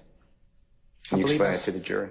I believe I stated my starting point in looking back for retaliatory shootings was October. I believe you said this started in October. The gang war started in October. As I already clarified, that was my starting point, which was October. Did you not tell us? Yo, drop some Slime Brellas for Cat Not Williams, showing major love. Appreciate you, family. Dropping the 5 gifted. If y'all got some gifted memberships, please say thank you to Cat Not Williams. Appreciate the love, family. Drop some Slime Brellas. Spam the chat with the Slime Brellas. Spam the chat with the Slime Brellas. Jury that at least by October 2024 there was this back and forth gang war going on? I don't believe I said that. I stated that was my starting point to look back at cases, calls for service, shooting calls. October was my start date. All right. Now, I just want to make sure that I understand something. Yes, sir. I heard it with when you were speaking with Mr. Sharp. I'll sustain the objection. When you were speaking with Mr. Sharp about DS-13, do you remember that? About what? DS-13, he asked you about an email exchange. You and I emailed. The email, I don't know what. Say, I need to refer to it. Now, I requested, and you agreed that we could communicate about this case. Fair to say? Yes. And that's typical between lawyers and witnesses or investigators. Fair? I'm not a lawyer, and I've never communicated or had a Zoom call with any defense lawyer. Keep the Slime Brellas going. Keep them spamming, family, for FFS, for fuck's sake. Drop some more slime brothers. Appreciate the super chat. FOG, say it with your chest. Glanville jumps on the defense like a bitch in heat. Like a bitch in heat. Appreciate the super chat, family. Y'all show some love for FFS and Cat Knot Williams. Appreciate the love. Drop some slime brothers up in there. Appreciate it. About a case that I was working. Okay, nothing wrong with that, right? Nothing wrong with what? Me speaking with you about your involvement in the case. No, there's nothing wrong with that. And you were kind enough to agree, right? I did. And we memorialized that we were doing it in writing. Yes, sir. It wasn't rude of her. That's how we were both No, busy. it wasn't rude at all. And then there was a misunderstanding, according to what you wrote, about when we were supposed to originally speak. It was supposed to be early in the morning. You thought, and I thought it was at 2 o'clock. You remember that? No, it definitely wasn't a misunderstanding. I stated clear in this email the time that I was available. So it wasn't a misunderstanding on my behalf. And read what you wrote to me, if you don't mind. Is there a certain portion? Wherever you said, hey, I was available in the morning, I spoke with Seth Brown, something like that. Your Honor, I was checked. This has been admitted as evidence. I'll move for the admission of I can make it Mr. Williams, but otherwise it's DS-13. Any objection to DS-13? No. All right, DS-13 is admitted. Your Honor, maybe we show DS-13, then on a screen it'll be easier. You can use it on the screen or right in front of you. Okay. Which portion do you want me to look at? And Your Honor, may we approach this for 1 second? Yes, you may. We'll just go from the bottom. Okay.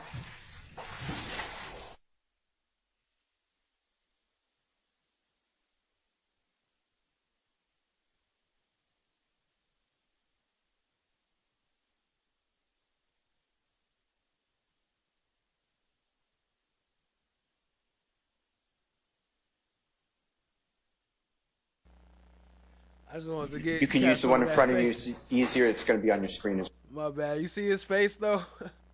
well, okay? Yes, sir. And the one on your screen, I just took out for privacy your email address and other personal information, telephone numbers, but it should be the exact identical content, okay?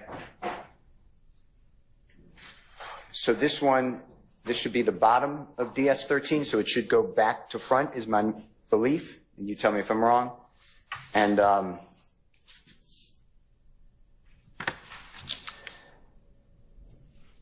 that the very bottom, sir? Okay, so this is December 13th of 2000. If you could scroll up, Mr. Kokomo. Shout out to Cat Knot Williams. Love the slime umbrellas. Yeah. I'll be making it rain up in here. Appreciate y'all, family. So I had to make the slime umbrellas. 2023, 12:42 afternoon. Do you see that? Page 5? Should be the last page, yes, going up. No, I have 6. Yeah, I believe. Okay. And you see my coworker wrote to you, good afternoon, Detective Gaither. I hope that all is well always. Please advise whether you have any availability to meet with Attorney Brian Steele via Zoom between now and 2 p.m. If yes, I will send you a Zoom link instanter. We look forward to hearing from you. Happy holidays, sincerely, and that's my coworker. Fair to say? That a reset? Yeah. Yes, sir. And then if Mr. Kokomo can scroll up and you can follow along also with DS-13. And then you responded at... Hey, we appreciate those too, Loa. All love. Appreciate it, family. Same date, December 18, 2023 at 2 o'clock in the afternoon. Do you see that? Yes. And you wrote, good afternoon. As I stated to Seth Brown, he's the gentleman who's seated right here, pointed to, correct, with the prosecution. Okay. From the DA's office, I would be available early morning today. Unfortunately, as of right now, I am not available to speak with you. I will be leaving town tomorrow for work until Saturday. If it is completely necessary to speak with me, we can try to set something up again another time. Fair to say? That's what it reads, yes, sir. Okay, and then if you go up to the response. With her lying ass. And I wrote to you about 8 minutes later on December 18, 2023, Detective. And if you a head detective, like she a sergeant, right? A sergeant. If you the lead detective, why would you be so against talking to the defense attorney? She said, I never talk to defense attorneys. Why?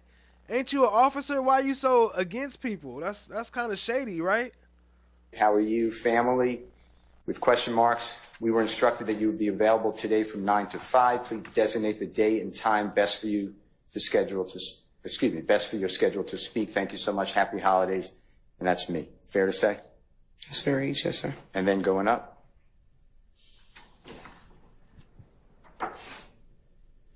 You responded later that day at 5:29 in the afternoon, same date. And you wrote, I'm not sure who instructed you on those times, but I made it clear I was only available early morning. How does 12:28, 9 o'clock A, I would take it as AM, but work for you? Fair to say? Sure, yes, sir. Okay. So you said about 10 days later.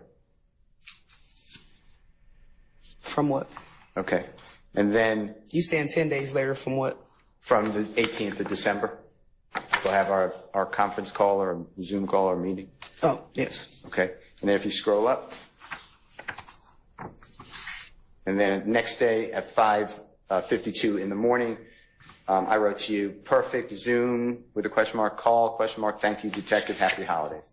Fair? Okay. Responding to your December 29th date, right? Yes.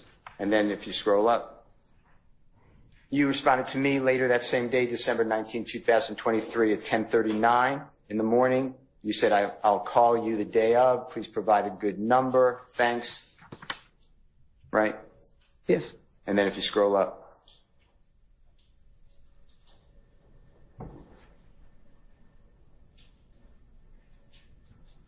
I responded on December 19th, 2023, 1:43 p.m. The office number below, okay. And then the office number was there. I redacted it because I redacted all email addresses and phone numbers and addresses. Fair? Okay. You have it on yours. Yes. Okay. And then if you scroll up, you wrote okay at 2:08 p.m., December 19th. Okay. And then if you scroll up, Mr. Kokomo, then on December 28th, 2023. Yo, shout out to Chloe Albert's Revenge. So this is what the trial was like before Glanville got on bath salts and Love inherited all her great-grandmother's Easter suits. Appreciate the Super Chat, family. Drop some slide umbrellas to show some love for Chloe Albert's Revenge. Appreciate you, family. It's the day before we were supposed to meet at 4:10 in the morning. You wrote, good morning, Mr. Steele. I decided not to answer any questions at this time. Hopefully you are able to find answers to any questions you may have in my corresponding police reports. Fair to say? Yes, sir. That's what it reads. True? That's what it reads. Yes, sir. Okay. And then that might be, if you scroll up, that should be the whole exhibit. Okay. So,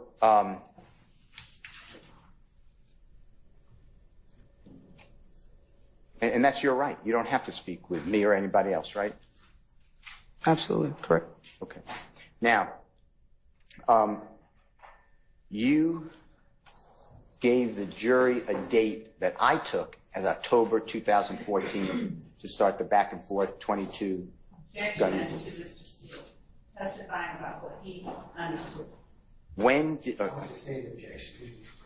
tell the jury, if it wasn't October 2014, now, when did the gang war that you described start? So we're no longer talking about this email? That was it. That's it? Oh, okay. Could you read your question, please? I got a little confused. I'm sorry.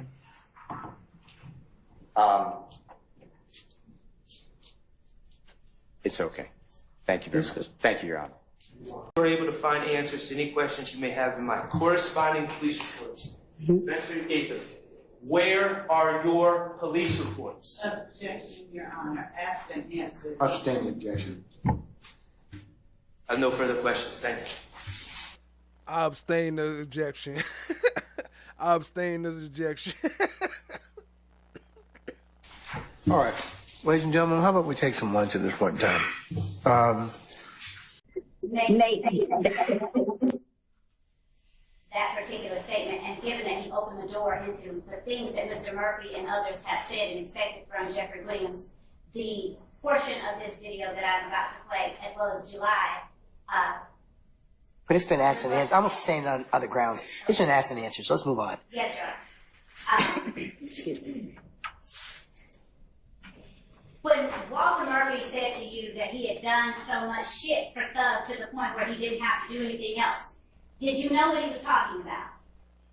Yo, show some more love for FFS. Still making it rain up in here. Drop some slime emojis. He says, it's actually only a lie if you get caught lying.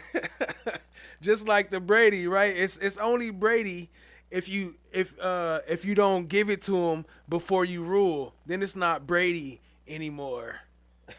Before the judge rules, then it's not Brady anymore.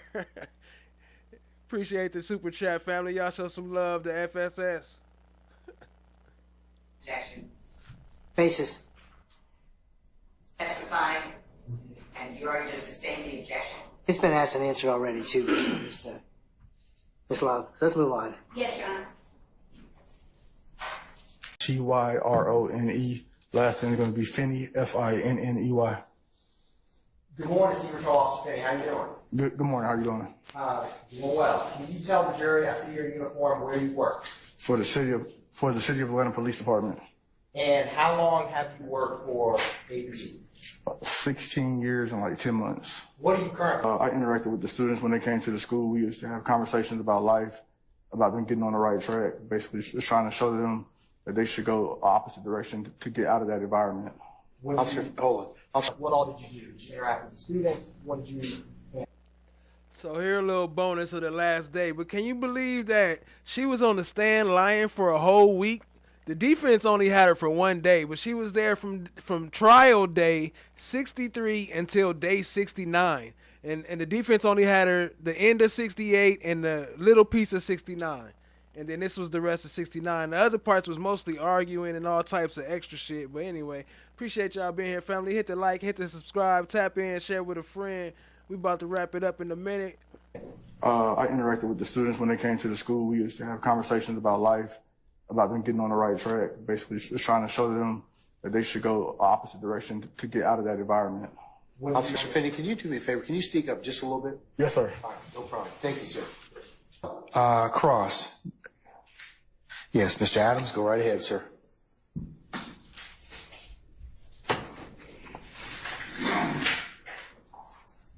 Officer Finney, good afternoon, sir. Good afternoon. All right, you can hear me okay, I presume, right? Yes. All right. So I'm going to ask you to do the same thing that the court asked you earlier. Your voice tends to trail off a little bit, so make sure you keep your voice up and speak into the microphone so we can all, especially the court reporter, hear what you're saying. Good? Gotcha. All right. Where to start? You are a police officer with the Atlanta Police Department, right? Correct. You have been with APD for exactly how long? Remind me. 16 years and like 10 months. 16 years, 10 months? Correct. Okay. And you were employed in that capacity back in 2015. Correct. I heard you mention that you worked in the Cleveland Avenue area at some point. No. No? I worked at an alternative school on Forest Hills Drive. Okay. All right. What zone is that? Zone 3. Zone 3. Okay. And you were what they call an SRO, a school resource officer. Correct.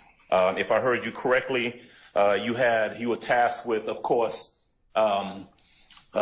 providing law enforcement services to the school, right? Correct. You had an opportunity to interact with the kids at that school, right? Correct. A lot of the kids you had the opportunity to talk to just about any difficulties they had at school and any law enforcement concerns there in the area. True? Correct. You would talk to them about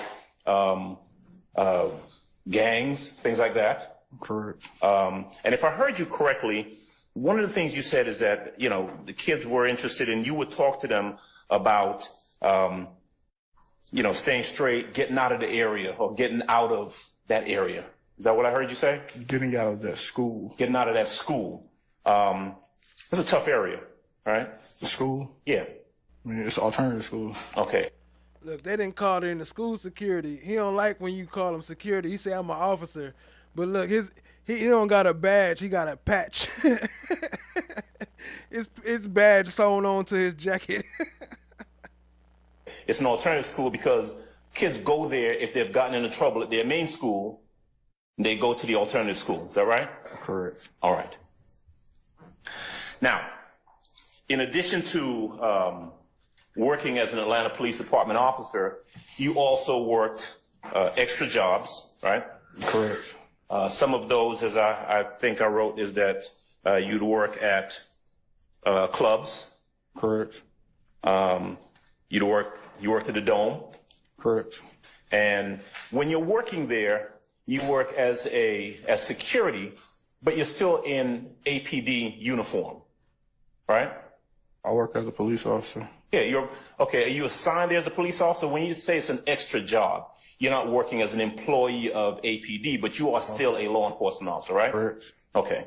And so you would have the same responsibilities as if you were working for APD, right? Correct. I mean, you still have to observe, keep people safe, that sort of thing, right? Correct. And sometimes those two things overlap in that if you were to make an arrest, for example, at one of your extra jobs, that would be something that you end up investigating or maybe even testifying as in your capacity as an Atlanta Police Department officer, right? Correct. Okay. So the Compound. Compound is a club that you were working at and you were working as security, right? As a police officer, yes. Right. Okay. Let me not make sure it's not confused. You're a police officer, but you were working there in an overtime or extra job capacity. Is that fair? Yes. Okay. Still a police officer, right? Correct. All right. Still charged with enforcing the law, right? Correct. Still utilizing some of your training that you've received as a police officer. Correct. Right. Observing. Correct. Right. Identifying potential dangers or threats and that sort of thing, right? Mm-hmm. Yes? Yes. Identifying suspicious behavior, right? Correct. And acting on it. Correct. All right. And so in this case, the Compound on April the 26th of 2015, was that the first time that you worked at the Compound or you worked there before? I worked there before. Okay, so you're familiar with it. Correct. You're familiar with kind of the traffic and the crowds and that sort of thing, right? Correct. Okay. So, and by the way, you know that I represent Jeffrey Williams, right? Okay. Do you know Jeffrey Williams? No. Okay.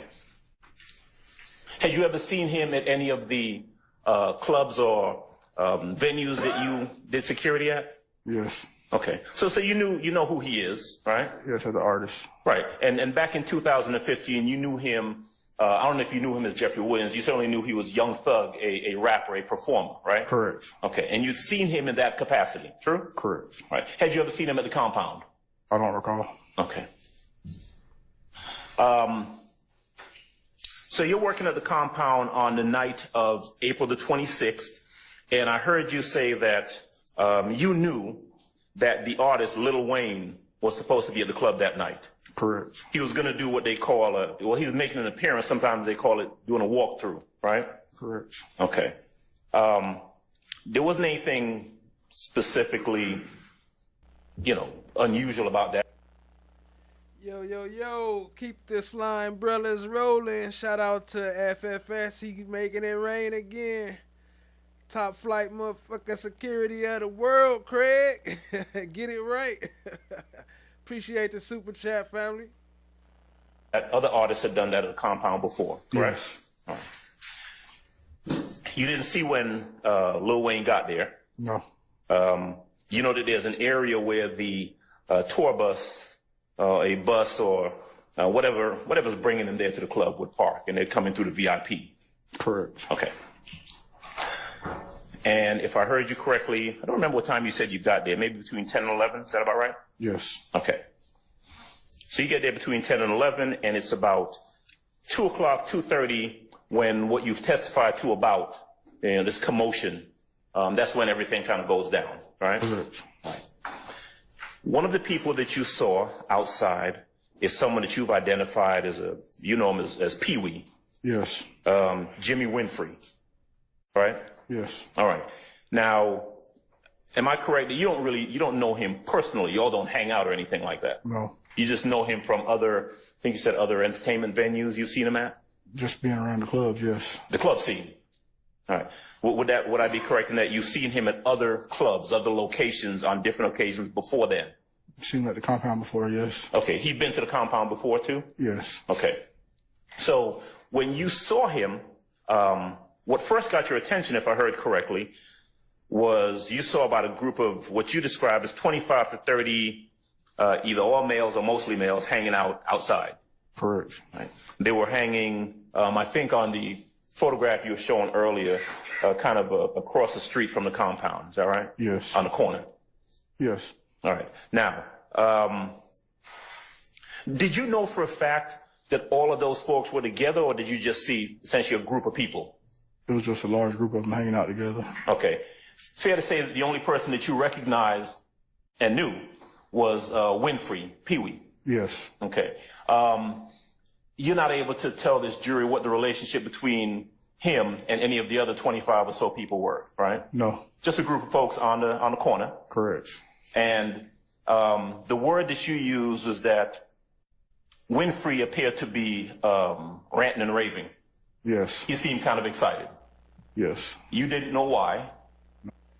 So y'all know this about the Lil Wayne tour bus shooting. He was one of the cops that was there. He say that he saw the chopper in the car, but he was there, you know, being security that night, club security. Appreciate y'all being here, family. Yo, appreciate Chloe's Albert's Revenge with another super chat, making it rain. Let me drop some more slime brothers. She says, why is he using a permanent side eye? Turn your body, Officer Stiff Neck. Facts. He do look stuck. I'm sorry. You don't know what he was doing there at the club that night.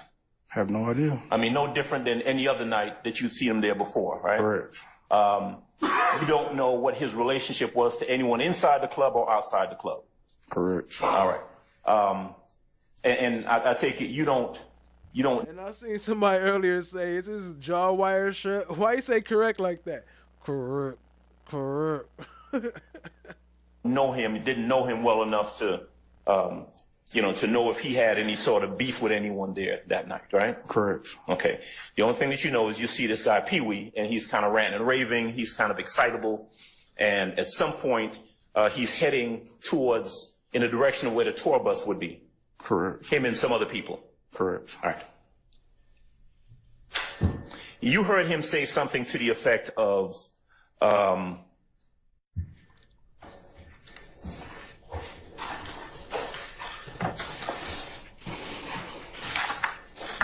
this my city, keep fucking around, I'll spray the bus. Correct. Now, there's a small difference, but I want to make sure we're accurate here. Because earlier when you were testifying for the state, right, you were asked a question about whether he said, keep fucking around and we'll spray the tour bus. Remember testifying to that earlier? I don't recall. Okay. Would I be correct, though, that what you told your superiors and other folks when you wrote a report is that Winfrey said something to the effect of, this my city, keep fucking around and I'll spray the bus. Correct. All right. He was talking about himself. All right. Correct, I guess. Right. I mean, if you say I as opposed to we. Yeah. Okay. You didn't know why he was saying that. I have no idea. You don't know what his beef was or who he had any sort of beef with. No, sir. Okay. He wasn't interacting with anyone on the tour bus or at the tour bus at that time when he said that, was he? No, he was away from the tour bus. He was away from the tour bus. Okay. Was he saying it to anybody in particular? It was an out loud statement. Just kind of. It was a yell statement. Correct. Okay. And although there were other people around him, they didn't seem to be, I don't want to say acquiesce. I mean, they weren't egging him on or anything like that. He was just out there talking. I don't know what anybody else was doing out there. All Nobody throwing up any signs or anything like that? I have no idea what anybody else was doing out there. Well, you didn't see Correct. anyone doing anything No, like sir. that? Okay. All right. He was looking in the direction of 10th and Brady. Is that what you said? Yes, sir. Okay. He takes off running somewhere, right? Up 11th Street. Lady Up 11th Justice Street. is blind. And then about 2 to Everybody 5 moves. minutes later, you see him come driving back down the street in a white vehicle. Yes, sir. And as he passes or comes, did he stop at the stop sign? Yes. All right. Stops at the stop sign, and you see inside of the car, and you see an assault rifle, an assault gun of some sort that's in the front of the vehicle, right? Correct. Like on the passenger side seat? Yes. Okay. The stock or the back portion of it standing up? Yes. Okay. He's in the car by himself? Yes. Okay. Nobody else appears to be following him? I'm not aware. Okay. He's in the car. You head towards the car, and then he takes off. Correct. Okay. Doesn't say anything that you hear. No. Okay. You don't know where he's going. I have no idea. Don't know what he was doing. Don't know why he was doing whatever the heck it was he was doing. All right. Correct. All right. And why you keep peeking over at the prosecution table every time he answered? Like, did I mess up? Is that cool? That's what you want me to say? You still gonna let me? Never mind.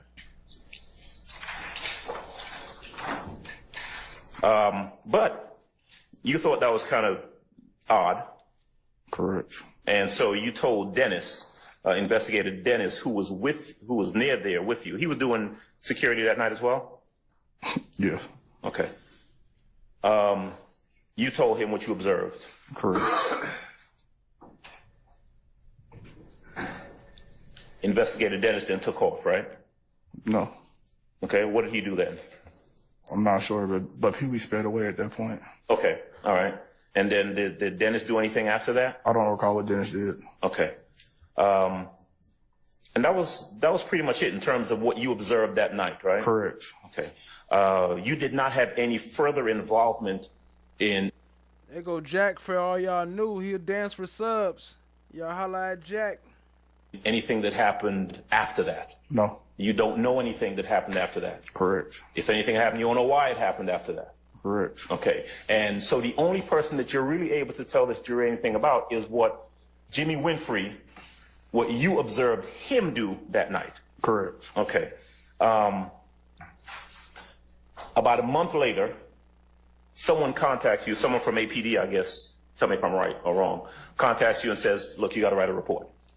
Correct. And you did. Yes. And everything you put in that report was everything that you just testified to this jury. Correct. All right. You never saw Dwayne Carter, Lil Wayne, that night? No.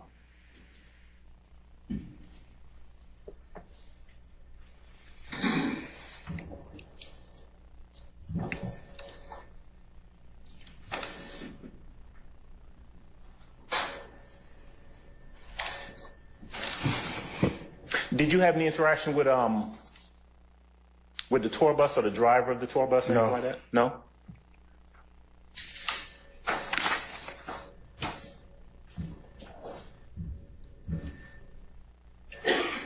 All right. And when you said earlier that this guy Pee-wee, Jimmy Winfrey, seemed like he was leading the group, I presume what you're saying is that he was in front of the group. He was like the main one. Correct. Okay. You didn't see him telling anybody else to do anything, did you? No. Okay. And that's it, right? That's pretty much what you saw that night. Correct. Okay. One moment, please. Yes, sir. Hello. Hello. Good afternoon. How you doing? I'm well. How are you, sir? Good. All right. Nice to meet you. My name is Max Shard. I represent Shannon Stillwell. You testified that you've been an officer. What they say, never trust a fart over 30. You gotta hold it in tight. You gotta grunt. I believe you said 16 years and 10 months. Is that Correct. Okay. And at APD, they teach you how to write police reports, correct? Correct. and you are expected as an officer to document your work as a police officer, correct? Correct. When you write police reports, you want to make sure you're accurate in your police reports, correct? Correct. And make sure you provide details in your police report, correct? Okay. And writing police reports allows you to memorialize facts and observations while they're fresh in your mind, correct? Correct. For instance, today we are asking you, we, the lawyers, are asking you about something that happened 9 years ago, right? Yes. Okay, and things were fresher in your mind when you wrote your report in this case, correct? Yes. And I'm going to use an example. Do you have a copy of your report? Not in front of me. Your Honor, may I approach the witness? Just mark it and show them what. Okay. Mark it as your exhibit. See. This will be DS 14. Show it to the state. I'm not doing anything. Okay. Is this the report you wrote? Correct. Okay. Now, I'm going to use an example. Today on direct, when the state asked you questions about what happened, you were not referring to your report. You were not reading your report when you answered the questions, were you? Correct. Okay. And you erroneously said that Jimmy Winfrey said, "This is my city, keep fucking around, we'll spray the bus." That's what you testified to, correct? Objection, Your Honor. I'll defer to Ms. Weaver. I don't remember that characterization of me. The mischaracterization of evidence states objection. It's not. I'll sustain the objection. The jury will just be instructed to remember what they heard. But upon reviewing your report, you have your report in front of you, you can tell the jury that, in fact, he said, "This is my city, keep fucking around, I'll spray the bus." Correct? Correct. And that's actually what was said, correct? Correct. Okay. So you were able... So real quick, I know most of y'all in here right now coming over from Cat's Chat. For those who don't know who Cat is, I just dropped her link. So y'all go and sub up to Cat. We appreciate all the love and everybody that came over here. Appreciate it all, family. Let's go. Because you wrote a report, you were able to make sure your testimony in court was accurate and correct. Right? Correct. All right. Now, I just want to ask about Mr. Jimmy Winfrey. You recognized him? Yes. Okay. And Mr. Adams clarified about whether he was not telling anyone to do anything, correct? In that group. Yes, I cannot say that. Okay. Did he appear intoxicated to you? I don't recall. Okay. Fair. And you indicated that he was making gestures, Jimmy Winfrey was making gestures, correct? Correct. But you did not observe other people making gestures? I don't recall. Okay. And when you saw Jimmy Winfrey in that white Camaro Z28 a few minutes later, he was riding by himself, correct? Correct. And you observed a gun in the car with him, correct? Correct. Okay. And you did not notice any other cars that appeared to be riding in tandem with him, did you? Correct. And you didn't know anything like that in your report, did you? Okay. I have nothing further. Thank you. Thank you, sir. Anyone else?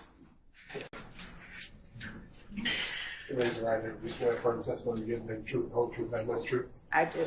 Have a seat.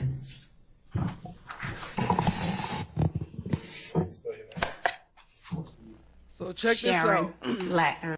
This is how the day ended that day. The day 69. SHARONLATNERS. Good afternoon, Ms. Latin. Good afternoon, sir.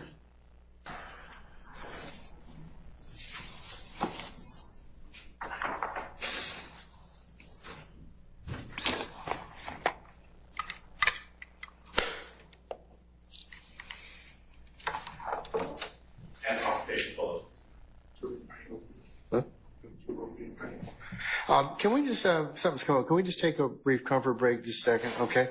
We'll be in recess.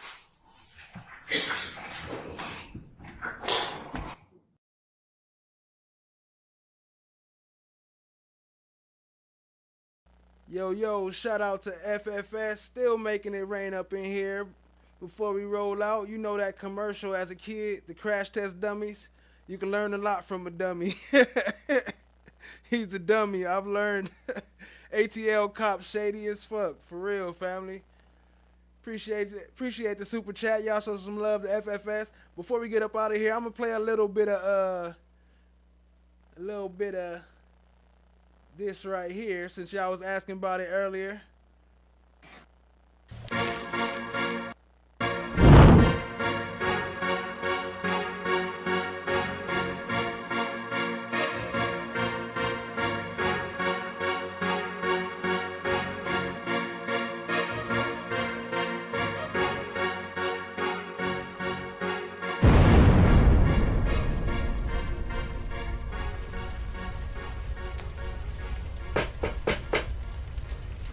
Hey, excuse me, Hilton.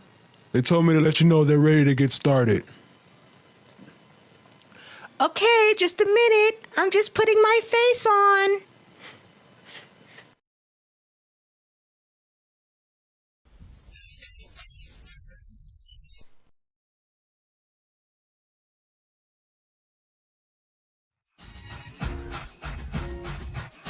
Welcome, Chief, Deputy, Assistant, District, Special Ops, Attorney, Fumble Lips, Slip-On Hilton. And welcome, Chief, Double Deputy, Assistant, District, Special Ops, Attorney, Lion-Ass Lawyer, in a Dreamland, No Love. I'm Phony. This is Fonny, Fanai, Fanye, Fawny, and Phoebe. We're the fanny pack. Welcome, ladies, to the fine art of Brady. Suppression. Today, we're gonna learn how to keep those pesky defense attorneys in the dark. We're ready. Now, Attorney No Love and Attorney Slip-On Hilton, let's start with the basics. What is Brady evidence? In 1963, the Supreme Court of the United States heard the case of Brady v. Maryland, which dealt with the issue of prosecutors withholding evidence that could potentially exonerate a defendant or lessen their punishment. The defendant's lawyer requested access to the accomplice's statements, but a crucial statement was withheld by the prosecution until after the trial and sentencing had concluded. The central issue was First, we misplace it. A little accidental loss never hurt anyone. Or we can bury it deep in the bowels of our file system. And if all else fails, what I had heard was our system got hacked. But what if the defense requested? Well, No Love, that's where the delay tactics come in. We stall. We obfuscate. We create roadblocks. By the time they get their hands on it, the trial is over, and they're too tired to fight it. But what if the defense find it anyway? That's when we employ the damage control. We spin it, blame it on the defense, or simply deny its significance. Remember, ladies, confidence is key. Technique 1, the art of misplacement. Now, let's talk about misplacement. It's an oldie but goodie. You see, evidence has a funny way of wandering off. A misplaced file, a lost hard drive, or even missing police reports. Oh, of delay. Next up, technique 2, the black hole of delay. This is a delay tactic. This is where patience is your greatest weapon. When the defense requests Brady material, we hit them with a barrage of objections, motions, and appeals. We tie them up in knots until they're begging for mercy. Remember, if you give it to them before the trial is over or before the judge rules, then it's not Brady anymore. Then by the time they finally get their hands on the evidence, it's too late. The trial is over.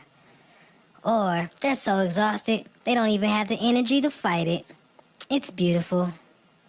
How do we avoid accusations of prosecutorial misconduct?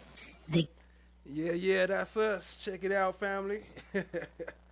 play a little bit more. I'm skipping through, but y'all gotta go there if you want to see the whole thing. Key is It's not that plausible long. deniability. Blame it on overworked staff or on a clerical review. Excuse me, what if the evidence is too damning to spin? Well, in that case, we resort to plan B. Discredit the witness, attack their credibility, and hope the jury doubts their testimony. Isn't this unethical? Ethics are for amateurs, ladies. This is about winning. Technique 4, the nuclear explosion. And finally, Technique 4, the nuclear explosion. Now, if all else fails and the defense is relentless, we have one final weapon, the nuclear option. We lock up the defense attorney, a little contempt charge here, a sneaky remark there, and boom, they're behind bars. The message is clear. Mess with us, you pay the price. Isn't that a bit extreme? Well, sometimes desperate times call for desperate measures. Besides, it sends a powerful message to the other defense attorneys. What if the judge doesn't cooperate? Don't worry about the judge. If he slips up, I'll remove his ass faster than I put him in that seat. A little persuasion might be necessary. A friendly reminder of their career aspirations could work wonders. Don't worry, I'll handle that part. And there you have it, ladies. The complete Brady suppression playbook. Master these techniques and you'll be unstoppable. And remember now, the justice system is ours to shape.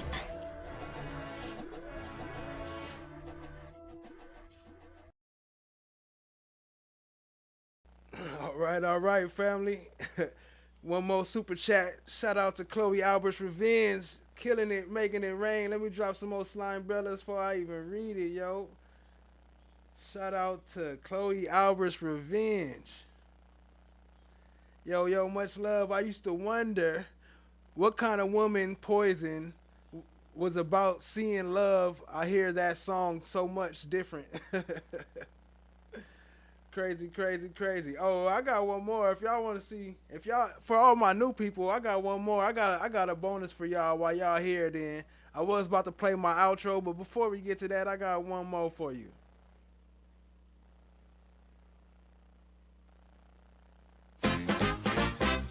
Here's the story of a named Fanny who was bringing up these very crooked lawyers. All of them were full of ish, like their madam. The worst one was love. Here's the story of a man named Brady who was bringing in injustice of his own. They were working all together in a world so cold, till the one day when the lady got promoted and the gray goose had Brady kinda drunk. Then his group would somehow form a Rico. That's the way they all became the Brady Bunch. The Brady Bunch. The Brady Bunch. That's the way they became the Brady Bunch.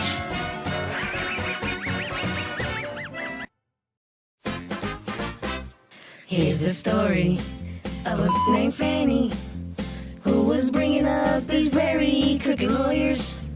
All of them were full of ish, like their madam. The worst one was love. Here's the story of a man named Brady who was bringing in injustice of his own. They were working all together in a world so cold, till the one day when the lady got promoted and the gray goose had Brady kinda drunk. Then his group would somehow form a Rico. That's the way they all became the Brady Bunch. The Brady Bunch. The Brady Bunch. That's the way they became the Brady Bunch.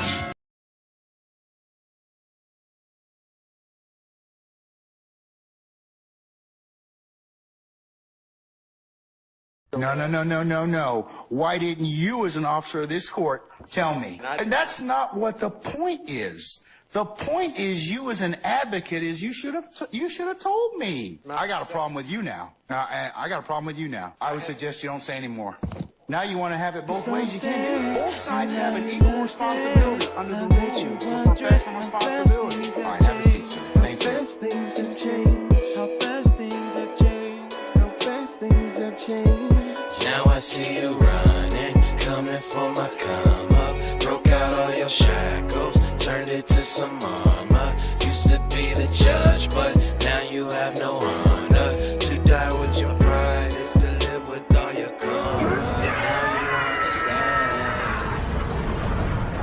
Now you understand. Another night of fun. There's a lot of fun to talk about. All right.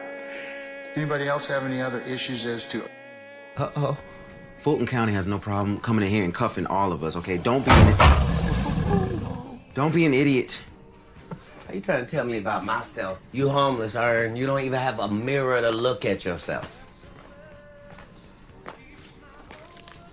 Here. So I know you all about your principles. But can we just please just listen to Earl so we can get out of here? It's 4 cops on the other side of that door. You know if they come in here, they're gonna get your ass on a whole lot of other shit. You lying ass bitch.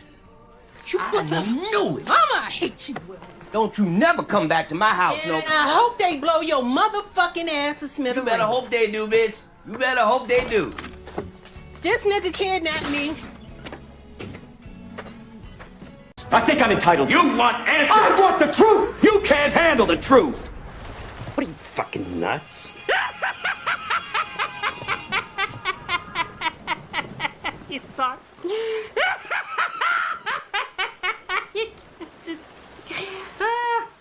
Oh.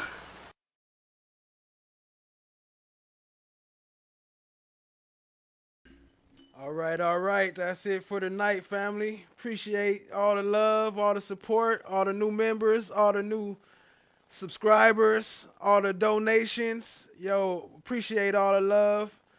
That's it for tonight. Until next time, I'm gonna run that outro one more time as I click through some of these chats, and then after that, I'm gonna wrap it up and end the show. But I appreciate y'all being here, family. Much love as always. Until next time. No. Why didn't you, as an officer of this court, tell me? And that's not what the point is. The point is, you as an advocate, is you should have told me. I got a problem with you now. I got a problem with you now. I would suggest you don't say any more. Now you want to have it both ways. You can't do it. Both sides have an equal responsibility under the rules. It's a professional responsibility. All right, have a seat, sir. Thank you. How fast things have changed. How fast things have changed. How fast things have changed. Now I see you running, coming for my come up. Broke out all your shackles, turned it to some armor. Used to be the judge, but now you have no honor. To die with your pride is to live with all your karma. Now you understand. Now you understand. Another night of fun. There's a lot of fun to talk about. All right. Anybody else have any other issues as to... Uh-oh. Fulton County has no problem coming in here and cuffing all of us, okay? Don't be an idiot. Are you trying to tell me about myself? You homeless, and you don't even have a mirror to look at yourself. Shout out to FFS with another super chat. I know you all about your principles. But can we just please just listen to Earl so we can get out of here? It's 4 cops on the other side of that door. You know if they come in here, they're gonna get your ass on a whole lot of other shit. Thank you all, family. Had a great time with you. Bitch. Y'all have a great night. Mama, I hate you, Will. Don't you never come back to my house, no. And I hope they blow your motherfucking ass to smithereens. You better hope they do, bitch. You better hope they do. This nigga kidnapped me. I think I'm entitled. You want answers? I want the truth! You can't handle the truth! What are you, fucking nuts?